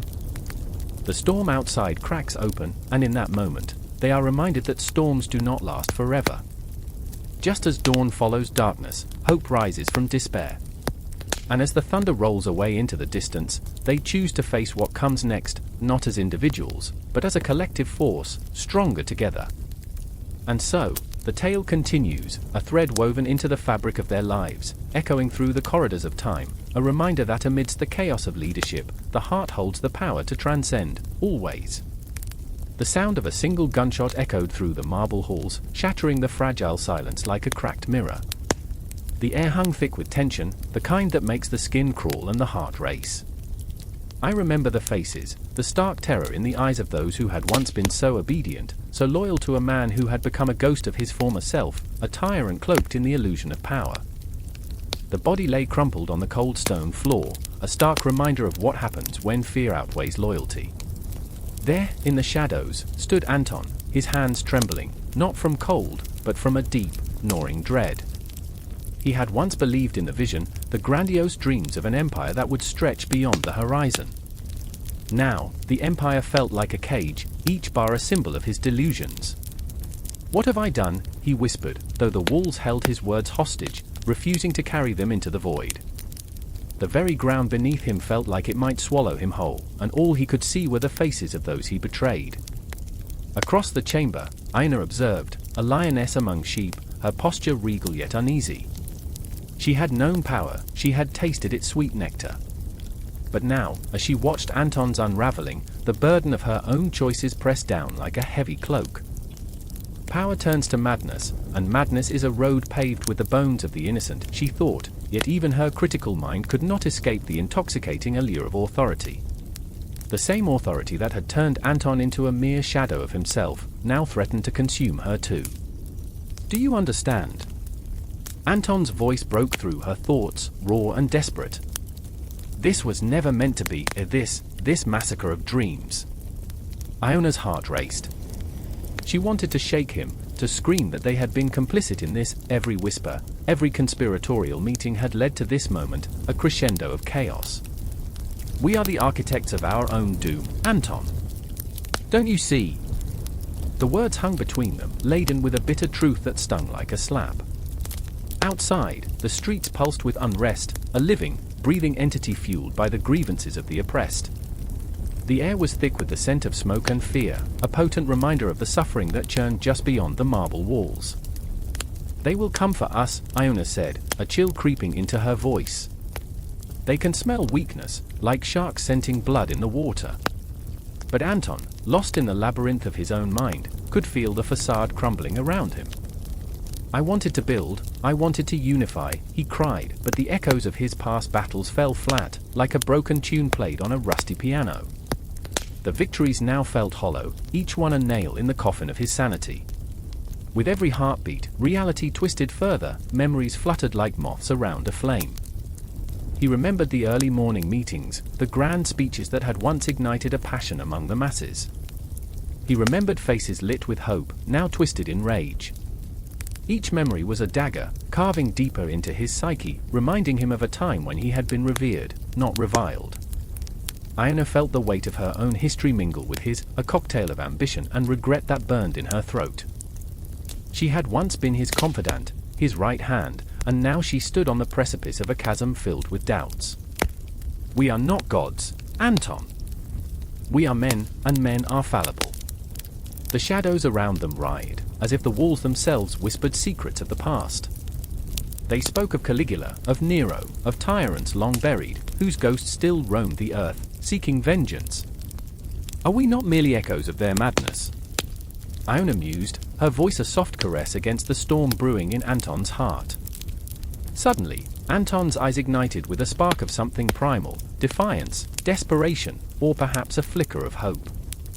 I can fix this, he murmured, though the syllables trembled as they left his lips. I can make them see. You are a candle in a tempest, she warned, each word a bead of sweat rolling down her spine. You are burning, and we are all caught in your flame. The clock on the wall ticked menacingly, each second a countdown to an inevitable confrontation. It resonated through the room, the heartbeat of a dying empire. And in that moment, Iona felt the universe shift, the weight of time pressing down, urging her to make a choice. She could step away, distance herself from the wreckage, or she could dive headfirst into the abyss alongside Anton. I remember a time when we laughed at the folly of men who thought they could wield power without consequence, Iona said, her voice thick with memory, echoing their once unbreakable bond. Now, we are the jesters trapped in the throne room, waiting for the final curtain to fall. Anton's gaze sharpened, piercing through the fog of uncertainty and despair. Then let us not be the jesters, Iona. Let us be the storm that breaks the chains. But as his words surged with fervor, a haunting shadow flickered behind him, an omen that whispered of betrayal, of justice yet to be served. The city outside roared like an awakening beast, and within those cracks of reality, the truth was laid bare. They were not saviors, they were tyrants, caught in a dance of madness, about to be consumed by the very chaos they had sown. And so they stood, on the cusp of a reckoning, hearts pounding with fear, regret, and a desperate yearning for redemption. The marble halls trembled as the clock struck its final stroke, announcing not an end, but the beginning of a deeper darkness. The ghosts of tyrants past laughed in the shadows, a macabre symphony heralding the inevitable clash of ideals, a storm that would reshape their fates forever. In that electric moment, the boundaries blurred, past, present, and future coalescing into a single truth: power, once craved, becomes the very chains that bind. As the walls closed in, Anton and Iona realized that their choices had set into motion a cycle that would echo through history, forever reminding them that the psychological state of a tyrant is a haunting dance with madness, a dance that no one escapes unscathed. The rain fell in sheets, a relentless cascade that turned the streets into rivers and washed away the remnants of the day. I stood at the edge of the square, heart pounding like a war drum in my chest, as the shadows danced erratically under the flickering candles that lined the barricades. The air was thick with the scent of damp earth and something more sinister, something that twisted in my gut like a serpent, slithering through memories I wished to forget. I remember the last words spoken by the king before the uprising, his voice trembling with authority, a fragile illusion of power crumbling before my eyes. "The sword is the legacy," he said, a proclamation that echoed through the chambers of history. The weight of it clung to me like a shroud. I stood there, a mere pawn in a game where the stakes were lives, love, and legacy. And yet, here I was, ready to fight, not just for myself, but for everything I had ever loved. Across the square, I spotted Arlen, his dark curls plastered to his forehead, his expression a mask of resolve and fear. He had always been the heart of our trio, the one who wore his flaws like armor, each imperfection a badge of honor. But now, his eyes were a tempest, swirling with confusion and desperation.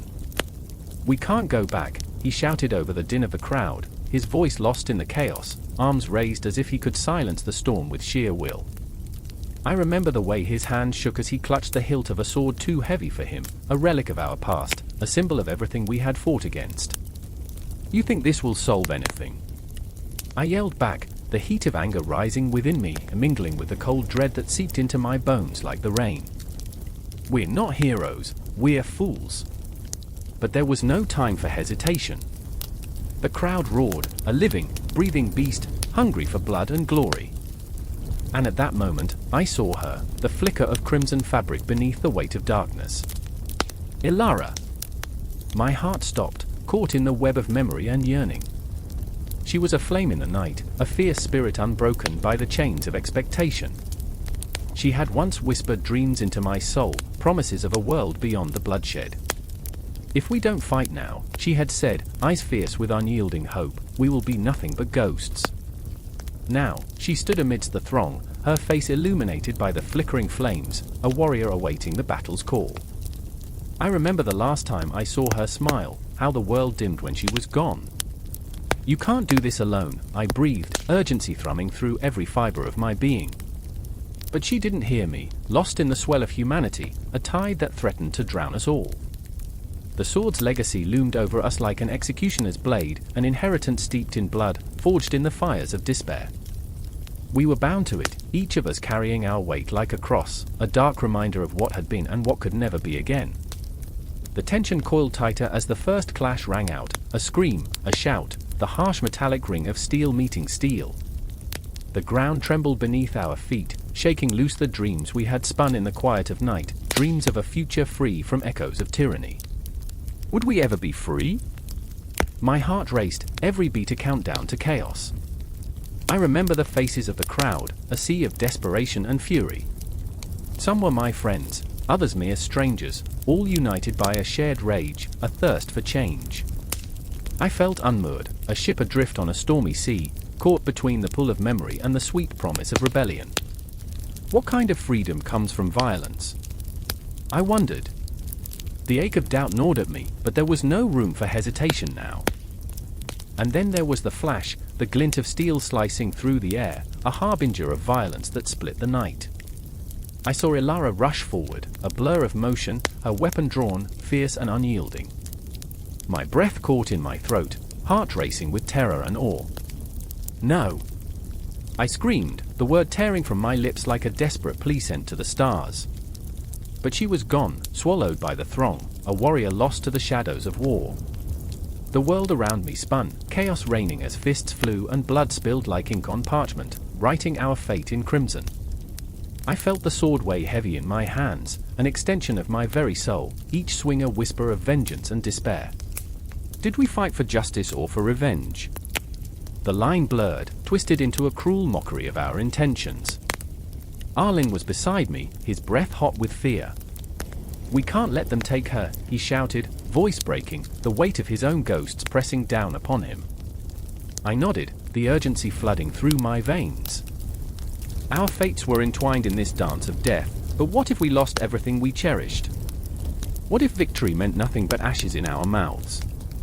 The battle raged on, a cacophony of screams and chaos, as the shadows grew longer, stretching across the cobblestones like the limbs of the damned. And yet, amidst the turmoil, I felt it, a spark of hope flickering in my chest, a reminder that even in the darkest of nights, stars could shine through. But hope was a fragile thing, easily snuffed out by the weight of despair. I had seen it before, the taste of loss lingering like smoke in the air. I needed to find her. I had to fight not just for the sword's legacy, but for the memories it held, for Allure, for Arlen, for the dreams of a world reborn from the ashes of tyranny. Together! I shouted, the word a rallying cry that pierced through the chaos. We fight together! Each step was a heartbeat, each swing of my sword a promise that we would not be forgotten, that we would carve our names into the annals of history, no matter the cost. The night stretched on, a tapestry woven with both light and shadow, and I would not let it end here. Not now. Not ever. The battle was just beginning, and the sword's legacy would be written in blood and fire. In the end, the question remained, what kind of legacy would we leave behind? Would it be one of hope, or despair? A flicker of light in the vast, indifferent cosmos, or yet another ghost lost in the echoes of time? The answer lay in each of our hands, and I would not let fear dictate our fate. We would write our own story, come what may. The clock on the wall ticked mercilessly, each second a heartbeat drumming in the silence. In that cramped, dimly lit room, where shadows loomed like ancient specters, Kevin stood frozen, his breath catching in his throat. The walls were closing in, the air thick with dread, a choking reminder of the choice that had led him here. He could almost taste the metallic tang of fear, sharp and bitter, mingling with the stale scent of sweat that clung to him like a second skin. Kevin, Sarah's voice trembled, a fragile whisper that sliced through the tension like a blade. She was huddled in the corner, eyes wide and glistening, reflecting the flickering light of the single bulb overhead. It cast eerie shadows on her face, making her look more ghost than human. What if we can't escape? The question hung in the air, heavy and foreboding, an anchor dragging him into an abyss of anxiety. He remembered his dreams laced with the sweet perfume of freedom, the taste of open skies. But now, those dreams felt like ancient relics, buried beneath layers of panic and regret. Sarah, we have to try. Each word felt like a stone, a weight pressing down on his chest. He wanted to sound resolute, but doubt gnawed at him, a relentless beast. We can't let them catch us. We can't. Outside, the distant wail of sirens echoed, a siren song of impending doom. It was a sound that had haunted the city for weeks, the reminder of a specter that lurked just beyond the edge of their existence. The authorities were cracking down, and fear was a contagion that spread like wildfire through the streets. As he glanced at the window, the world outside was a blurred canvas of darkness punctuated by the sporadic flash of headlights. People moved like shadows, lost in their own fears, driven by instinct rather than logic. He could almost hear the pounding of their hearts, the frantic rhythm of adrenaline fueling their desperate escape from whatever monsters haunted their lives. He thought of Rachel, the woman he loved with a ferocity that terrified him. Her laughter had once filled his life with light, but now that light felt distant, overshadowed by the blanket of uncertainty that wrapped around them. The last time they were together, she had looked at him with a mixture of hope and helplessness, her voice trembling as she'd said, "You have to promise me one thing, don't become like them." Those words echoed in his mind now, a relentless mantra. What if he failed her?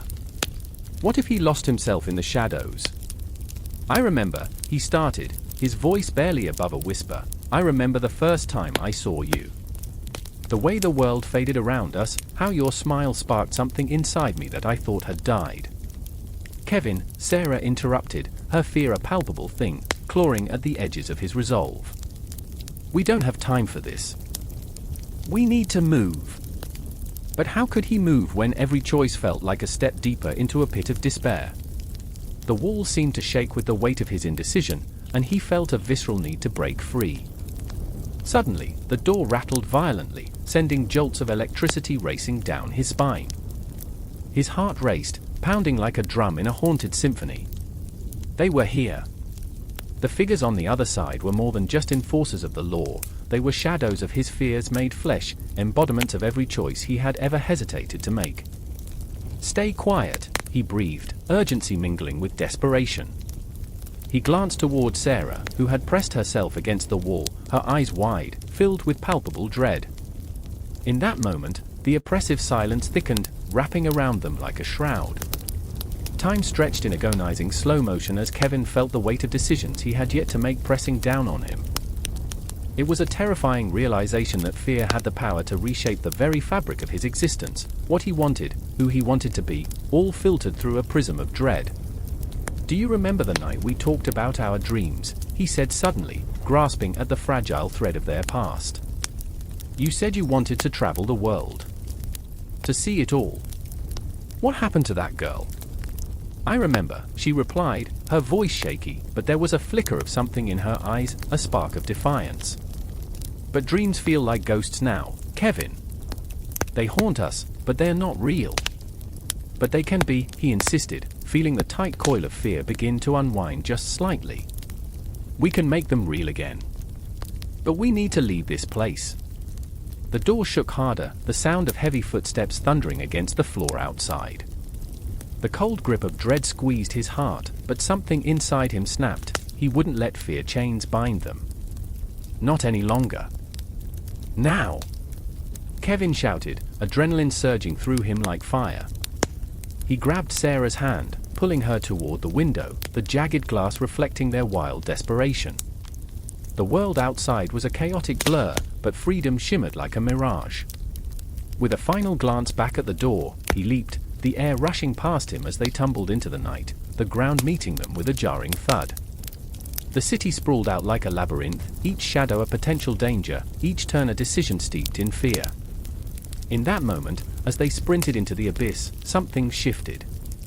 Fear could mold him or break him, but it could no longer hold him captive. It was raw, it was real, and it was alive, a beast he could either embrace or outrun. The sirens wailed in the distance, a reminder that the chase had only just begun. But now, they were running not just from the ghosts of what had been, but toward the flickering possibility of what could be, toward a future untethered from the shackles of fear. In the heart of the chaos, the night whispered secrets, the shadows danced with possibilities, and Kevin felt alive, truly alive, for the first time in a long time. A siren's wail echoes through the stillness, slicing the night like glass. It pierces the air, sending a chill racing down my spine, igniting a primal fear deep within. I stand frozen at the edge of the crumbling rooftop, my heart thrumming like a war drum, each pulse a reminder of how close I am to the precipice, to the void that yawns beneath me. The city sprawls below, a restless beast, the shadows of dreams flickering in the neon glow. "Evelyn!" The voice calls, frantic and raw, cut through the chaos like a knife. "Daniel, my brother." He's always been the tether to my madness, the last gleam of sanity in an unraveling world. But tonight, the darkness creeps closer, whispering promises of relief and release. I can't go back." My voice trembles, each word a fragile glass bead slipping through fingers. Memories swirl, a kaleidoscope of laughter and tears, the echoes of our childhood threading through the shadows. I remember when we were inseparable, racing through the streets, dreaming of impossible futures. Now, those dreams hang like heavy mist over us, suffocating. The sirens scream again, a chorus of anguish and urgency that rattles the very foundation of my resolve. I blink against the onslaught of tears, and everything shifts. The night sky becomes a graveyard of fallen stars, each one a wish unfulfilled, a hope extinguished. Daniel's silhouette looms larger, desperation etched across his features. "We can fight this. We can fight them together." But what is left to fight? The world has become nothing but shattered glass and whispers of betrayal. I can feel the weight of it, the history of our family, the ghosts that haunt our past, the sins we cannot escape. Each heartbeat becomes a reminder of the ticking clock, counting down to an inevitable reckoning. I remember our mother's laughter, the way it used to fill our home, bright and unyielding. Then the silence that followed her departure, a void that swelled between us like an open wound. "Evelyn!" His voice cuts, a desperate plea, a tether pulling me back from the brink of oblivion. "Don't let them take you. Don't let them win." But what does it mean to win in a world where every truth is buried under the weight of lies? The city pulses beneath us like a living organism, an intricate web of secrets and despair. I've seen the faces of those lost to the shadows, friends turned to specters, their laughter drowned in the cacophony of betrayal. I take a breath, heavy with the scent of rain-soaked asphalt, a reminder of moments slipping away. My eyes flicker to the street below, where a crowd gathers, a sea of lost souls yearning for something they cannot name. They chant for justice, for redemption, but there's a darkness in their eyes that chills me to the bone. I remember the nights we spent on the roof, sharing dreams under the stars, weaving fantasies of a better world. It seems distant now, like a fairy tale told long ago, lost in the annals of time. Don't you see? I whisper, the weight of the world pressing down on my chest. There is no future for us. Only echoes. Daniel shakes his head, his eyes fierce and unwavering. Then we create one. Together, Evelyn. We've always been better together. But the ghosts of our past claw at my heart, each memory a haunting reminder of how far we've fallen. I remember our father's rage, how it would ignite like a wildfire, consuming everything in its path. The days when we were more afraid of his shadows than the dark outside. I shudder, feeling the suffocating grip of fear closing in, and I can't help but wonder, can we ever truly escape what we are? The crowd below erupts into chaos, a riotous symphony of shouts and cries. I lean over the edge, watching as the police move in, shields gleaming under the streetlights like metallic dragons. My heart races, the adrenaline coursing through my veins, mingling with desperation. Stay back, Evelyn! Daniel reaches out as if to pull me back, but I'm already teetering on the edge of something far more perilous than mere heights. The world feels fluid, bending and twisting, the lines between right and wrong blurring into obscurity. I remember when we thought we could change things, I say softly, my voice nearly lost in the swell of the crowd. Now, it feels like we're just ghosts. A moment of silence envelops us, thick and heavy, as if the universe has paused to take a breath. In that heartbeat, I understand, the tale isn't just about me or Daniel, but the entirety of our existence, an intricate tapestry woven with despair and hope. Each thread a story, each moment a reflection of the countless souls yearning to be free. The sirens blare once more, and I feel the urge to jump, to surrender to the wild chaos below. But then Daniel's hand grips my wrist, grounding me, reminding me of my own heartbeat, a pulse intertwined with his. I refuse to lose you to this, he says, the determination in his voice setting fire to the cold air. Fight with me, Evelyn. Don't let the shadows win. I look into his eyes, those familiar depths reflecting my own fears and dreams, and I know. The shadows may chase us, lurking in every corner, but we are still here, still fighting. The ending may be uncertain, but the present is ours to mold, to shape with the rawness of our emotions, the fierceness of our spirits. I remember, I whisper, the words spilling forth like a prayer. I remember every spark of joy, every flicker of hope. We are not done yet. And as the chaos below unfolds, something stirs within me, a glimmer of defiance, a flame igniting against the abyss. Together, we step back from the edge, into the heart of the storm, our voices rising. The future extends before us, unwritten, a canvas waiting to be filled with the colors of our fight, our love, our story. As the sirens wail, we turn toward the darkness, ready to face whatever comes next, knowing that the tale is far from over. The air crackled with anticipation, a taut string ready to snap. In the center of a dimly lit room, 3 figures stood, shadows dancing across their faces, illuminated only by the flicker of a single candle. The scent of old books mingled with something far more sinister, a hint of betrayal, thick and heavy like fog rolling in from the sea. I could feel the weight of the moment pressing down on us, my heart drumming against my ribcage as if pleading for escape. Oriana, her hands trembling, stared at the letter crumpled in her palm. Each crease was a canyon of unspoken fears, the ink a testament to broken promises. Her dark hair fell in wild strands around her face, framing eyes that glimmered with fury and despair. I can't believe he would betray us, she whispered, her voice barely above a breath, yet it resonated like a thunderclap in the silence. Across the room, Marcus, his jaw clenched tight enough to shatter stone, paced like a caged lion. The Sword of Damocles hung over him, a spectre of his own making, sharp, glimmering, ready to plunge into his flesh. It's not betrayal, it's survival, he spat, anger coursing through his veins like wildfire. We fought for so long, Oriana. This is just another battle. But what battle is worth fighting when the enemy wears the face of a friend? I could feel the tension crackling between them, the invisible threads of loyalty stretching to their breaking point. I remembered moments spent together, laughter echoing through the halls, secrets shared under a canopy of stars. The ghosts of those memories haunted the air, whispers of joy twisted into the tendrils of despair. As the candle flickered, shadows loomed, cloaking the truth. My own heart ached with a bitter sweetness, torn between the two. I wished to scream, to shout caution, but instead, I remained a silent witness, a ghost in their story. "You don't understand," Oriana pressed, her voice rising. "You don't understand what it means to trust someone with your life, only to find out they've been playing us like pawns on a chessboard." Marcus stopped, his breath heavy with the weight of 1,000 regrets. "Trust? Trust is a luxury we can't afford, Oriana." "Not anymore. The world isn't kind, it devours the weak and rewards the treacherous." I felt the gravity of those words wrap around me, suffocating and sharp.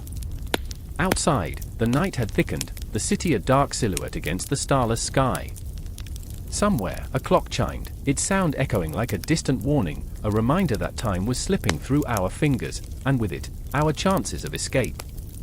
Oriana's gaze shifted to the window, and I followed her eyes. Beyond the glass, the city pulsed with life, a chaotic orchestra of shadows and whispers. "What if we're wrong?" she asked, vulnerability cracking through her fierce exterior like glass breaking. "What if we're throwing away everything? Our fight, our purpose, our souls?" There was a moment, a heartbeat, where silence filled the space like a thick fog, wrapping us in its cold embrace. I could see the daggers of doubt piercing Marcus' resolve, and I longed for him to reach out, to take her hand and pull her back from the precipice. But he remained still, trapped in the web of his own fears. The candle sputtered, its flame flickering like my hope, casting wild shadows that danced mockingly. "You speak of purpose, but at what cost?" he challenged, his voice threaded with desperation. "If we lose our way, what is left? We'll become the very monsters we seek to fight." With every word, I felt the walls closing in, the darkness creeping closer, a suffocating blanket of despair. I could almost taste the bitterness of betrayal on my lips, an acrid flavor that made my stomach twist. "Then we fight together," Oriana pleaded, stepping closer, her voice low and steady, as though she were trying to weave a fragile thread of hope. "If we don't trust each other, what's the point of fighting at all? We cannot let fear dictate our choices."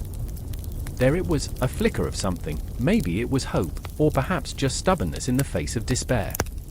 I could see the weight of the sword above them, a promise of doom hanging precariously, but also a reflection of their own choices, their own agency. They could choose to fight, or they could choose to succumb. In that moment, time stretched, a rubber band ready to snap.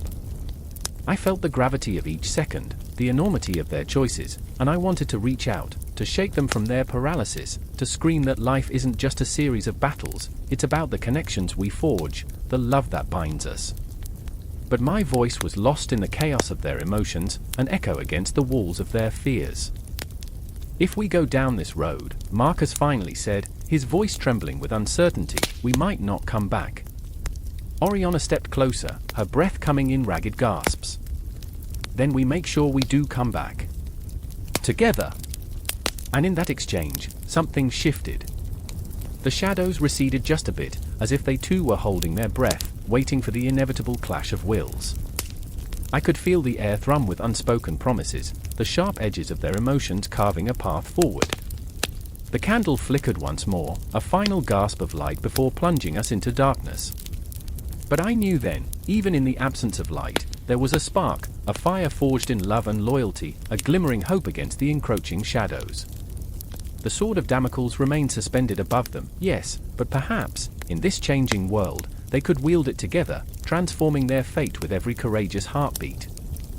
And as the darkness enveloped the room, I felt the weight of their decision settle over me, a heavy blanket that warmed in the cold night. The world outside continued its relentless march, but here, in this moment, the battle was only just beginning.